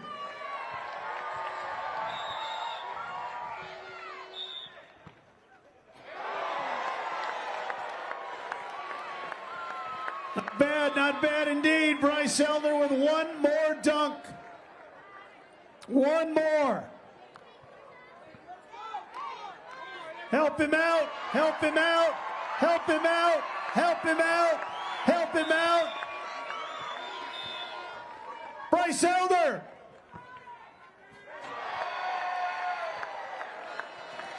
Get him, Larry. Get him. We forgot to tell him don't hang on the rim. Larry will throw you out. All right, down to our last 2 competitors. Alex Cosell. Alex is from Bozeman, Montana. And we told you yesterday he tore his Achilles back in 2023. From what we saw yesterday, it's fixed.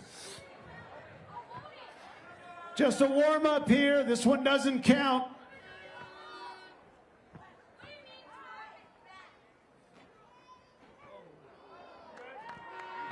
It's all right. Doesn't count. Gonna get an assistant from the crowd. Again, remember our newly established rules. No jumping over anybody. Who knew?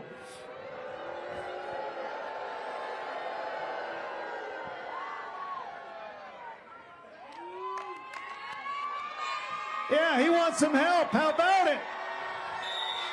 First of 2 for Alex Cosell. 1 left here. 1 left. Got to get one down here. Let's help him out here. Come on. He's asking for help.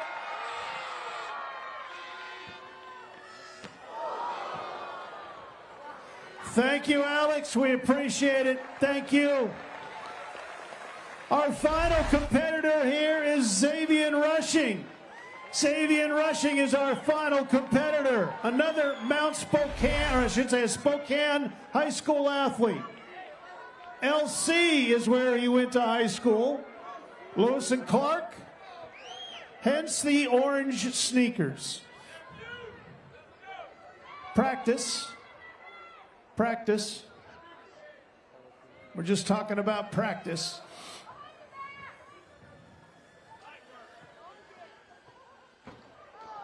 All right, we've got 2. Now, I will tell you, if we don't have a dunk off, these are the final 2 dunks. So how about let's hear it? Let's get a little excited here.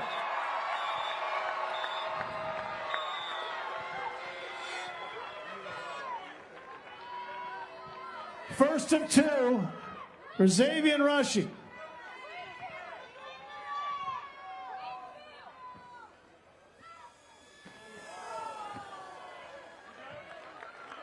He still has a second 2. Larry has ruled he has 2. Still 2 dunks for Xavier.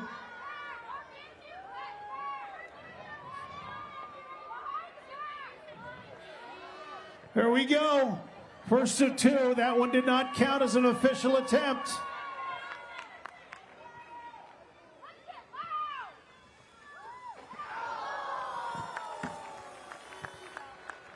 Down to a final attempt. Xavier Rushing here. He's got to get one down to get votes. He needs a dunk. Let's help Xavier Rushing his last dunk attempt here.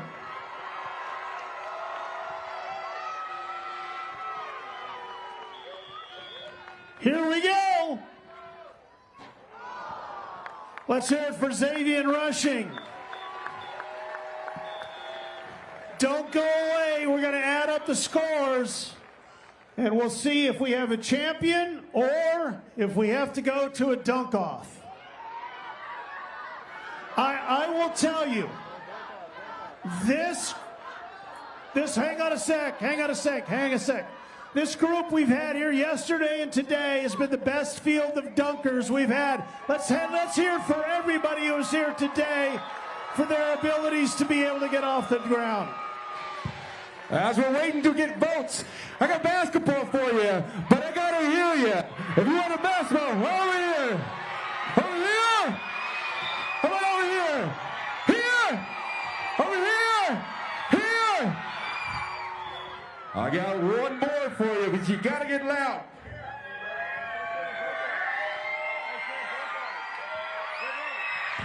All right, one more over here. Over here. Here. All right. Got some bad news for you. We got a dunk-off here.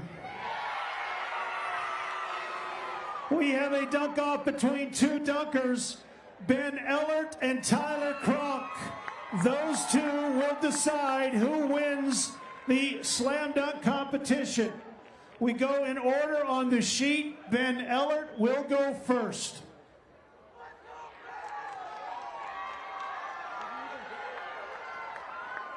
One dunk, no warm-ups. One dunk. You get one dunk.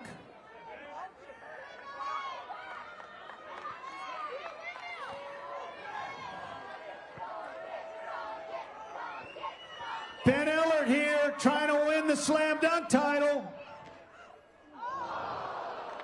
He still has one. That does not count as an official attempt.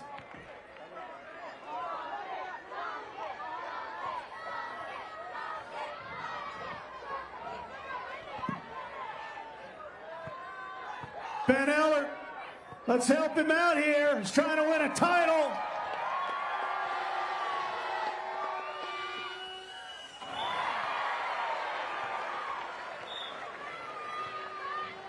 Tyler Kronk.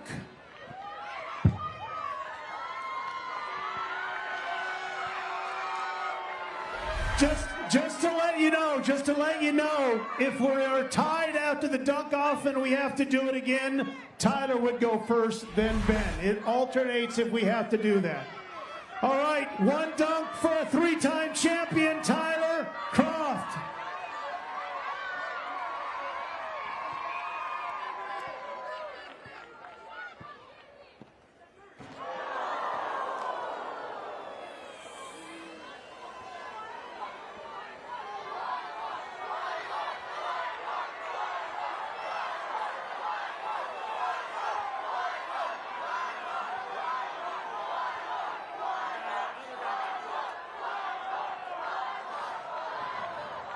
I got more bad news for you. We're going to do it again. Tyler Kronk will be up first this time. Tyler's up first this time. Again, if we have a third dunk off, we'll switch the order. Tyler, one dunk.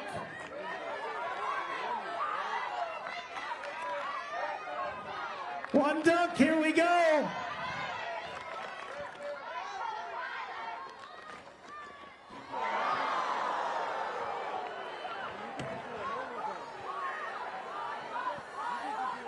Let's hear it for Tyler Kronk putting on a show here today, huh? He didn't leave anything in the bag. All right, Ben.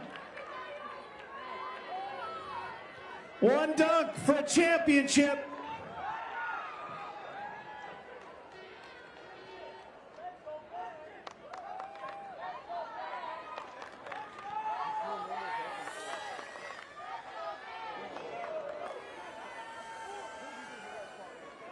Still got a dunk, still got to try. We all right over here?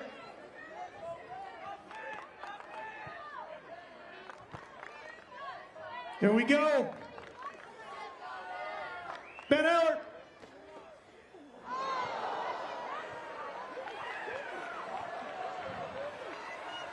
Ben, dunk off again, third time around. Ben, you're up first.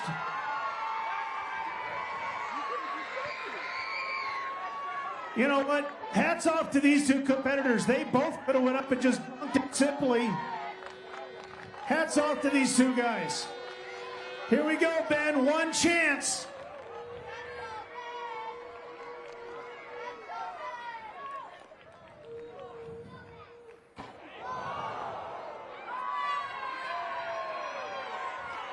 Tyler Cronk with a chance to win.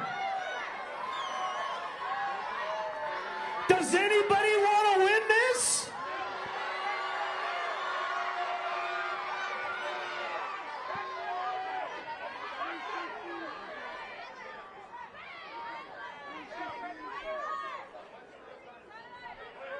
Tyler, use it.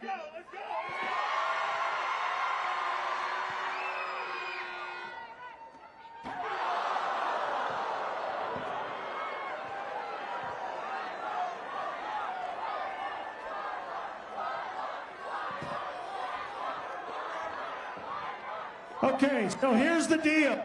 We're going to do it one more time, and if you both miss, then nobody wins. No, I'm just kidding. They're going to pick a winner if you both miss, okay? Tyler's up first. These are the last two dunks, and they'll make a call.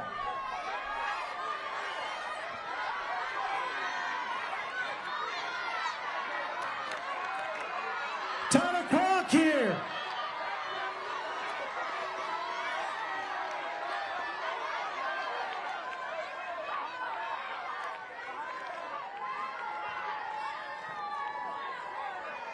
He's tired. He needs your help. He said he's tired. Let's help him out.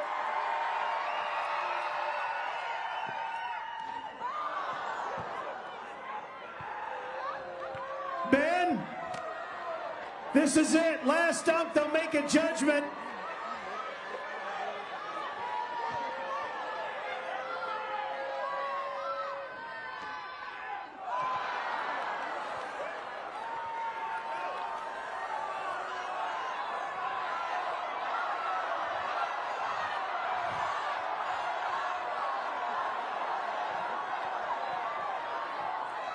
Our judges have made a decision. They have taken in all the dunks that they have seen from these two competitors. Our champion is Tyler Cronk.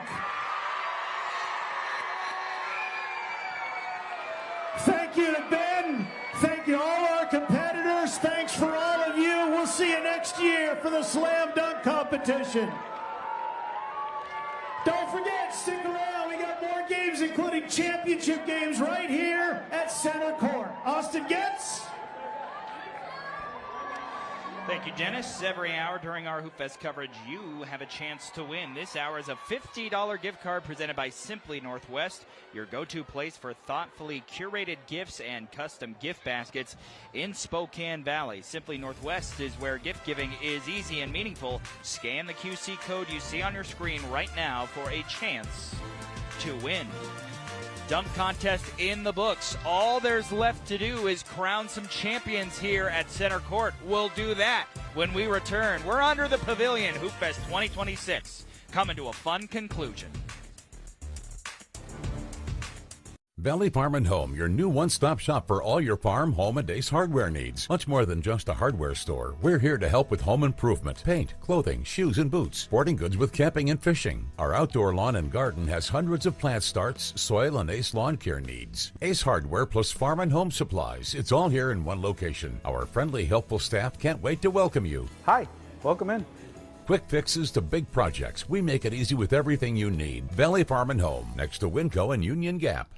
Nonstop Local and Yakima Federal Savings and Loan want to help local families in need with our Lunchbox Lift Up Summer Food Drive. Join us.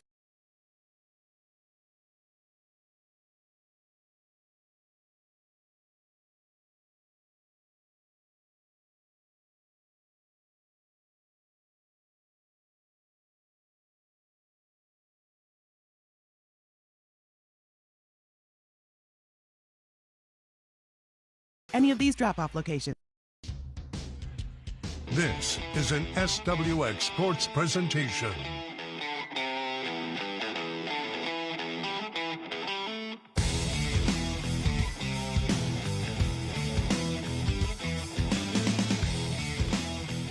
Live from Center Court in Riverfront Park, Hoop Fest on SWX Nonstop Local Sports. Broadcast coverage presented by Jewelry Design Center starts right now. This Hoop Fest game on SWX is presented by Spokane Foot Clinic. This Hoop Fest action starts from the ground up. Spokane Foot Clinic provides care from routine treatments to complex surgical procedures, fully equipped to handle all your foot and ankle needs. Keeping you Hoop Fest ready with expert care when you need it the most. Spokane Foot Clinic. Well, that was a interesting final to the dunk contest. Larry Weir, Jamie Loetta here at Hoop Fest. I don't know, Jamie, I've ever seen a final of a dunk contest that was decided because nobody could make a dunk. Oh, my goodness. It kept everybody on their toes. The crowd was pretty disappointed when we didn't see those last, shots go in. But it was a fun time, good atmosphere, great competition. Yeah, great competition throughout. We had some really good dunks up till the very end there. So we have got coming up 6 foot and over semifinals. So these will be the games that will decide who will play for the championship later on tonight. But we don't know who those teams are yet. So they haven't finished up all the bracket competition yet. So we will be getting to teams here very shortly. And so we're not sure exactly what's going on at this point in time, but stand by. Down on the floor right now, we have got Juice, and he's going to tell us what's going on and give us a little entertainment here. Stand right here. There you go. All right, here's what you got to do. If you make it, anything in this box, you can pick one thing from the box if you make it. All right, what's your name, buddy? There's a 3 right there. What's your name? Nas? Nas. All right, shoot, buddy. All right, make sure you rebound for the next person. There you go. If you make it, get anything out that box. Boom. All right, there you go. Rebound first. Rebound, rebound, rebound, rebound. There you go, buddy. All right, go ahead and pick something, anything on there you want. Boom. Keep going. Keep going. What's your name, buddy? Billy. There it is. Make sure you rebound. There you go. What's your name? Novette. Sylvette. Shooting for 3. All right. Make sure you rebound. There you go. You got it? We already got a rebounder now. There you go. There you go, buddy. Anything out that box?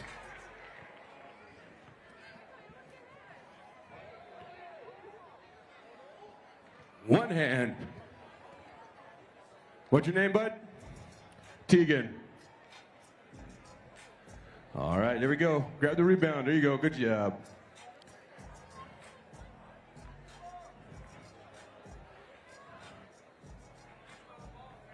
Yeah, you should do so. Hey, you gotta get it in the line, though. You can't take cuts. There you go. All right, you know what? I'm gonna give you another chance. Hey, shoot. You can shoot anywhere you want. Anywhere you want. Anywhere. Take advantage of it. There you go. All right. Anything out of that box you can have. Boom. Next person.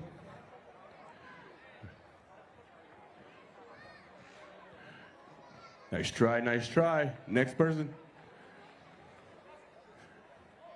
There we go. There we keep going. Nice. What's your name, bud? Everett. Let's go. Where you from? Spokane. Let represent.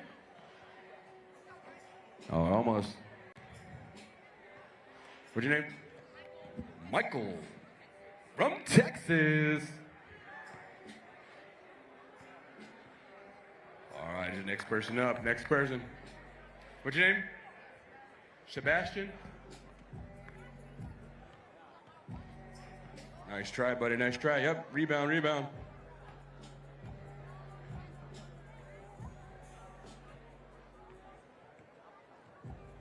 Nice try, nice try. What's your name, bud?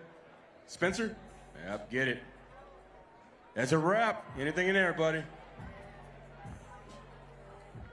I like your headband, man.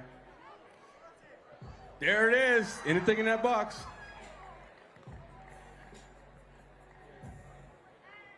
There we go. Shooting. Booyah. Anything out of that box? Get it, get it. Oh, there you go. Riley's going to shoot next.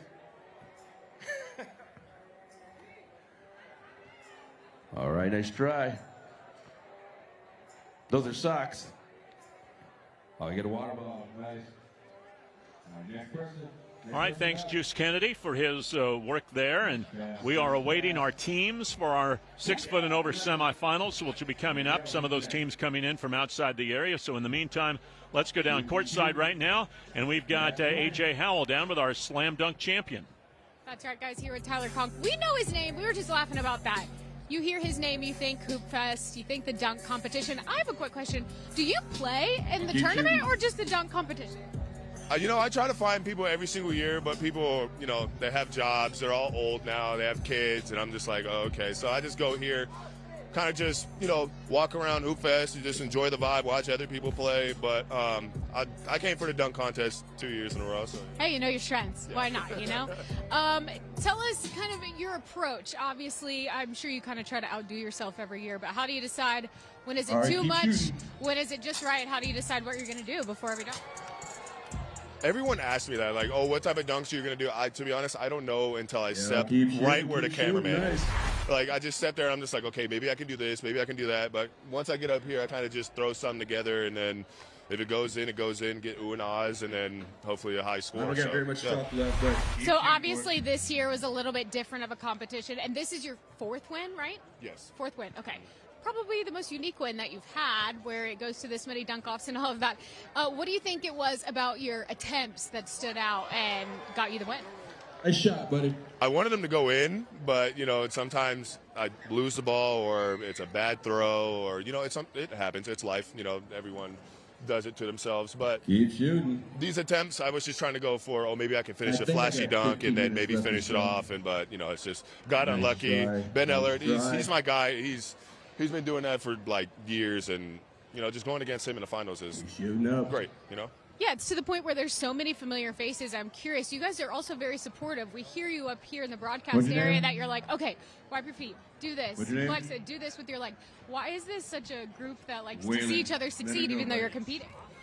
I mean, I feel like all dunkers want to see, you know, their best dunk go in. I think that's kind of just the best thing. And also on this court, as you can see, there's a couple of, like, people, you know, slipping and sliding and all that stuff. But, you know, it is what it is. Like, you got to wipe your feet sometimes because it's going to get slippery. If you re-wipe, you're going to get that traction. Maybe you can get it for a couple of steps.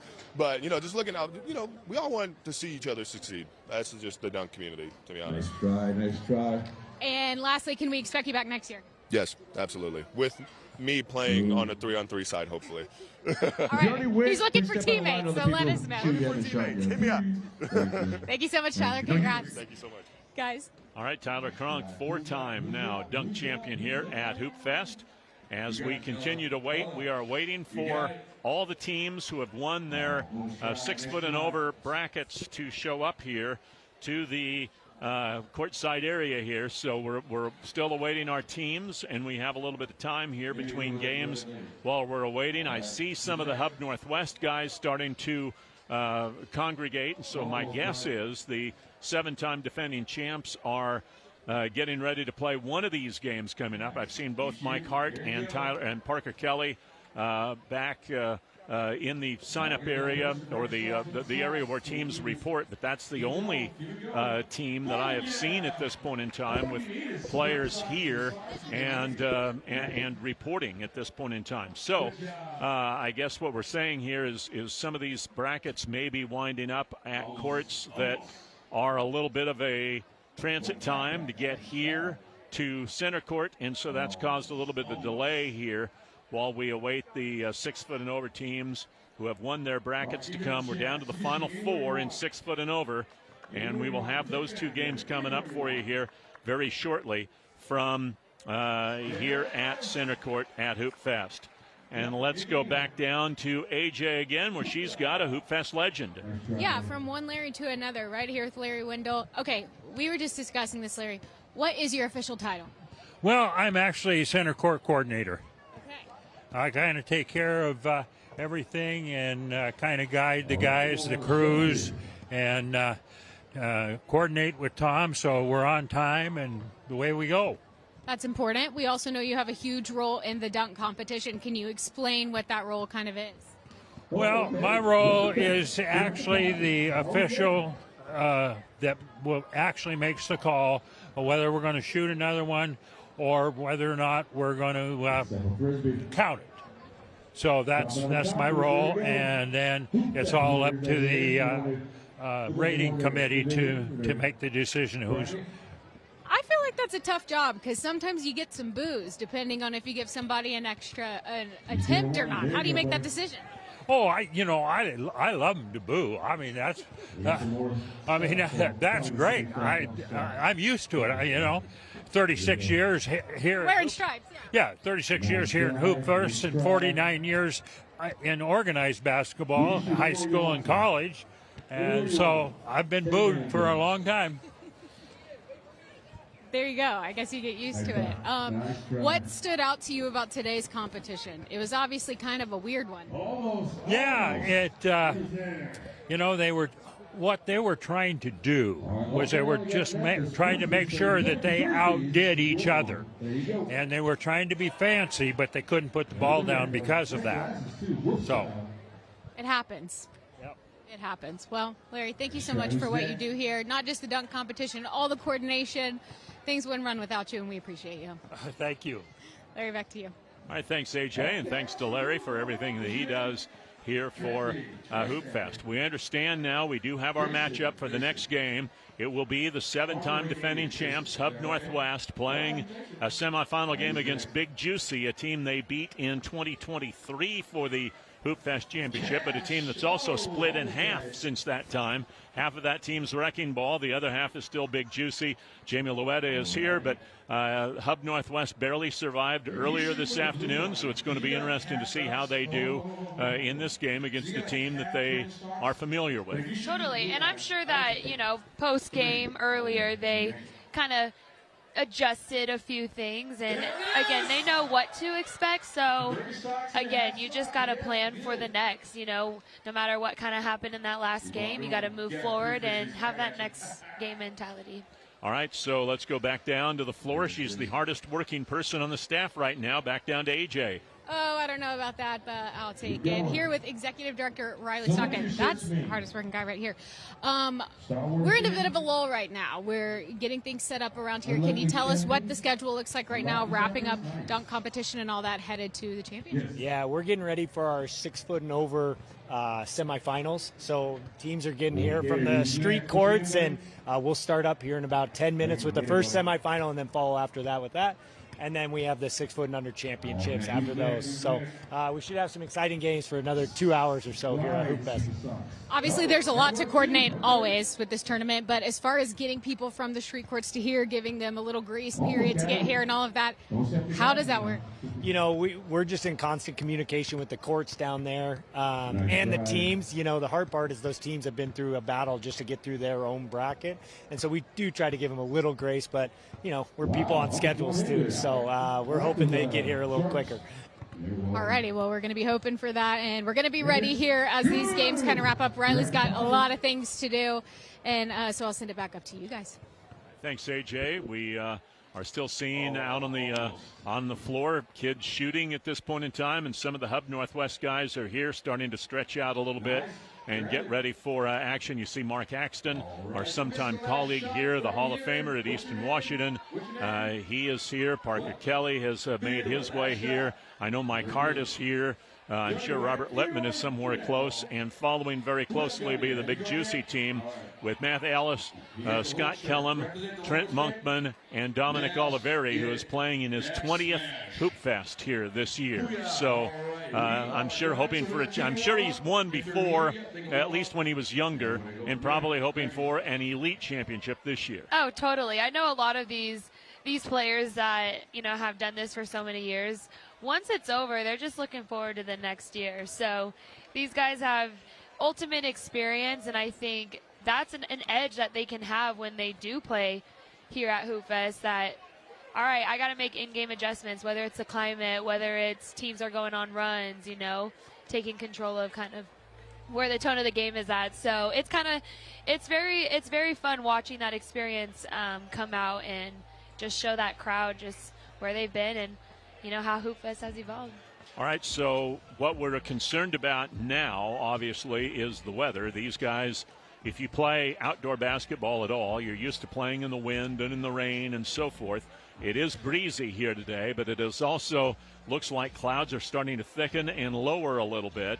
And, of course, that's not great news because rain could enter the forecast at some point tonight. The sport court is still down on the floor. We can tell you that the court is lined underneath the sport court on the concrete. So remember a couple of years ago they had blowtorches out here and they were trying to dry rain off the floor so they could tape the key out and tape the three-point line out and things like that after the fact. Well, that's all been done at this point in time. So if rain does come, they would stop this game or any game that is going on. They would tear up the sport court. They would take that apart and put it away and then resume the action on the concrete. But that's all lined and ready to go if that needs to happen here today. So that's one good part, but there would be obviously a delay to get the court put away. It comes in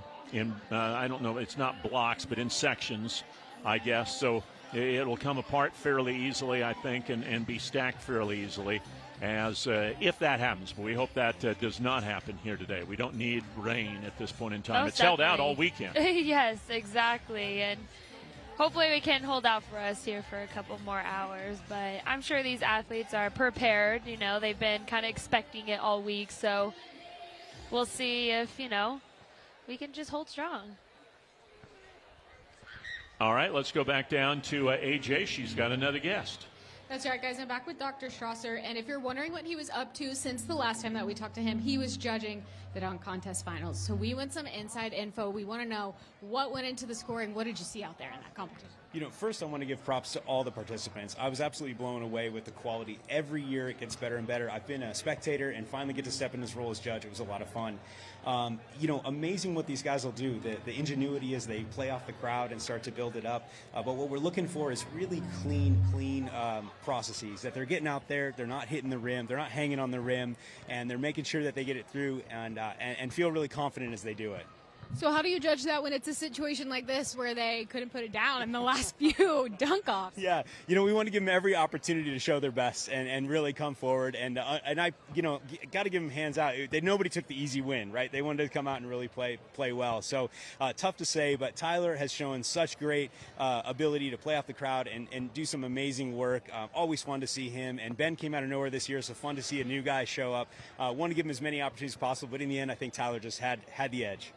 Here you go. He had that. And then moving forward, what would you say your advice would be to maybe competitors for next year on how to come in and really wow the judges? Yeah, I think that if you're going to do something, play off the crowd, do something interesting, be creative. Never wrong with doing a solid dunk. You get two. So start with something you can be really consistent with, get something in the hoop, and then we can kind of take it from there and I'll see some creativity. And from my perspective, make sure you warm up, stretch those legs out. I don't know how these guys have springs in their calves and knees, but I'm always pretty impressed. But I just want to make sure they're recovering well. Kind of interesting sending them through the, I think it was four runoffs at the end. They'll probably be a little sore tomorrow. That makes sense. Well, yeah, take care of your body. That's the ultimate message, and maybe you'll get some bonus points from this guy next year judging. Guys, back to you. All right, thanks, AJ, for all your help here between games. The teams are out on the floor. You can see them. Big Juicy on the left of the screen. On the right, the 7-time champs, Hub Northwest. And we'll have the start of this semifinal game coming up in just a moment here on SWX. This summer, it's all about high stakes and higher speeds at the annual Water Follies, Saturday, July 25th and Sunday.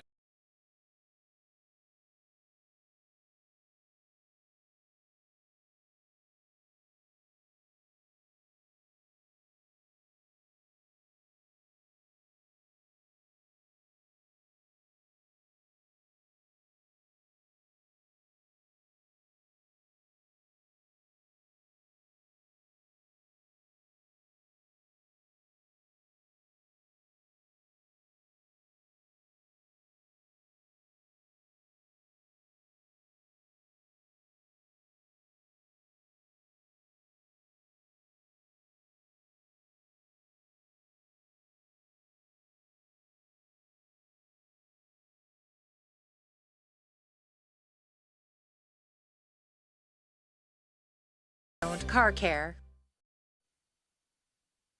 This is an SWX Sports presentation.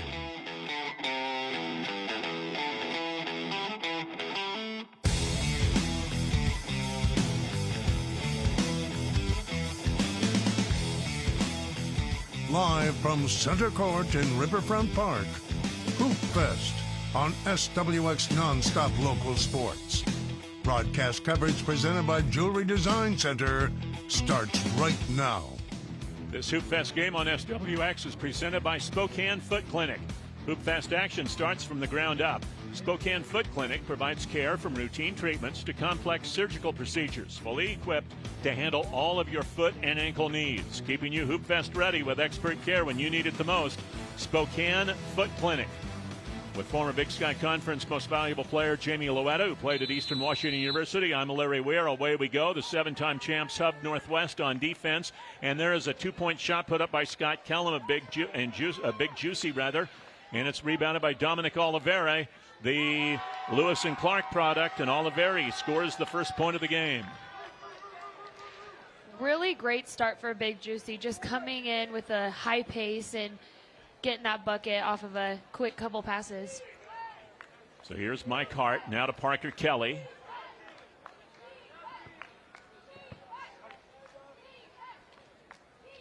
Looking inside for Littman against Matthew Ellis.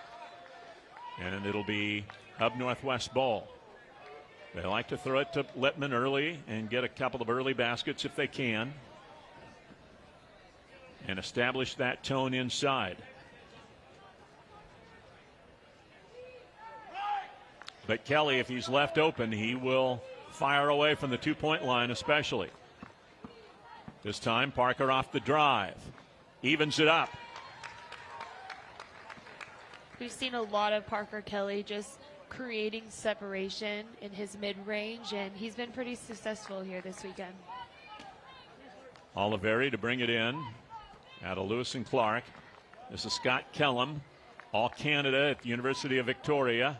Oliveri, another offensive rebound, rejected by Littman inside. Little step back three. And Big Juicy now controlling the boards. We'll have a third opportunity here. And Kellum converts. Offensive rebounding is huge. It's very seldom you see Hub Northwest giving up second or even third shots. They did that time. Totally. And if you can add that to your offensive game, you know, ultimately you want to make that first initial shot, but being able to do those little things, the intangibles where you do hustle after rebounds is great for this offensive play here at 3-3. And a turnover now for Hub Northwest. And so Big Juicy with this 2-1 lead. This is Matthew Ellis. Oliveri, another offensive rebound, and he sticks it in. I don't know that Hub Northwest has a rebound yet. Oliveri is just fighting the battle in the post. He's taking control here in the first few minutes here, and that 2-point lead has been a huge result of just hustle plays. Littman inside is blocked by Oliveri. And he's feeling it. He wants to drive right in, and Hart retrieves the rebound there for Hub Northwest.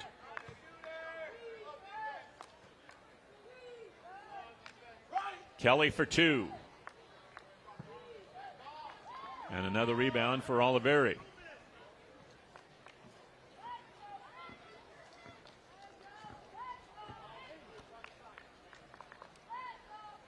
Kellum off the Oliveri screen. Makes it a 4-1 game. I really like this momentum that Big Juicy has come out with here in this semis. So a quick 3-point lead here. The champs will not panic in this situation. Axton is in. He'll fire from the 2-point line. And Big Juicy will get the ball back. A little bit of a rough start for the champs. This is Trent Monkman in the game finds Kellum in the lane. That's a tough shot. And Kelly with a rebound.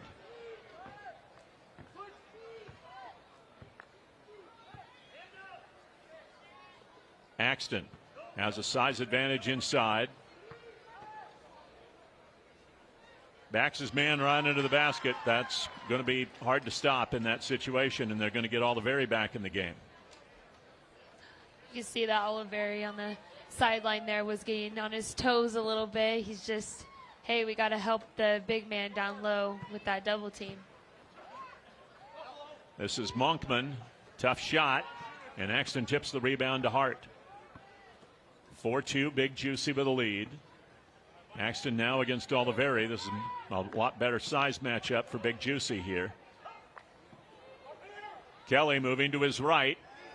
Can't get the two to fall.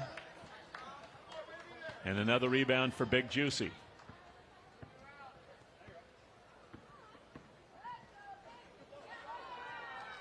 Monkman misses the drive there, and here's Axton at the two-point line. He'll launch. Hart saves him going out. Axton tries again. What a beautiful save by Hart. And you see teams that have played together for so long, they always know where each other's going to be at. And so on that follow, you just see that Axton circled around and Hart knew exactly where he was going to be. That's why Mike Hart was the MVP one year without scoring a point. Here's Monkman for two to try to put him back on top. Can't do it. Axton tips the rebound out. Axton from deep. And again, Hart keeps the rebound alive. Here's Axton off the bounce. Hart for two. A rare shot and a rare two-pointer for Mike Hart, and it puts Hub Northwest up by two. You talk about traditional plays. Drive and kick to me is very traditional. It's simple, and that's what Hub can just continue to do here. They just got to play the simple game, you know? Catch and shoot two for Kellum. And Kelly's able to throw it off Oliveri, I believe, and it'll be Hub ball. So great hustle again there. Another save by Hub Northwest, and that one thrown off one of the Big Juicy players, and Hub Northwest with the ball. Kelly has a little size advantage here. Can't get that one to fall, and Oliveri grabs the rebound. Here's Monkman on the drive. Can't control the dribble, and it'll go back to Hub Northwest.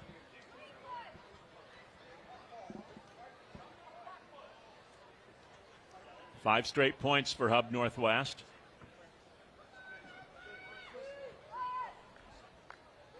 Hart with it.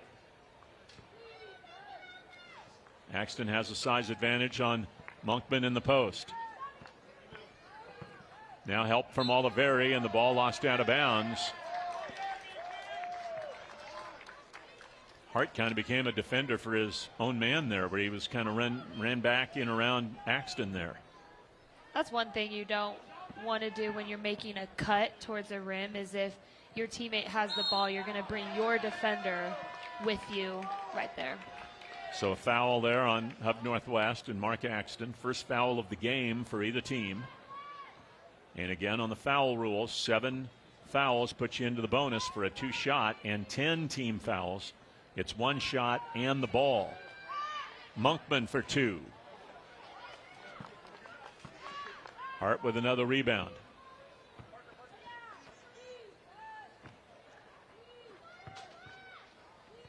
Axton.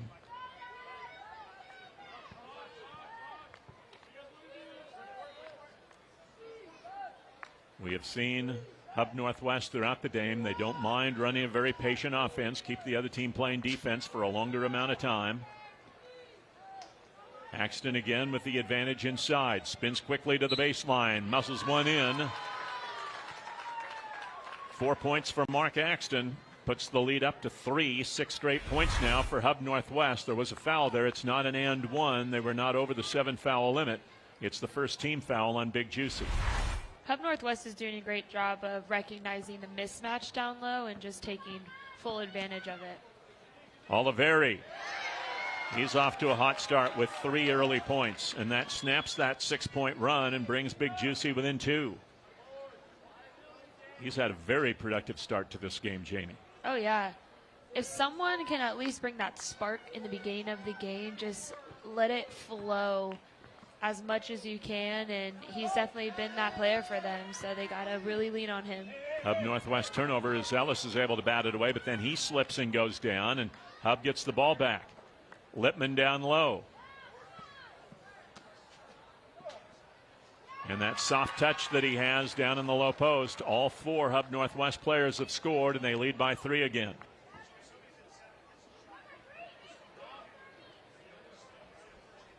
Ellis will take a tough 2. Oliveri had the rebound but is fouled. That's the second foul on Hub Northwest. And Big Juicy will bring it in. Our other semifinal game coming up after this one will be Wrecking Ball against 8-10 in what should be an interesting game. Ball knocked away out of bounds.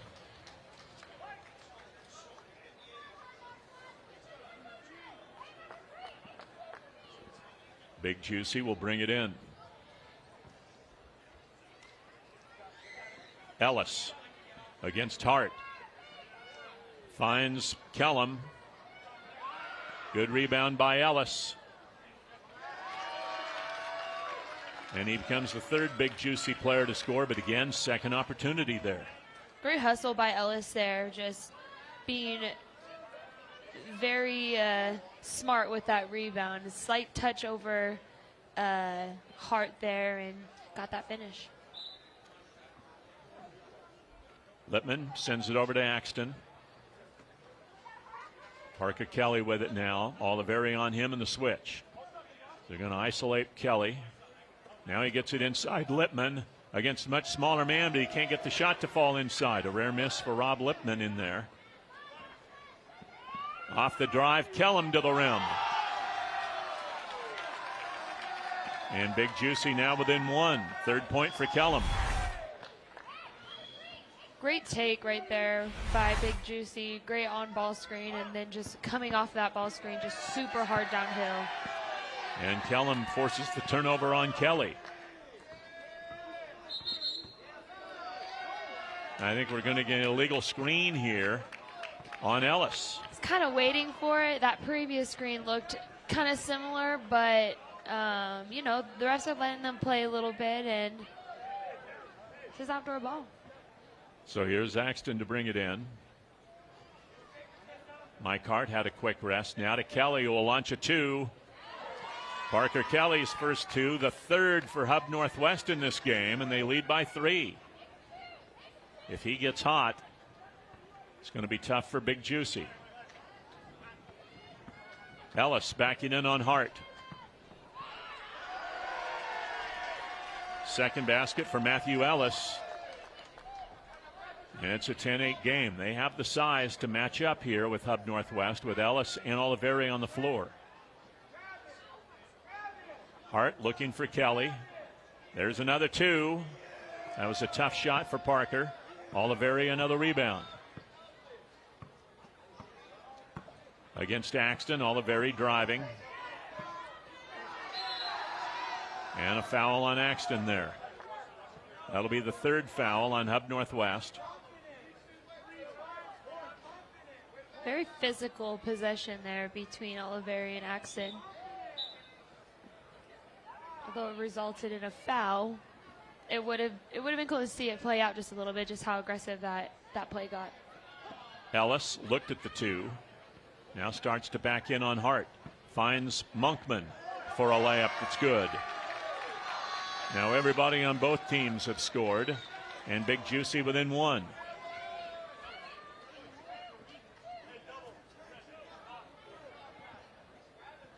These teams very familiar with one another, having played for the championship 3 years ago.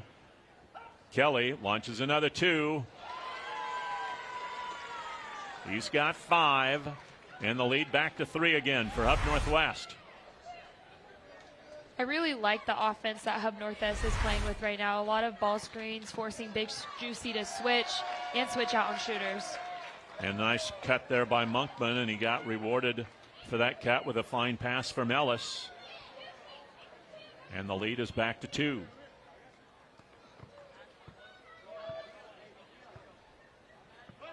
Hart. Off a double screen, Axton fakes the 3, now fakes the 2, takes the 2, and the rebound is run down by Monkman. Now to Kellum.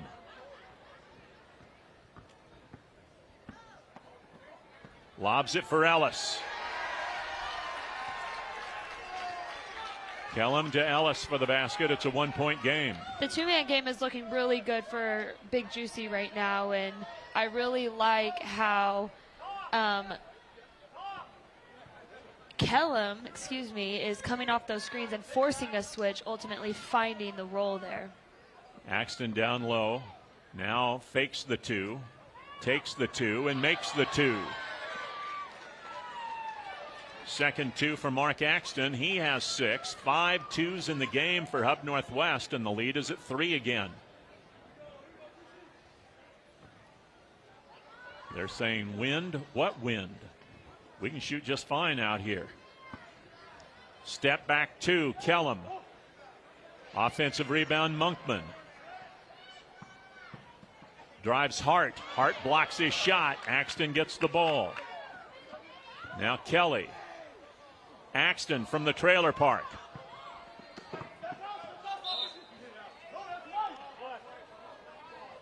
And that's going to be Hub Northwest ball. Good hustle there by both squads. And Big Juicy's going to take their time out here as Hub Northwest, they're starting to get into the danger zone a bit for Big Juicy. Hub Northwest at 14. And they've got the ball here for Big Juicy. They need to get a defensive stop and then get a basket when they get the ball back. Totally, especially when, we're cutting close here to that second half of 10 points, or 20 points, But, yeah, both teams here are doing solid, just staying patient, finding the right shots. But, limiting each other to one shot and having really good defensive stops is going to be important here. Both teams talking it over right now. Again, after this, the other semifinal coming up. It's 8-10, and that's a team with a lot of guys that played at Seattle Pacific University in recent years, taking on Wrecking Ball, who we saw just a little bit ago with 4 players from 4 different Canadian universities, and the defending runner-up from last year. So Hub Northwest will bring it in here. They can really take a toehold on this game if they can get a basket here.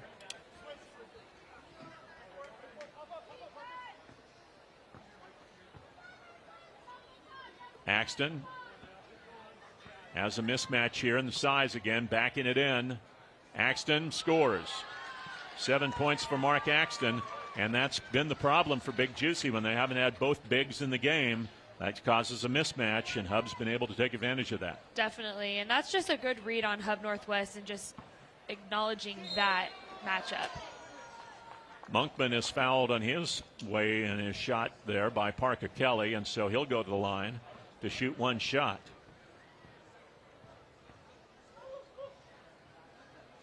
And now all 4 Big Juicy players have 3 points each.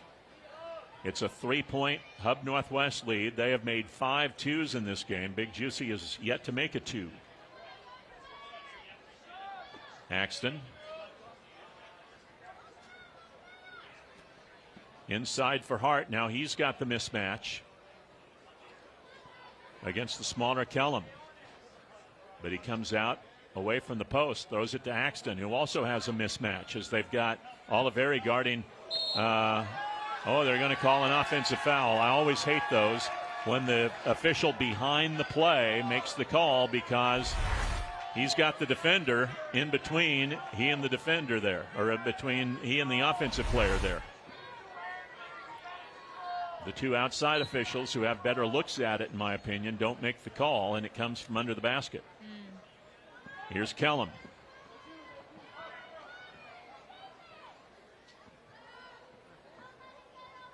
He'll take the 2. A collision going after the rebound, and Big Juicy gets it back, and Monkman misses a layup try, and Oliveri can't get the tip in, and finally it's Hart. Still a 3-point Hub Northwest lead.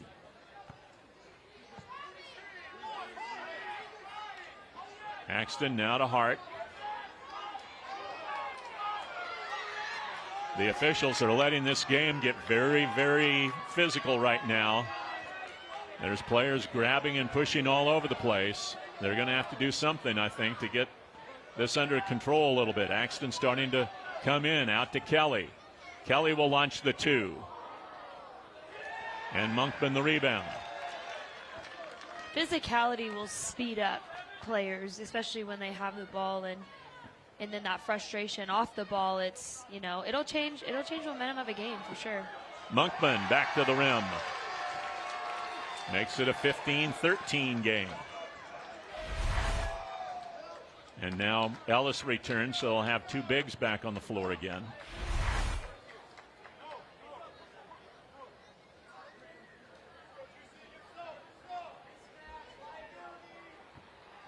So here's Axton.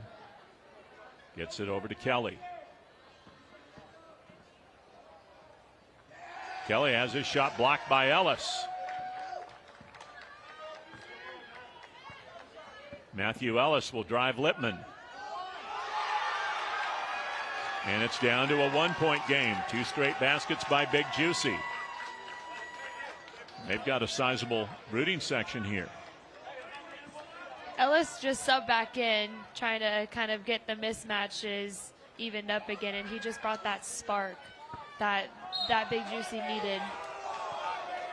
And Oliveri is going to be called for a foul, but I don't think that's where the foul occurred. I think he fouled him before Axton got the ball, not when he had the ball on the ground. Officials have a tough job, especially here in this outdoor game. For sure, they got to decide whether or not, you know, they're going to let some little things go or become a little more strict here. Hart drives to the goal but can't get the shot to fall.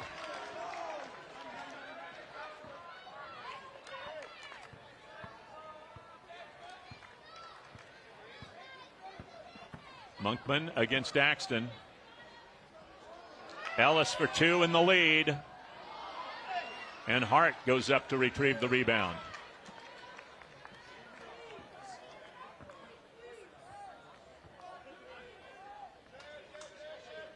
Parker Kelly guarding a switch by Ellis.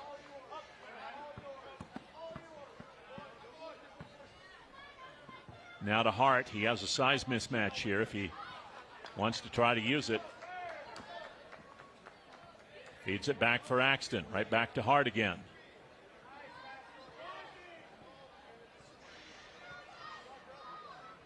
You see that Hub is trying to find some action, but they're a little slow in the action, you know? They're being very patient. Very patient. Axton banks in the 2 on a Sunday. The bank open downtown. 9 points for Mark Axton. And again, it's back to a 3-point lead again. Ellis inside. He has 5. Big Juicy keeping in contact, down by 2. Ellis had a really great cut. When you cut to the rim, you got to cut in front of your defender. And that's what you got to do as a defender, is not allow the offensive player cut in front of you. And that's exactly what happened. Axton, 2 again. Got it. Great response for Axton. He said, I got cut on. Okay, let me prove that real quick. The old man up to 11 points now in this one, and it's game point basically here, 19-15, as Big Juicy has the ball. Kellum, will they try to answer with a 2 here? That would be their preference, I'm sure. Can't get the shot off. Hard all over him. Kellum will try again. Now with Axton on him to switch. Step back 2. And Hart with the rebound. And now Big Juicy can, or rather Hub Northwest can move into the title game here. Lippman against Oliveri. And what do we have?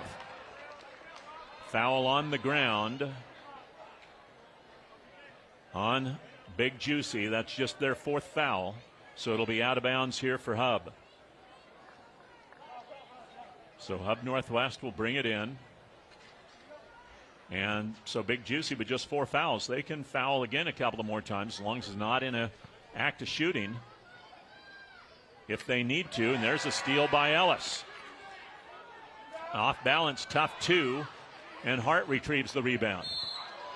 And I don't know that that's necessarily the foul that you want to take with a couple of fouls to give.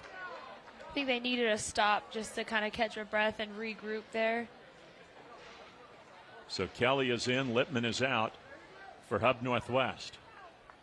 This is game point here. Axton.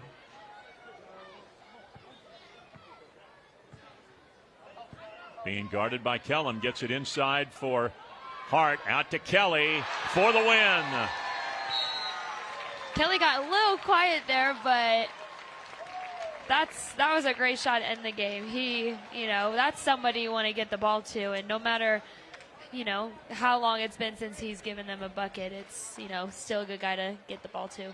So the 7-time champs advance into the title game to try to make it 8 straight years, and they did it, Jamie, on the back of 2-point shots. They made 8 2-pointers in this game compared to just 4 1-pointers. 2s are bigger than 1s. Absolutely. They'll get you there faster. In outdoor basketball, in indoor basketball, it's 3 points for a 3-point shot and 2 points for a field goal. But in the outdoor game, it's 2 and 1, so you get double those 2s or double those points when you're outside the line, and that's what it was for Hub Northwest in this one. As you see the game winner, Hart to Kelly, and the 7-time defending champs will try to make it 8 in a row as they survive their semifinals as they defeat Big Juicy here this afternoon. Who will they play in the championship game? Will it be the team they played last year, Wrecking Ball, or will it be the newcomers who have not played for a championship yet? 8-10, a team with Zach Paulson, Shaw Anderson, and Harry Cavell, who all played at Seattle Pacific, and they are joined by Bobby Moorhead, who played at the University of Montana. They take on last year's runners-up in Wrecking Ball with Ethan Bogue, Jacob Neufeld, Lucas Street, and Izzy Hellman. That is next up. We know one of the teams in the 6-foot and over elite championship game will be Hub Northwest. Who is the other? We're about to find out here in just a little bit. It will be very interesting to see who ends up meeting the defending champs once again. Every hour during our Hoop Fest coverage, you have a chance to win. This hour, we have a $250 gift card presented by Jewelry Design Center, which began selling jewelry here in Riverfront Park back 50-plus years ago in Expo 74. Jewelry Design Center. We want to be your jeweler for life. What you need to do right now is scan the QC code on the screen for your chance to win from Jewelry Design Center. Hub Northwest moves into the championship game. Who will they play? 8-10 or Wrecking Ball? We'll find out after this break here on SWX. Your business is going to have technical problems. There's no question about it. Pacific Office Automation is your guide because problem solving is our passion. Every business is unique, no matter how big or how small the problem. From copiers and printers, telephone systems, managed IT, print services, and more, we offer integrated, streamlined office solutions to keep your office humming. With Pacific Office Automation, it's problem solved. Visit pacificoffice.com today to find out more. Get ready to experience the elegance. Feel the excitement. Witness the #1 brand in burlesque. Saturday, July 11th at Legends Casino Hotel. It's a night of dazzling costumes and breathtaking performances you don't want to miss. Secure your seats today and prepare to be amazed. Tickets on sale now at Ticketmaster.com or the Legends Gift Shop. The Lala's Burlesque Show. Saturday, July 11th. Legends Casino Hotel. This is an SWX Sports presentation.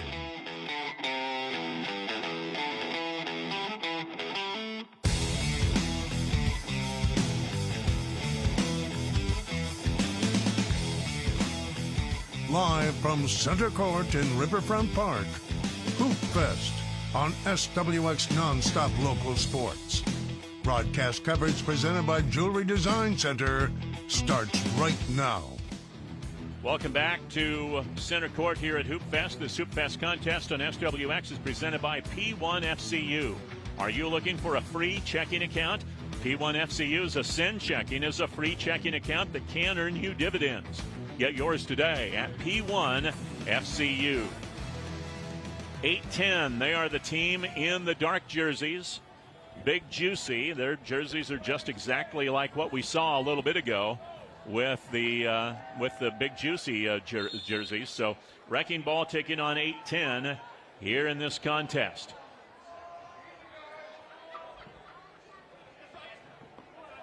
And the ball goes out of bounds, and that will stay with 8-10, who have Zach Paulson, Shaw Anderson, and Harry Cavell in the lineup here. The former Seattle Pacific players. This is Paulson. And a two-point try put up and in by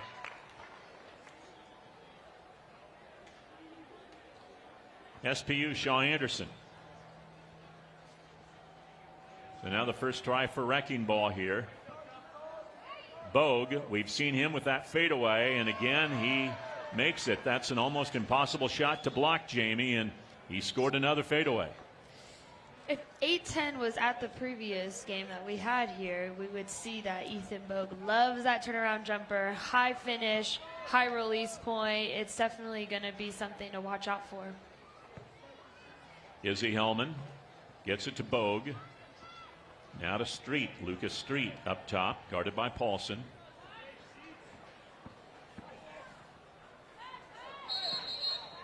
And a jump ball will be called here. And that means Wrecking Ball will get it on the alternating possession. Paulson was hoping for that steal there, but got bailed out just a little bit. And it's a Wrecking Ball with the possession here. Hellman. Out it comes to Street. There's a two-point shot scored by Street. And Wrecking Ball takes their first lead. Shaw Anderson down low, gets it to Cavell, and Cavell is reached in on and fouled. And this will be a one-shot foul coming up for Harry Cavell. One of the three players who played at Seattle Pacific. Free throw is good. I believe these guys played for Grant Leap when they were at Seattle Pacific. Leap, a former assistant at Eastern Washington, now an assistant at Seattle U. Neufeld out to Street. Cavell right up on him. Open two for Hellman.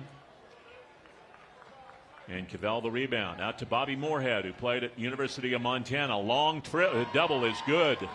Two-point shot for Bobby Moorhead, who played at Bellarmine Prep in Tacoma before going to Montana, and he launches that NBA range too. Right behind the take-back line. He was like, I got it. Deep shot. 8-10 on top now. Hellman against the taller Moorhead, who blocks his shot. Another long two. Again, Bobby Moorhead. Moorhead has played here at Hoop Fest for a while on some varying teams, but he's got a good one to be on right now, and his back-to-back twos gives 8-10 a 4-point lead. Talk about the hot hand. Off the bench, Neufeld. Shot blocked, but a foul is called. Paulson blocked his shot, but is called for the foul, and so now Neufeld will go to the line to shoot one here.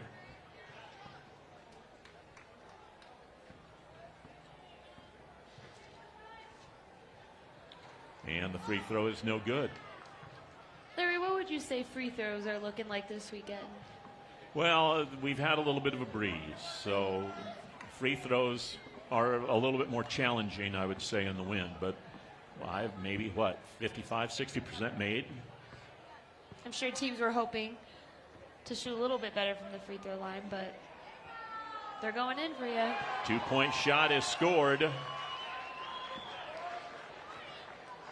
And that was Shaw Anderson. His second. That's the fourth made two for 8-10. They're up to a 9-3 lead. There's a block by Moorhead, who has the height and the length, and Moorhead tries again. He's on fire. Bobby Moorhead. What did we say in the last game? Twos are worth more than one? They are, yes, and it's an 11-3 game. That's 4 straight twos for 8-10. And Moorhead, that might have been the closest one that he's taken, and that's 4 or 5 feet beyond the line. Same spot, too. Same vicinity. All out beyond the blue line, and so the Montana product, 5 twos in the game for 8-10 versus just 1-1 so far, and they've got an 11-3 lead in this one as they have started out fast. Totally. And so now Wrecking Ball, they need to take their timeout right here, so they have no timeouts remaining, but they have to do something to try to stop the bleeding at this point. Definitely. You can see that 8-10 was ready to come back out. They were ready to keep this momentum going. Little scoring run. So Bogue will bring it in. And this is Lucas Street. And he's able to get the ball downhill and get the basket. He has 3 of the 4 for Wrecking Ball, but they've got to defend better. Here's Cavell with a drive. Can't get that one to fall as Bogue got the rebound, but then threw away the outlet pass. Here's Cavell down low. Moorhead again. Wow. See that Street there was a little concerned with the help down low, but when you have somebody who's at 4 or 5 twos in a row, you cannot leave him. 5 twos as a team, 4 of them from Moorhead now consecutively for their baskets. And it's a 9-point 8-10 lead. Bogue inside. Blocked by Paulson. Street can't get the ball to fall. Bogue the rebound, and a foul is called. Paulson will be called for this foul.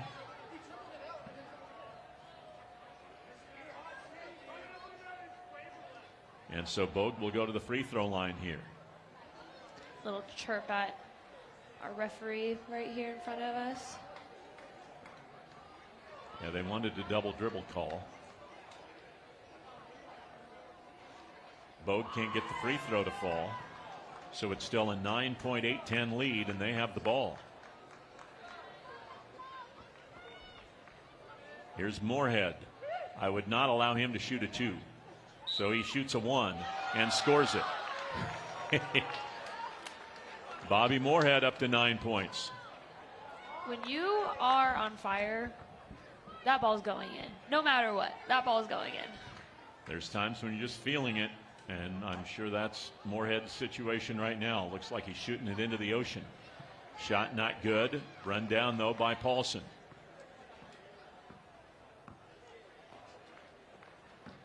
Moorhead again. That's surprising with the way he is, with the way he started this game.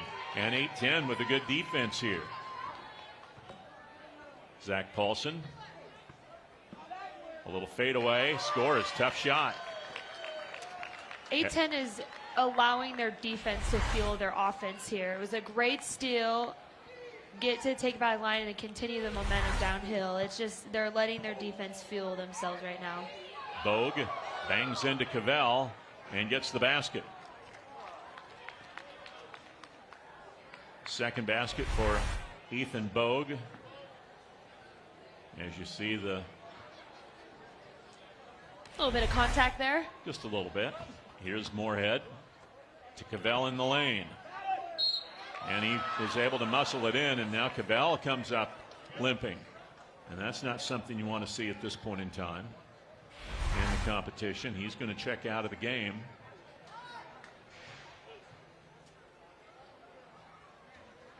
And he's going to walk it off. He needs to keep that moving, I would think. But the lead back at 11 again at 16-5. Here's a 2-pointer for Hellman.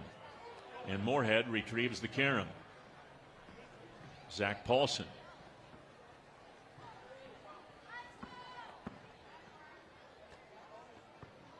Shaw Anderson now against Hellman. We'll go to the line here. You saw that Anderson took his time in his setup. He felt Hellman kind of shove a little bit on that left side where he spun back right. That was just a good post play for Anderson. Anderson hits the free throw. He has 5 points now in this game. 17-5 in favor of 8-10.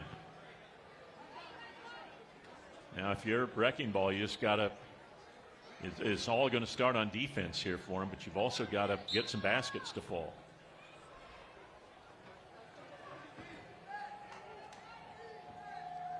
Hellman for 2. And Moorhead grabs the rebound. Paulson right to the rim.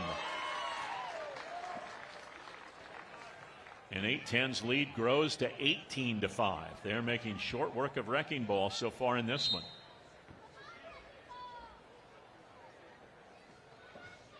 Hellman for 2. Second two-pointer made by Wrecking Ball in this game makes it 18-7. Now they've got to defend the 2-point line here. You can't give up a 2. Most definitely. Moorhead for the win. Couple inches short. Here's Street to step back 2. Moorhead again with the rebound. Here's Paulson to Shaw Anderson.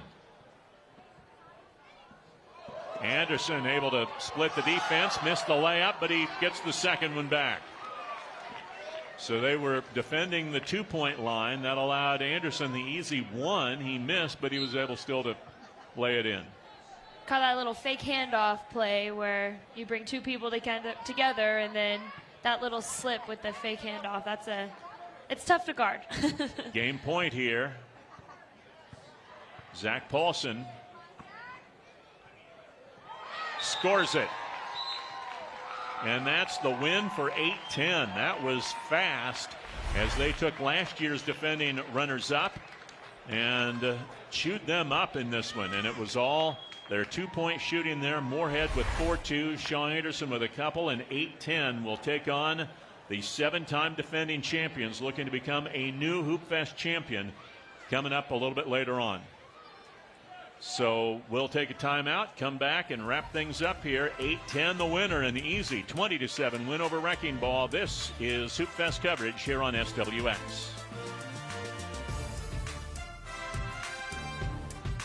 Valley Farm and Home, your new one-stop shop for all your farm, home, and Ace hardware needs. Much more than just a hardware store. We're here to help with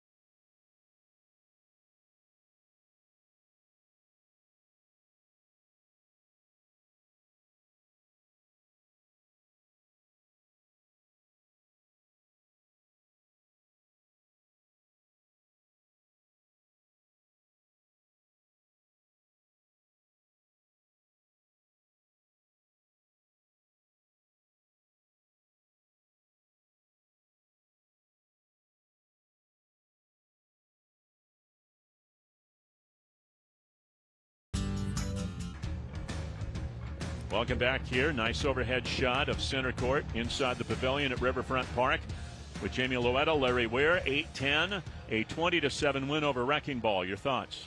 8-10 just had an incredible offensive game there where they're making outside shots, forcing Wrecking Ball to play that one-on-one defense inside the paint. And you kind of get shot in the foot when you help and then they kick out for the 3. And 8-10 just capitalize on those moments too. So 8-10 just had a really good overall offense and forced Wrecking Ball to be on their toes the entire time. So 8-10 making 6 2-point shots in that game. They will be the latest challenger to 7-time defending champ Hub Northwest, who made 8 2s in their game. And so that should be an interesting game. That's coming up in a little while. Up next, though, we've got the 6 foot and under championship game. It'll be Millwood taking on B-Ball for Life, the defending champions, and that's a rematch from last year. So for Jamie Loetta, I'm Larry Weir. Stand by. Austin Getz and Dennis Patchen will have the last two games, both championship games, coming up as our Hoop Fest coverage continues here on SWX.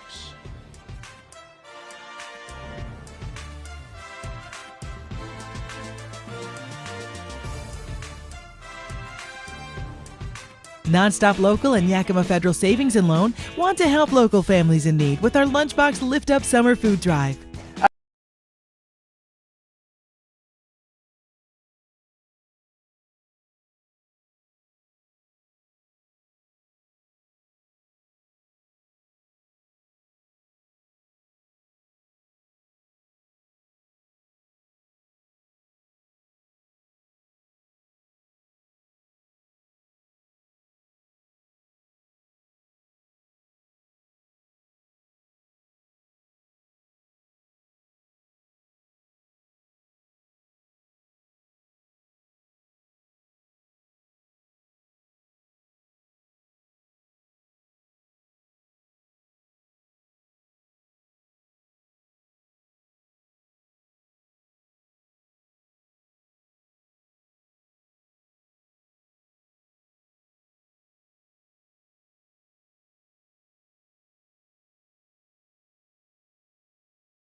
Nonstop Local, we're on it. Every hour during our Hoop Fest coverage, you have a chance to win. This hour is a $250 gift card presented by Jewelry Design Center, which began selling jewelry here in Riverfront Park at Expo 74. We want to be your jeweler for life. Scan the QC code on the screen for your chance to win. Warm-ups are underway for the 6' and under Elite Bracket Championship. We'll get to that when we return here to Center Court under the Pavilion, live on SWX. Now even more ways to watch your favorite local sports on SWX. Catch live events over the air on 25.3 in the Tri-Cities area, 23.3 in the Yakima region, or Spectrum Channel 183. Watch on the go with live streaming at SWXLocalSports.com or download the SWX Nonstop Local Sports app. And that's not all. See an event live or even get caught up later on our YouTube channel, SWX Local Sports. So many ways to see live local sports, but only with SWX. It's holiday time. Let the fun begin. Spend time with your family and friends. I'm attorney Mariana Morales, reminding you that drinking and driving can turn good times into bad times. If you get in a wreck and you're over the limit, your life becomes a nightmare. Don't risk it. It's so easy to call a ride service and leave your car where it is. Drinking? Enjoy the ride home and get someone else to do the driving. I'm attorney Mariana Morales, the heavy hitter, reminding you not to drink and drive because you matter. Possibilities are all around us. We see potential in unexpected places.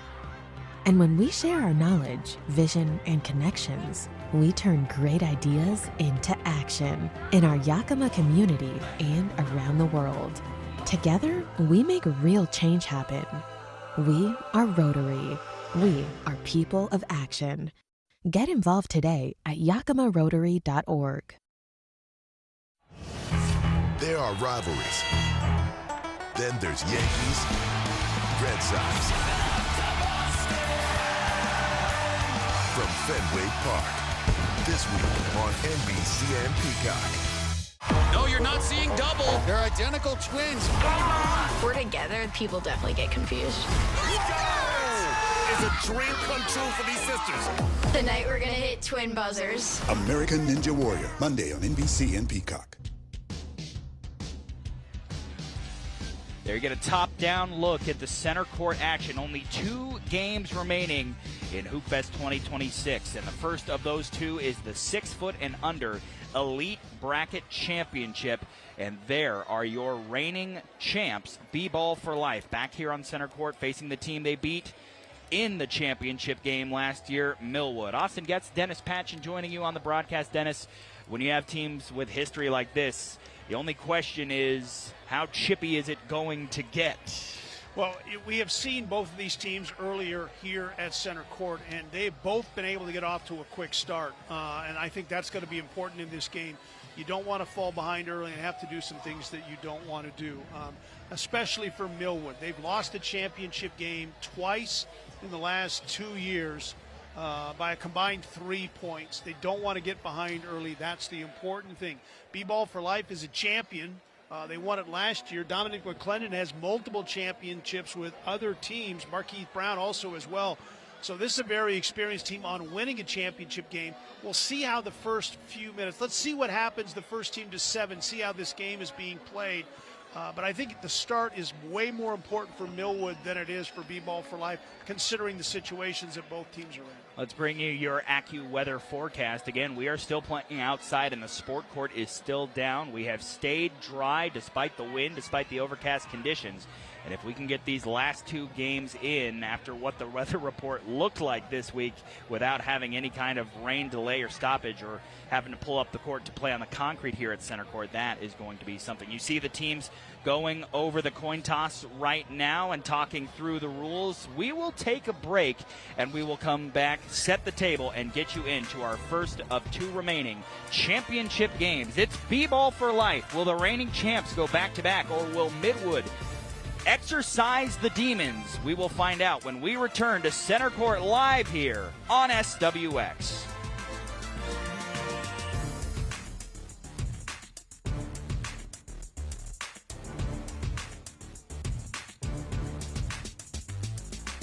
No one gets you closer to the action than SWX Nonstop Local Sports. SWX covers it all, from field to court to water and ice. We go beyond the scores to bring you in-depth play-by-play, exclusive interviews with coaches and players, and all the exciting highlights of the game. Join Kevin and Evan as they team up to bring you local coverage of our area's best sports on SWX. No one covers more local sports than SWX. Our dreams are just as real. Like you, we want to win and hate coming up short. We work just as hard, put in the hours, and make the sacrifices, all while being lost in a shadow. Until now.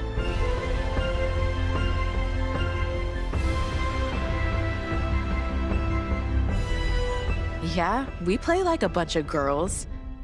How lucky are you? This is an SWX Sports presentation.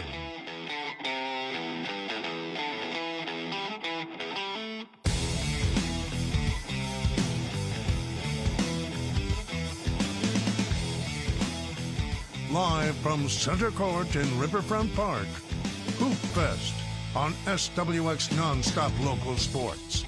Broadcast coverage presented by Jewelry Design Center starts right now. This Hoop Fest game on SWX is presented by Spokane Foot Clinic. Hoop Fest action starts from the ground up. Spokane Foot Clinic provides care from routine treatments to complex surgical procedures, fully equipped to handle all your foot and ankle needs, keeping you Hoop Fest ready with expert care when you need it most. All the games that lead up to this, it is the 6 foot and under Elite Bracket Championship under the pavilion here. Spokane Hoop Fest 2026 with just a couple of games remaining to crown champions. Austin Getz and Dennis Patchen joining you alongside our entire SWX broadcast crew. We'll also hear from AJ Howell a little bit later on. Dennis, we talked about it just a moment ago. Reigning champs versus the reigning runner-up. A rematch of last year's championship game. Strap in. Who knows what we're going to see. I can guarantee you, though, it's going to be a good one. Well, if we get anything close to last year's game, it was a one-point game, 20-19, the championship. That's all you can ask for if you're just sitting down watching this game. If you're a Millwood fan, you're hoping the third time is the charm. And if you're B-Ball for your life, you're looking for the harder thing to do than winning a championship is repeating as champion. Absolutely. Everyone wants to come for the crown. This is B-Ball for life. They are in the blue uniforms to start off. Should say for the whole game. I hope there's not a mid-game uniform change. Millwood is in the gray color uniforms. A drive, and that shot won't quite go. A rebound pulled down by Joshua Thomas.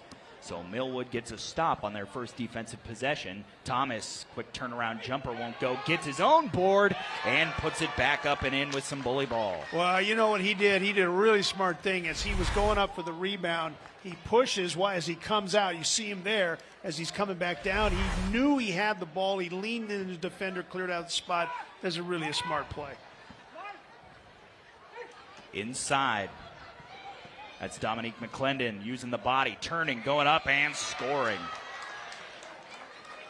McClendon is a guy that we've seen here over the years. He loves to post up, and he is so hard, he is so strong to knock off his spot. You got to be careful. You can't always send help with the shooters on the arc. So 1-1, away we go in our 6' and under championship. Finger roll won't quite go. Pulled down by Markeith Brown Jr. to take it out.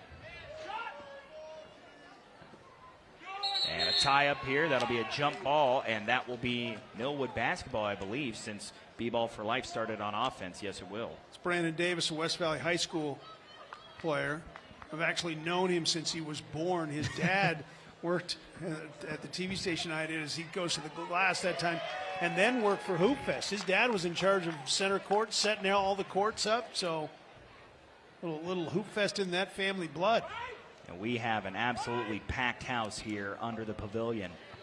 Again, our last two championship games, this is the 6 and under. The 6 and over will come up next. That shot off the mark, loose in the corner. Alfie Miller chases it down and saves it. And Millwood with a 2-1 lead and now have numbers if they hurry. Now it's B-Ball for Life able to get back into the defensive set. Miller up to Thomas. Joshua Thomas drives, goes up strong and gets the basket and the foul. Not afraid of contact. His dad played football at Louisville. His brother's on the Eastern Eagle team. This is a guy who is big, strong, and can finish through contact. And again, the foul won't lead to an and one because that's just the first team foul by B-Ball for Life. As now we have a foul committed by Millwood. Made basket on an and one does not result in a free throw until we get to 7 team fouls. No personal fouls, can't foul out. How about Michael Hannon playing in a hat and sunglasses here, huh? Went for the coolest dude on the court right now. Went for the 2. Davis lost his footing there. Again, we'll keep an eye on that sport court. It can get a little bit slick. Miller for 2. Alfie Miller checks in from downtown. We saw, I think it was yesterday, Millwood got off to a slow start in the game, and Miller shot him back into the game. So he can knock that down on a regular basis. A 5-1 run. Now for the folks at home and also the folks here under the pavilion, what's different about the championship game is we will have media timeouts. So there will be stoppages, and of course the teams have their 1 timeouts to use. We'll see if B-Ball for Life will allow this run to get any deeper. On the inside, McClendon trying to back down Thomas. Underneath the basket, blocked by Thomas, gets the ball back. And McClendon now tries it off the right shoulder. Instead kicks it out, Davis tips it out, and Millwood fired up, bringing the intensity on defense, DP. Well, we talked about the start before in the pregame show. Millwood, it was important to start this game fast, and they have done that at 5-1, considering they have been beaten in the championship game the last 2 years. Markeith Brown Jr. with the basketball in his hands right now. Comes off of a screen, drives down, loses his footing, puts it up, and Davis is going to let this go out of bounds. It'll go back up top for Millwood. Brown's quick. He's got good quickness, and he's given Millwood some problems there, but he has not been able to finish at the window. Everett Community College alum. Now here back on offense is Millwood trying to improve on this 5-1 start. Thomas falling away, shot won't go, fights for the rebound. McClendon wins the battle. They got to clear it out, take it to the blue line. Hannon does that. Looking for room. Looks like a double screen set up there. Hannon steps back into the 2, won't go. And Davis again lost that foot a little bit. Hannon, steps through, goes off glass, won't go, gets his own board, kicks it out. McClendon lines up the 2. And that won't go either. Davis chases down the board. B-Ball for Life having a tough time getting a shot to fall. Davis drives, goes up, won't go. Hannon clears space and grabs the rebound. Now here's Markeith Brown Jr. for 2, off the mark. Thomas will grab it before going out of bounds. Got to remember, these teams have played a lot of basketball. You got to worry about the stamina, and the legs are the first thing to go, so you got to get a little bit more on your jump shots. This is the last one of the day. Leave it all out there. McClendon called for the foul that time, and this will send Brandon Davis to the free throw line since the shot was not made. Davis with overseas experience and plenty of experience here in his hometown. Well, I think he won a couple of Hoop Fests when he was a kid. Lefty's free throw is good. He's like Parker Kelly, who we'll see in the championship game, grew up playing at Hoop Fest. A different game. Basketball has all different ways to get experience, Hoop Fest included. 6-1 lead for Millwood. B-ball for life, trying to shake off the slow start. Hannon had it poked out as he went to the rim and then couldn't recover. Missed right under the basket. Davis. Got himself too far underneath. Alfie Miller, pull up 2. Tipped around. Hannon fighting for the rebound. It'll be a foul committed by Millwood. So back up top. B-ball for life.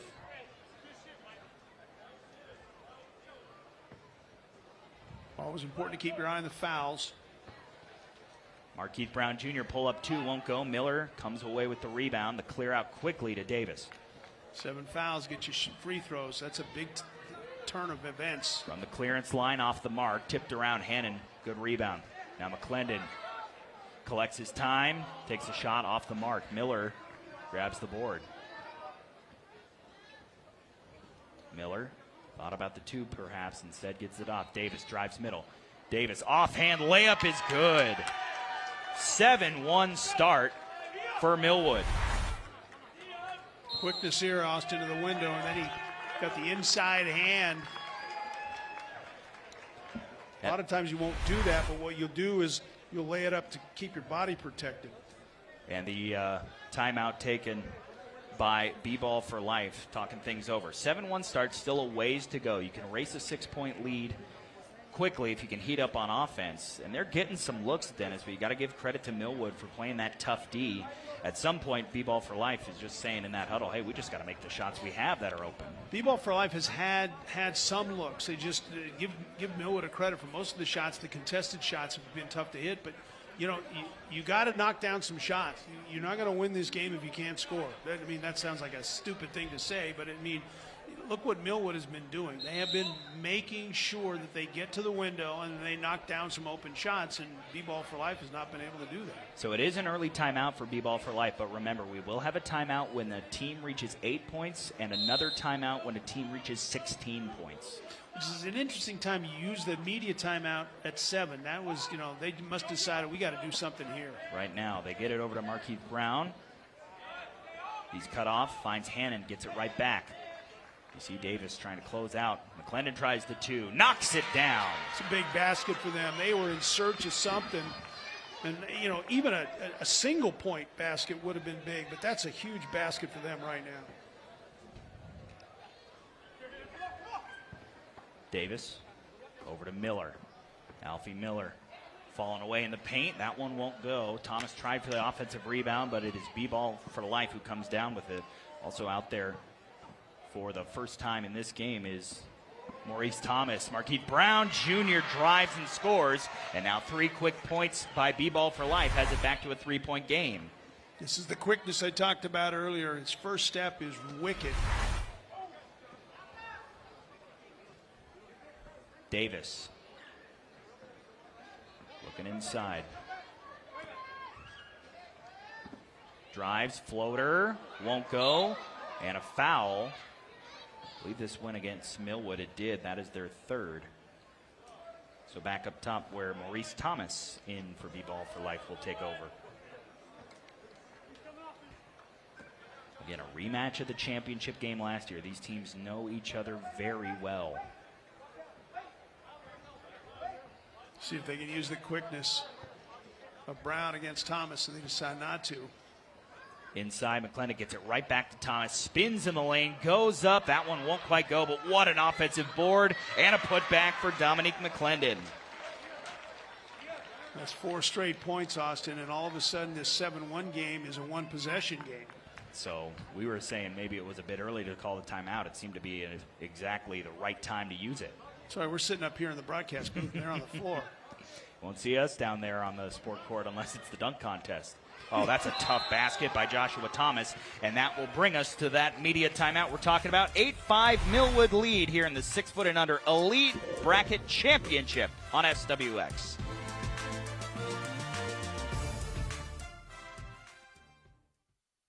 As the sun sets, we're already on it. Thanks for joining us for Pulse Prime. Continue. Breaking news, weather shifting across the region.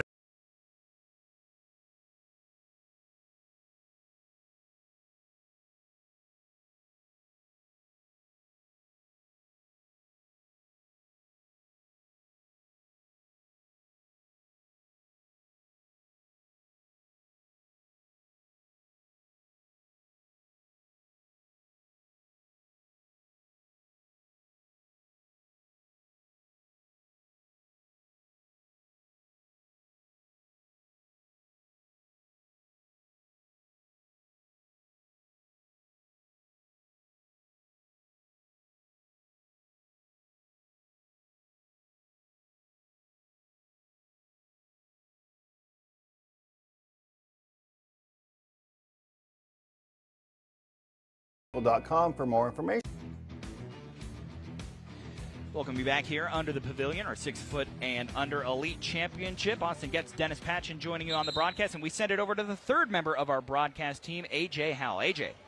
Hey guys, I just had my head in the huddle with B-Ball for Life. I kind of planned to go over there for the media timeout because I figured, the team that's behind, we want to hear what they're going to try to do to lessen that lead. But they've obviously just been on a run. So it was a little different conversation that they were having, talking about staying committed to their game plan. They're just fine. They said, make sure not to give up twos. It's the one emphasis. And they said, hey, listen, 20's a long way away. We're okay. Guys? Absolutely, AJ. Yeah, we're not even halfway there yet. Feels like we've already played 2 or 3 quarters of this game. Good idea there. Just to pass a little bit too hot to handle for Markeith Brown Jr. It'll go back up top to Millwood. Again, this was a 7-1 lead for Millwood. They did just hit the basket that sent us to the media timeout, but not before a quick 4-0 run, which in a Hoop Fest, 1s and 2s scoring is quite big. Thomas has been the man to go to anytime the offense gets stagnant, Dennis, and he's got another bucket right there. He's just so big and strong when he goes to the basket. Even if you bump him hard, he can still finish through that. The Eagle checking in with 4 points. You see him trying to front McClendon there. They're trying to avoid Dominique getting that ball down low because he has a lot to deal with when he's got position. And this will be a foul called on Millwood, and that will be number 4. Again, keep an eye on the foul count. All of a sudden, 7 can sneak up on you. I know it's a cool day, but the other thing that B-Ball for Life is doing, they're all in long pants. Ooh, step back. That would have been pretty. Yeah. Thomas has got, leggings, but everybody else got longer pants on. Now Alfie Miller checking in. His first bucket inside the arc. 10-5 Millwood, who seems to have recovered after the 4-point outburst from B-Ball for Life. Here's Thomas. Thomas was just waiting. Looked like 5-year-olds playing basketball. Everybody around the ball there. Thomas being selective. Gets this into McClendon at the elbow extended. Gets it right back.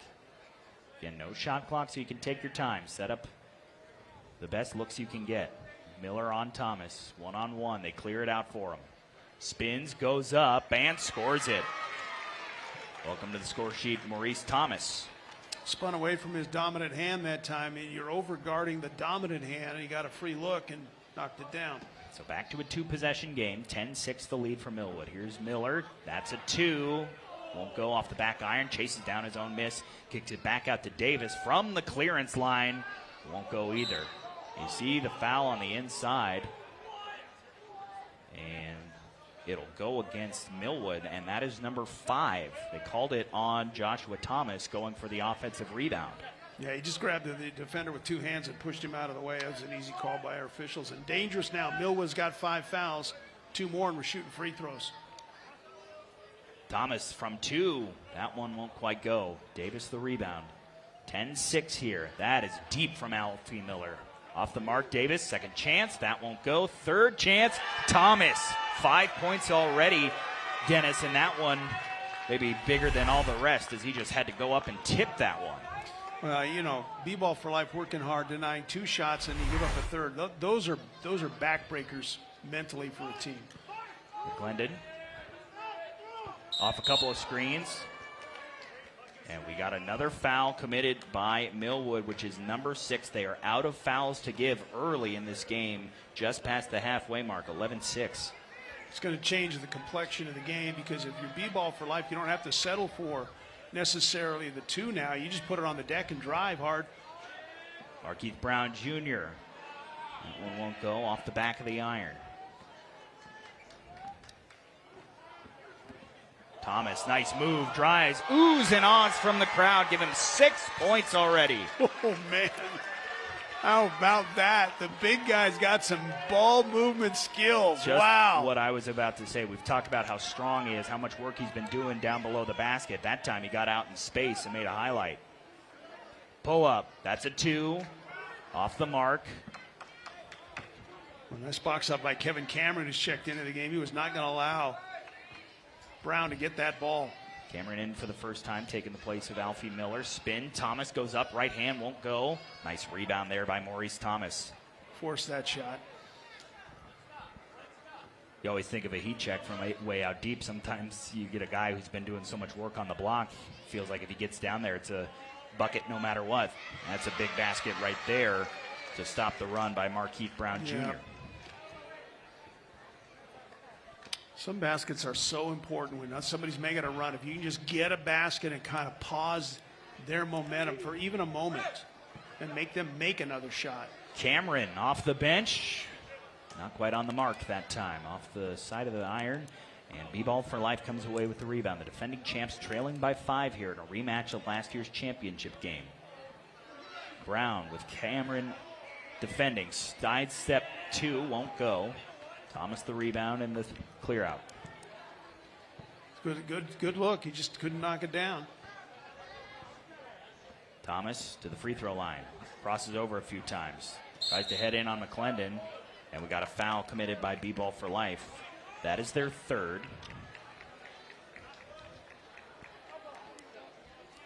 Goes back up top.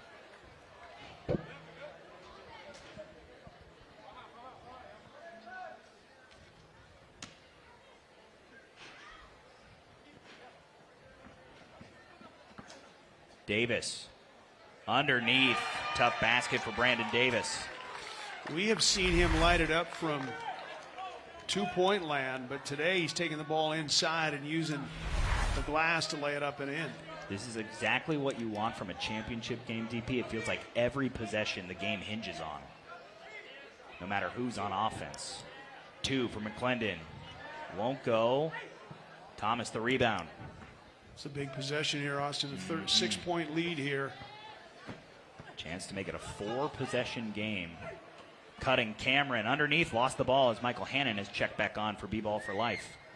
Davis. There's no need to panic. There's no shot clock. So right. if you don't have it, just move it back out and start over again. No shot clock, no game clock. Take your time. Davis. Couldn't get that tough shot to go, and Hannon skies for the rebound. Kick out. Brown Jr. No. Second chance won't go either. And a smart tip out by Kevin Cameron to get it out to Joshua Thomas to clear. Yeah, worst case scenario, that was going to go in the hands of somebody else on the other team. A 2. Ooh, halfway down but out. And Cameron just crashing the boards right now. Started this game on the bench, has come in and provided a real spark. 2-pointer from Davis won't go. Thomas the rebound, and then a foul. Probably a smart foul there by Hannon to avoid the easy basket. It's a good play by him. That was an easy layup right there. And you only have, now you have 4 fouls. I mean, you can give that up. Make them earn that basket. Make them earn that point. Alfie Miller retakes his spot out there for Millwood. Maurice Thomas also back out there for B-Ball for Life. Miller off the bench, quickly trying a 2. That one won't go. Hannon chases it down. A 13-7 lead for Millwood. Trying to get revenge for last year's 6 foot and under championship. McClendon just sat on the rim, a cruel roll. It won't go. Miller finds Davis on the wing. Davis and Hannon one-on-one. Paints clear. He drives inside. Goes up with the left hand. Can't quite score it. Hannon the quick kick out. McClendon thought about the two. Might still be thinking about it. Miller guarding him all the way out there at the top of the arc. He has to give it off to Hannon. Hannon calls for a screen. Inside, kicks it out. Maurice Thomas over there. Against Joshua Thomas. Maurice to a cutting McClendon. Good two-man action. And then a good recovery as that ball bounced out for a minute, and Thomas had just enough time, Joshua I should say, to tip it out of bounds, and B-Ball for Life will have to reset. Really good defensive possession that time by Millwood. There was a couple of chances for B-Ball for Life to get a shot, and they recovered nicely. Went that time to try and tip it to the corner. McClendon chases it down and knocks it down for two. His second two-point field goal. Been having trouble getting shots to fall inside, so he steps outside and knocks it down. That's a big basket for B-Ball for Life. They needed a hoop right there. Down by 4 now. Millwood back on offense. Kevin Cameron back out there for his team. Alfie Miller trying to answer from 2. Can't quite do it, out of bounds, and goes back up top for B-Ball for Life. And again, if you say everything's a big possession, is everything really a big possession? But this one feels massive. Inside McClendon. Backing down his defender. Double team comes. Great cut. Off ball action there by Maurice Thomas for 2. And it's back to a two possession game still, but a 3-point lead. Yeah, Cameron did a nice job to double team the ball, but he forgot where his guy was when he waited to make the double team, and he back cut him and laid it up. Nice pass. Good eye contact from B-Ball for Life. Yeah, smart cut there by Thomas, and for McClendon to know exactly where he was going. Brandon Davis back out there. Tries to find a cutting Thomas. Tipped out of bounds. Will go back up top for Millwood. By Hannon to get his hand in there. Couldn't get his whole body in there. Got his hand in there, knocked it away. Davis, long 2. Nope. Won't quite go, but an offensive board. Second chance basket for Joshua Thomas. Not only has he been good offensively, he's been good defensively, too. Keith Brown Jr. drives, gets a free run to the basket, and won't miss from there. If you lane out to guard people on the 2-point line and you get a backdoor cut like that, there's nobody there to help. So the lead remains at 3 for the moment. 14-11 Millwood, our 6-foot and under elite championship. Joshua Thomas on the arc. Going against Michael Hannon, loses his footing, keeps the basketball, shovels it back to Brandon Davis, who drives middle and scores it. Sometimes it's just the way the basketball bounces. We've saw that work out for B-Ball for Life, and now we've seen it work out for Millwood. Usually it rewards the teams that don't quit on the basketball, and that time Millwood didn't quit when it was loose. Deep 2 from Brown Jr. Won't quite go. Chased down his own shot, but couldn't corral the rebound. And so Millwood back on offense here, leading 15-11 as they are 5 points away from that elusive championship. Alfie Miller spinning on Hannon, driving down the middle. Miller puts it up, won't go. Hannon recovers. Well, he had time to set himself. He just couldn't. He didn't take the time. Tried to go behind the back, out of bounds. And they will say it's B-Ball for Life's possession up top. Got hit off a leg. Trying to behind the back pass, hit off somebody's leg. Officials say that belongs to B-Ball for Life. Maurice Thomas is going to head to the bench for B-Ball for Life. Hannon, free throw line, just inside it, tries the floater and knocks it down for his first point. If you can keep this lead around the 3 or 4 point mark and just hang around for the game, sometimes those final 5, final 3 points to get to 20 are the hardest to get. Every time B-Ball for Life has scored, Millwood has answered. Davis dribbles it out, comes off a screen, had a little bit of space, and now it's Davis on McClendon. Drives middle, stripped, Thomas there, reverse! And that will bring us to our second media timeout as Millwood leads it 16-12 in this championship game on the final day of Hoop Fest 2026.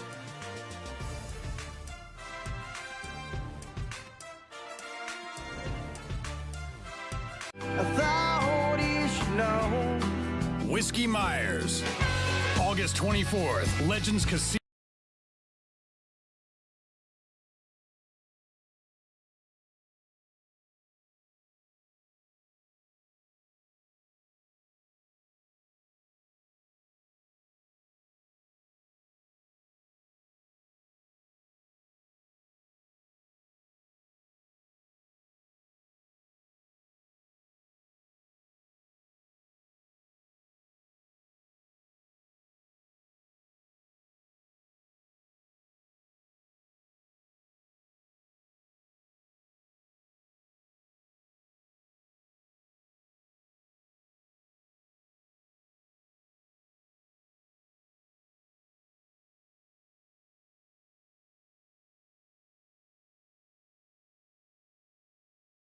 To find out more.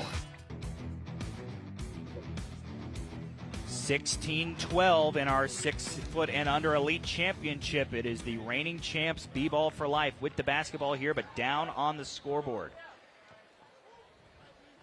And the final few possessions of this game. Step back. Oh, that's a good-looking shot by Markeith Brown Jr. The crossover got Davis back on his heels, and he hit it, and that's a huge basket. While it's now a 2-point game, we send it down to A.J. Howell. A.J. Guys, I got to listen into Millwood's huddle this time, and the big message was no fouls, no twos. That was repeated a couple times there, and obviously that checks out with where they stand in this 2-point lead right now. B-Ball for Life was saying it comes down to the nitty-gritty, guys. This is what we've worked for, guys. A.J. Howell, thank you very much. Shot off the mark by Brandon Davis, then he slips and falls down. Again, just because it's not raining yet doesn't mean that sport court can't be a little bit slick. You saw that time the legs give out underneath Brandon Davis. And a 2-point lead, and Davis comes away with a huge steal. He'll drive middle. Doesn't fall that time as he knocks down the layup, and Millwood is 3 points away. That was a huge 10 seconds for Brandon Davis. The steal off the handoff here. And he attacks. Let's go. Little flare out to Brown, and Davis the block. And Brandon Davis has come to play here since the timeout. Again, Millwood has wanted this championship. They have been so close. They came in second last year. They need to get 3 more points, and a smart play by Alfie Miller. He had nowhere to go. And Millwood is going to use their timeout. So no more media timeouts and no more team timeouts, Dennis. These two teams are just going to play until we find a winner. Well, here's the interesting thing. Millwood is in command. They've got a 3-point lead, and they've got the basketball. But up on that board is 6 fouls, okay? One more foul on Millwood, that's free throws. Automatic 1 free throw no matter where you're fouled.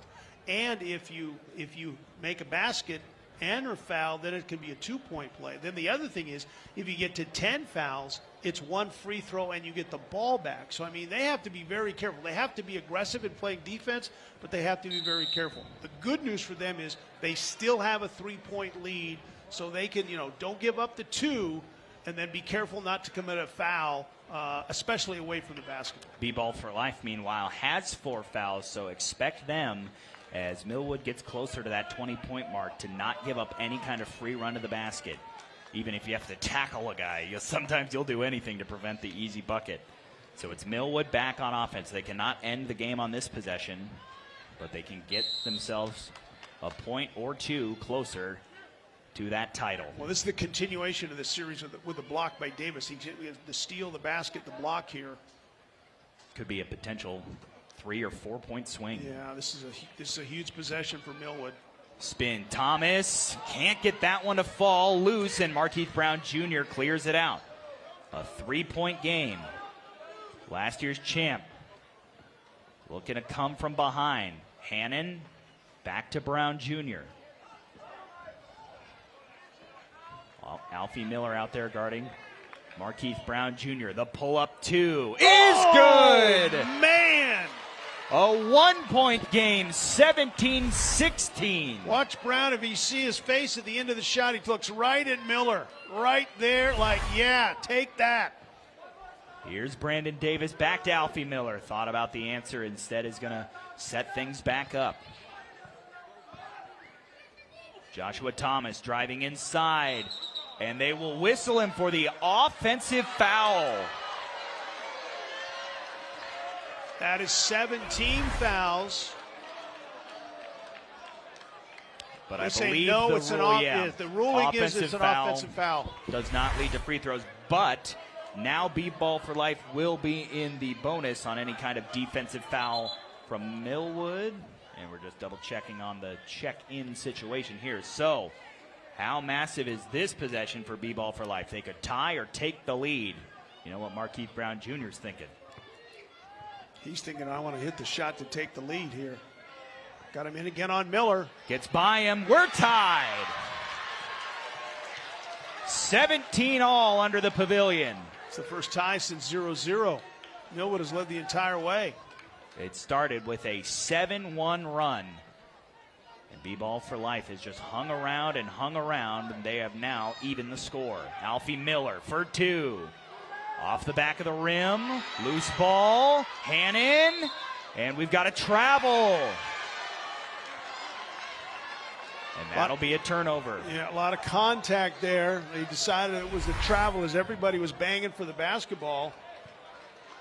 I think that's the right call. I really do. I do as well. So Millwood ball.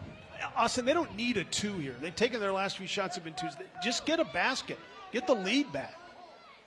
Brandon Davis inside to the free throw line. Cutting. Goes for the wraparound pass. It's tipped out of bounds. We'll stay with Millwood up top.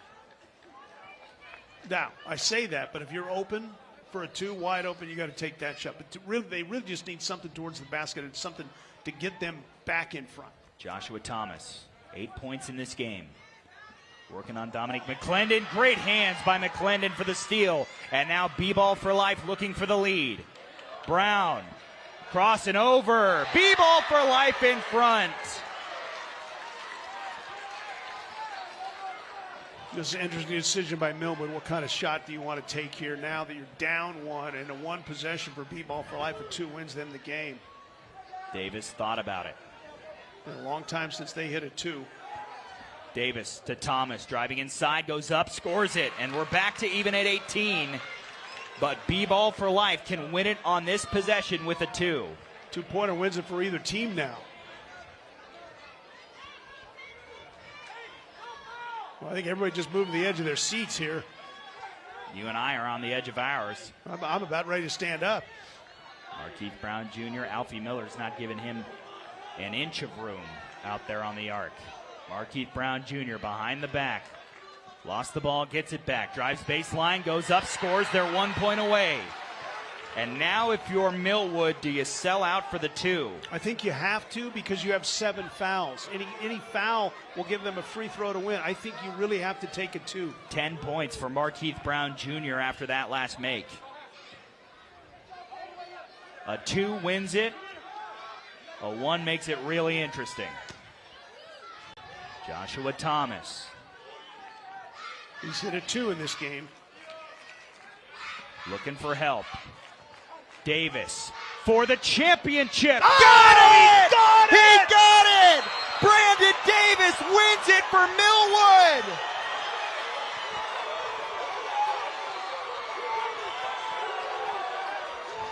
Oh my goodness, they have been trying for 3 years. Twice they had to go home by losing by a point. Not tonight, not today. Wow. Look at the smile on his face and look at the respect, DP. No disrespect to any of the other teams we've seen today or even ones we did in the 6 foot and under elite bracket, but this is the matchup that this bracket deserved. This is the matchup this crowd wanted, and it is crowning a rightful champion as we take another look at Brandon Davis stamping his name into the Hoop Fest record books. I mean, B-ball for life had a hand in his face. That was outstanding. And you gotta feel great. We're standing by. And now we will send it onto the court where Hoop Fest Executive Director Riley Stockton is here to crown our champions. Let's give another big round of applause for the 6 foot and under finals. And a big round of applause for our second place team today, B-ball for life.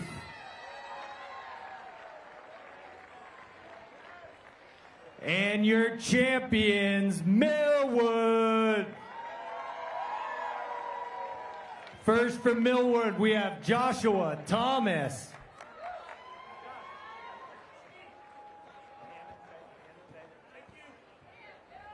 Alfie Miller.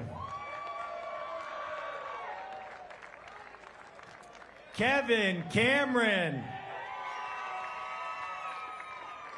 And our MVP of the 6 foot and under finals, Brandon Davis.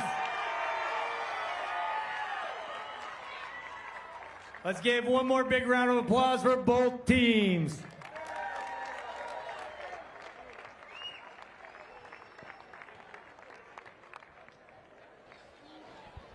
Again, what an unbelievable championship. So much goes into organizing this tournament, and that man Riley Stockton will tell you all you want at the end is exciting basketball here under the pavilion at center court.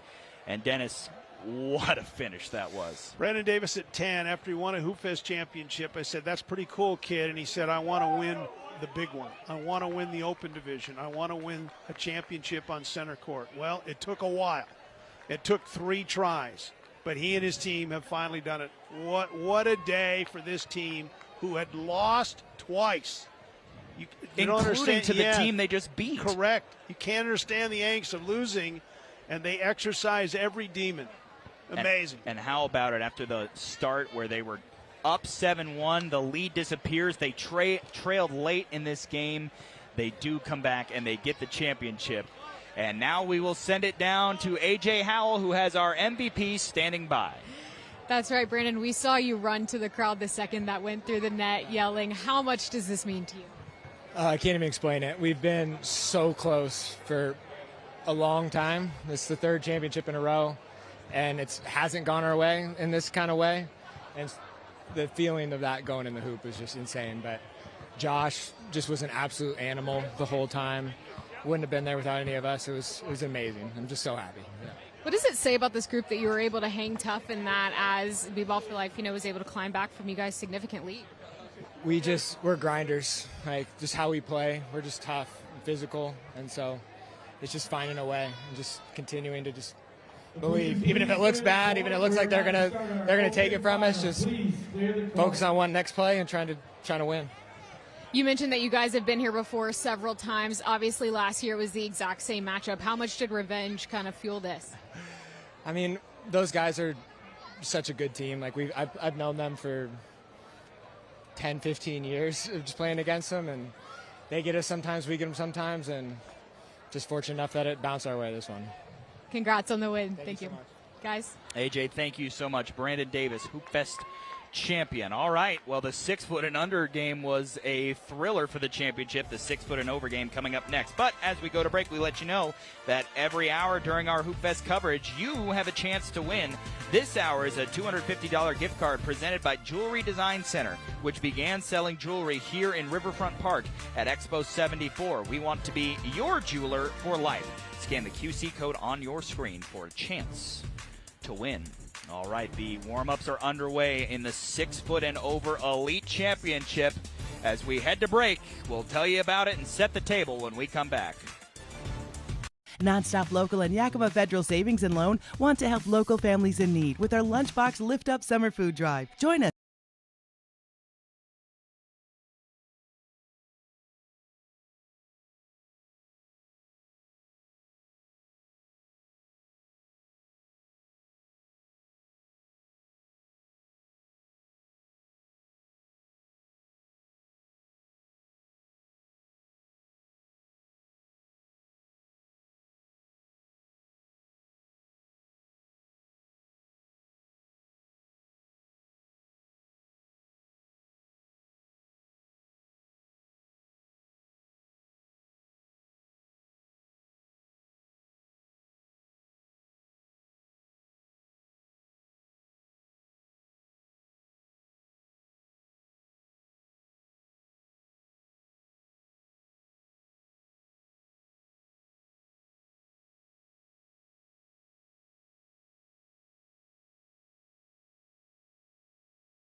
.com for more information.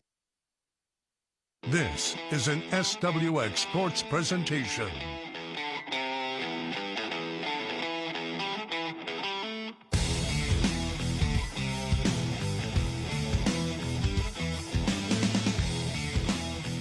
Live from Center Court in Riverfront Park, Hoop Fest on SWX Nonstop Local Sports. Broadcast coverage presented by Jewelry Design Center starts right now. Presenting sponsor of Hoop Fest on SWX is Jewelry Design Center, which began selling jewelry here at Riverfront Park at Expo 74. We want to be your jeweler for life. One final game under the pavilion. It is the 6-foot and over Elite Bracket Championship featuring Hub Northwest and 8-10. Austin Getz, Dennis Patchen, AJ Howell, and our entire SWX broadcast crew. Glad to be here. And after what we saw in the 6-foot and under game, this one's going to be hard to live up to that. But Rob Lippman checking in with a basket there for Hub Northwest. Dennis, we've talked about this team for almost a decade now. Hub Northwest, the 7-time 6-foot and over champion. Does 8-10 have something that no team has done over the last 7 years? And that is have enough in the tank to beat them in the final game. Well, we're going to know in about 20 minutes here. That'll be a foul on the inside. You see, Hub Northwest, thankfully we've seen them enough. We can scout them a little bit. Usually when they have a size advantage, they try to get Rob involved early, as Mark Axton will start this game on the bench. Here's Mike Hart, the Gonzaga Bulldog, inside, where Lippman is trying to back down his defender. 8-10 again. I don't ever want to call it David versus Goliath. These teams are evenly matched as you get to the championship, but there's just no stopping big number 4 if he gets down on that block. You know, when in the semifinal game, he was having a tough time getting those shots to fall. Not this time. He might have got away with it on his first basket. Could have been a held ball or a travel, but they didn't call it. But it's 2-0 here early. So here we go. Zach Paulson of 8-10 had it for a moment. Now it's over to Harry Cavell. Kicks it out. Three of these guys from 8-10, Austin played at Seattle Pacific University, a D2 school. Kick out. 2 on the way. Mike Hart closes out. And it leads to a 1-point basket, though, for Shaw Anderson. A 2-1 lead for Hub Northwest. And if you're wondering what 8-10 means, it's actually the address of the 3 Seattle Pacific guys on this team, Paulson, Anderson, and Cavell. That was their address where they were living in Seattle. Inside Lippman. Again, you see the plan for Northwest, but you got to be careful about Mike Hart. The kick out. Parker Kelly, 2-point specialist, off the mark that time, gets a second bite at the apple and won't miss many 2 in a row. You can't give him 2 looks like that. Oh, man. Just an unfortunate bounce if you're 8-10. You close out, you get a good contest, but then the ball comes back to him like he's using one of those shooting machines in the gym. Long shots, long rebounds. How many times you heard a coach say that? Cavell. Oh, man. What a finish. That was silky smooth. That's against one of the best defenders at Hoop Fest. My goodness. Hub back on offense, leading 4-2. Flair. Kelly gets his defender in the air, drives. Won't go. Rebound Lippman. Double team comes, but good job by 8-10 to poke the ball out, or they were going to have a wide open shooter on the arc. Speaking of shooters, this guy's got his hands on the basketball. Moorhead, you better figure out where he's going. Look out. Slam for Harry Cavell. And it's down to a 1-point lead. Dunking did not used to be allowed at Hoop Fest until about, 7 or 8 years ago. Dunking still might not be legal if Larry Wendell had anything to say about it. Look over there at the Hoop Fest Hall of Famer. He doesn't care about that. He only cares if you hang on the That was rim. a perfect dunk in Larry's eyes. He didn't get on the rim. Just quick up and down. Lippman inside A. Moorhead, savvy play, as he wasn't going to let Lippman just bully his way inside. Kicks it off, drive down the middle, floater, and we're all tied. I keep mixing up Anderson and Cavell. It's Cavell with the basket. Yeah, Mike Hart was coming, and he stopped his momentum and hit the floater. That was a smart play by him. Again, just because you get past Mike Hart doesn't mean that he won't come down and block your shot. Mark Axton has checked in for the first time. Gives this one off to his Eastern Eagle teammate, Parker Kelly. Can't get that one to go, but an offensive board by guess who? Mike Hart. And now contact there, no call, inside. And underneath for the kick out, here's Moorhead for 2 in the lead. Won't go, Hart the board. Remember, these teams not only won their bracket, they won a semifinal game and now in a championship game. So they're already Hoop Fest champions. They're trying to become tournament champions. You just wonder how much is left in the tank. Kelly. And now everyone's losing their footing out there. And they'll call Parker for the travel. And you wonder if it's starting to get pretty slick out there, DP. That's really the first. I mean, we've seen a slip here or there, and that happens on sport court, but that was 2 guys in the same spot. Well, you are seeing some of the raindrops accumulate on the concrete on the outside of the sport court. Now you have another player hit the deck, and that is Zach Paulson, who comes up and knocks down the 2 for a 6-4 lead for 8-10. You're going to have to be very careful here if you're out on the court. Everybody's wiping off the shoes. Axton inside, Rob Lippman. Guarded by Moorhead, who blocked his shot earlier, is able to get this one up and down. He's got 3 of their 5 points. And you saw everybody, both offensively and defensively, in the last possession a little more gingerly. You got to keep the footing. 2 for Moorhead. Ooh, almost had that one. Then it goes out of bounds off of Mark Axton's hand, so it goes back up top for 8-10. He was reaching for the ball, tried to pull it back, and it just hit the fingertip and went out of bounds. Moorhead, another 2. Won't go. Axton the rebound. Well, Moorhead was just knocking stuff down in the early game, in the semifinal game. Axton for 2. Go ahead, DP.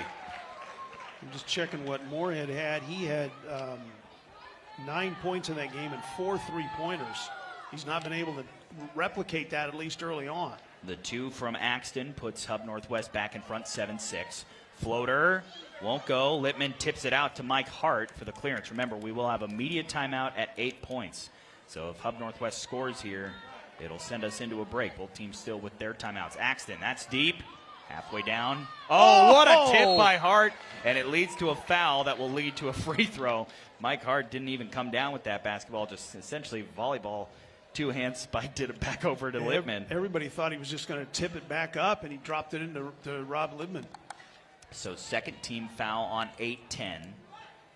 And the free throw on the way won't go. And that is something we saw earlier, struggles from the free throw line for Hub Northwest, usually a pretty reliable free throw shooting team.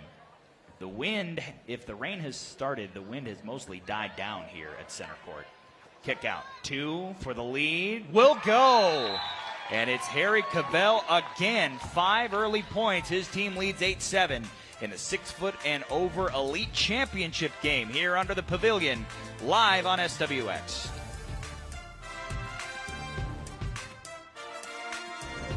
The awe, the suspense. The Apollo Columbia Cup for unlimited hydroplanes and STCU over the river.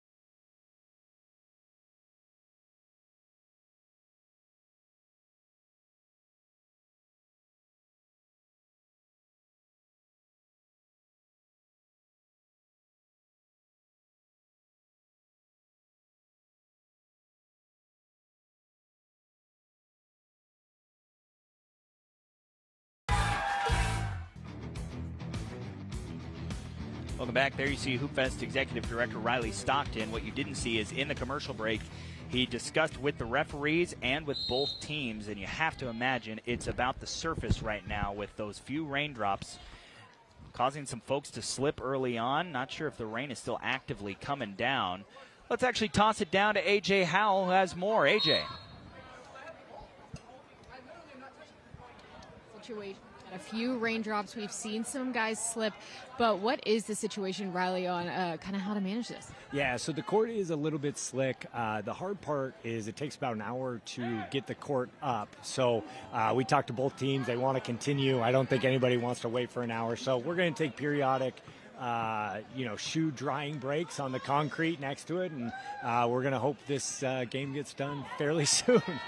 So we're rooting for offense no matter who the team is. We love offense right now. Thank you, Riley. Guys. AJ, thank you. 9-7, 8-10 the lead after Zach Paulson scored that layup. Now, this is different than a couple years ago, Dennis. You'll remember the day that it just absolutely, the heavens opened up and it poured. There was no question that you couldn't play through this. But if it's a couple raindrops and both teams are aware of it, know that, hey, we'll take a couple breaks to make sure we can get dried off a little bit, that's a lot different as there's a foul from behind. That will be number 4 on 8-10, and it'll put Mark Axton at the free throw line. Well, there's concrete around the sport court, and you can kind of check it. And we saw when the drops were coming, it looks like whatever rain there was, and it was very little, has stopped. Axton knocks down the free throw there, but we're about the halfway mark of this game, and 8-10 leads. Go ahead. 8-10's got 4 fouls, so they got to be careful right now. We'll see if that makes Hub be a little more aggressive on driving, trying to draw those extra fouls. Here is Bobby Moorhead for 8-10. His team up by 1. And the drive on the inside. Paulson back-to-back buckets for his team. I'm giving up 2 easy buckets that time. So 10-8 or 8-10, depending on how you read the scoreboard. Correct. For 8-10. They'd rather it be 10-8. 10-8 for 8-10. Here's Parker Kelly just inside the arc. Steps back, steps into a 2. Not sure if that was tipped. Referee says no, that's an air ball, so it'll go back up top for 8-10. Halfway home, looking to do something that hasn't been done in 7 years, and that is upset Hub Northwest in the championship game. Over the top. Cavell inside. Can't score it. Hart recovers the rebound. Takes a moment there to chatter the feet to dry the shoes off as well. Axton, offensive foul on Hub Northwest. That will be the first foul against them, and it leads to a turnover. Well, remember, we didn't have this tournament in 20 and 21. So they've only won 4 in a row since COVID. So you got to go back to 2017 was the last time that these guys didn't win this. Moorhead over the top, and a finish at the rim for Harry Cavell. He has been busy early. 6 of his teams now 11 points, which have them up by 3 against Hub Northwest. Rain has completely slowed down this Hub offense. They're a little tentative right now. Axton at the free throw line, backing down his defender. Kicks it out. Parker Kelly for 2. Off the mark, gets it back, lines up another, and goes. Second time we've seen him get a long rebound. And if you're 8-10, you just have to be saying, you're kidding me. Right. We get this guy to miss a shot, and he gets a second look right away. It's like the basketball gods threw him another pass, and he said, all right, whack. Still a 1-point lead for 8-10 in front here. Coming off the screen is Paulson. Off another one and goes over now to Shaw Anderson. Anderson against Axton, a couple of steps back to the 2, won't go. And the offensive board saved in bounds there. Great hustle by 8-10.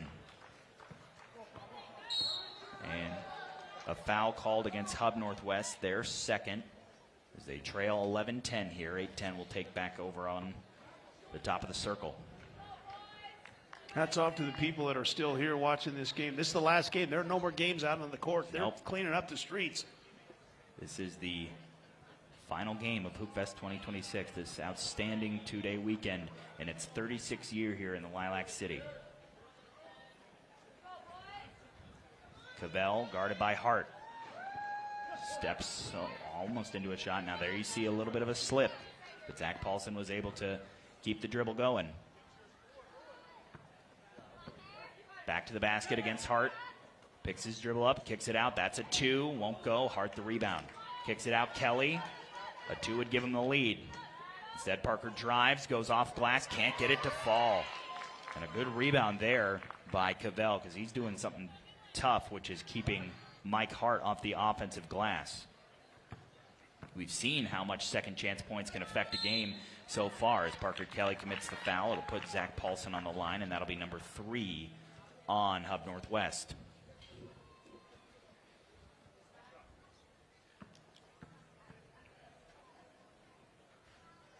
Paulson's free throw is good. This is an interesting game, Austin. You just right now, you're just not sure who's going to control this game here. Right now, I mean, Hub is a little bit tentative on offense, but A10 has not hit anything lately except for maybe uncontested shots. Here's Mike Hart. Over to Mark Axton. Axton, sidestep 2. Off the mark, Bobby Moorhead back in the game for A10 with the rebound. Good defense by Cavell that time on Axton. Didn't give him an open look. Crossover. Moorhead gives it off, gets it back. You got Paulson over there as the sub on the bench doing a little coaching. Spin, fall away jumper from Anderson as Hart gets it and calls for a timeout. So Hub Northwest will take a timeout here. Down 12-10, trying to continue their reign. It's a good time. Hoop Fest champions. It's a good timeout simply because you're going to get another one at 14. So you take a break here and talk about what you're trying to do. Neither team has had much offensive since the immediate timeout. Yeah, the game has slowed down. Once again, Fest Executive Director Riley Stockton walking across the court, checking things out. You got that Hub huddle over there. Guys who played a lot of basketball together, including here at this location under the pavilion on the elite center court. 2 Eastern Eagles on that team, Mark Axton and Parker Kelly, but did not play at the same time. Both guys did go to the NCAA tournament in different trips. Then you got Mike Hart, the former Gonzaga Bulldog, who made 4 trips to the NCAA tournament, and Robert Lippman, who was a really good player at Northwest Nazarene. Zach Paulson getting the fans fired up over there. 8-10 again. 8 points is a long way to go, but they are in front. And we're going to toss it down to A.J. Howell for more on that timeout by Hub Northwest. A.J. Let me guys tell you something about how Hub Northwest communicates. Maybe I'm not hearing something. It's not a lot of talking. It might be telepathic. I'm not sure. These guys have played together for so long. The sentences are short and few, and mostly they're about communicating on screens. That's my takeaway. These guys, they know each other. They know how to play together. And that includes Mark Axton, who is a broadcaster. Moorhead, that would have been massive. So Axton can be a man of few words, but a man of many as well. Maybe they were just old and tired, needed to take a break. Littman on the inside. Again, had such a huge impact on this game early, and now will be fouled, which is the 5th on 8-10. So 1 more to give before you get to the penalty. That was a mistake. They had him doubled and didn't really need to push him there. Make him distribute the basketball and fouled him instead. 12-10, 8-10 in front. Hub could tie with a 2. Axton has that on his mind as he lines it up off the front of the iron. Kelly thought he might race out for a second chance too. We've seen 2 of those already. Loses the ball, and Paulson comes away with the steal.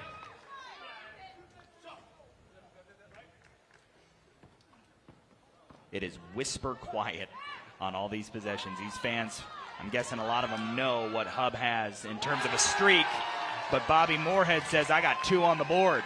If you're Hub, you don't want to see that, because he has been struggling to shoot the basketball here. A wide open on a, just a throw it out, clear out, and my goodness, Hub needs a basket.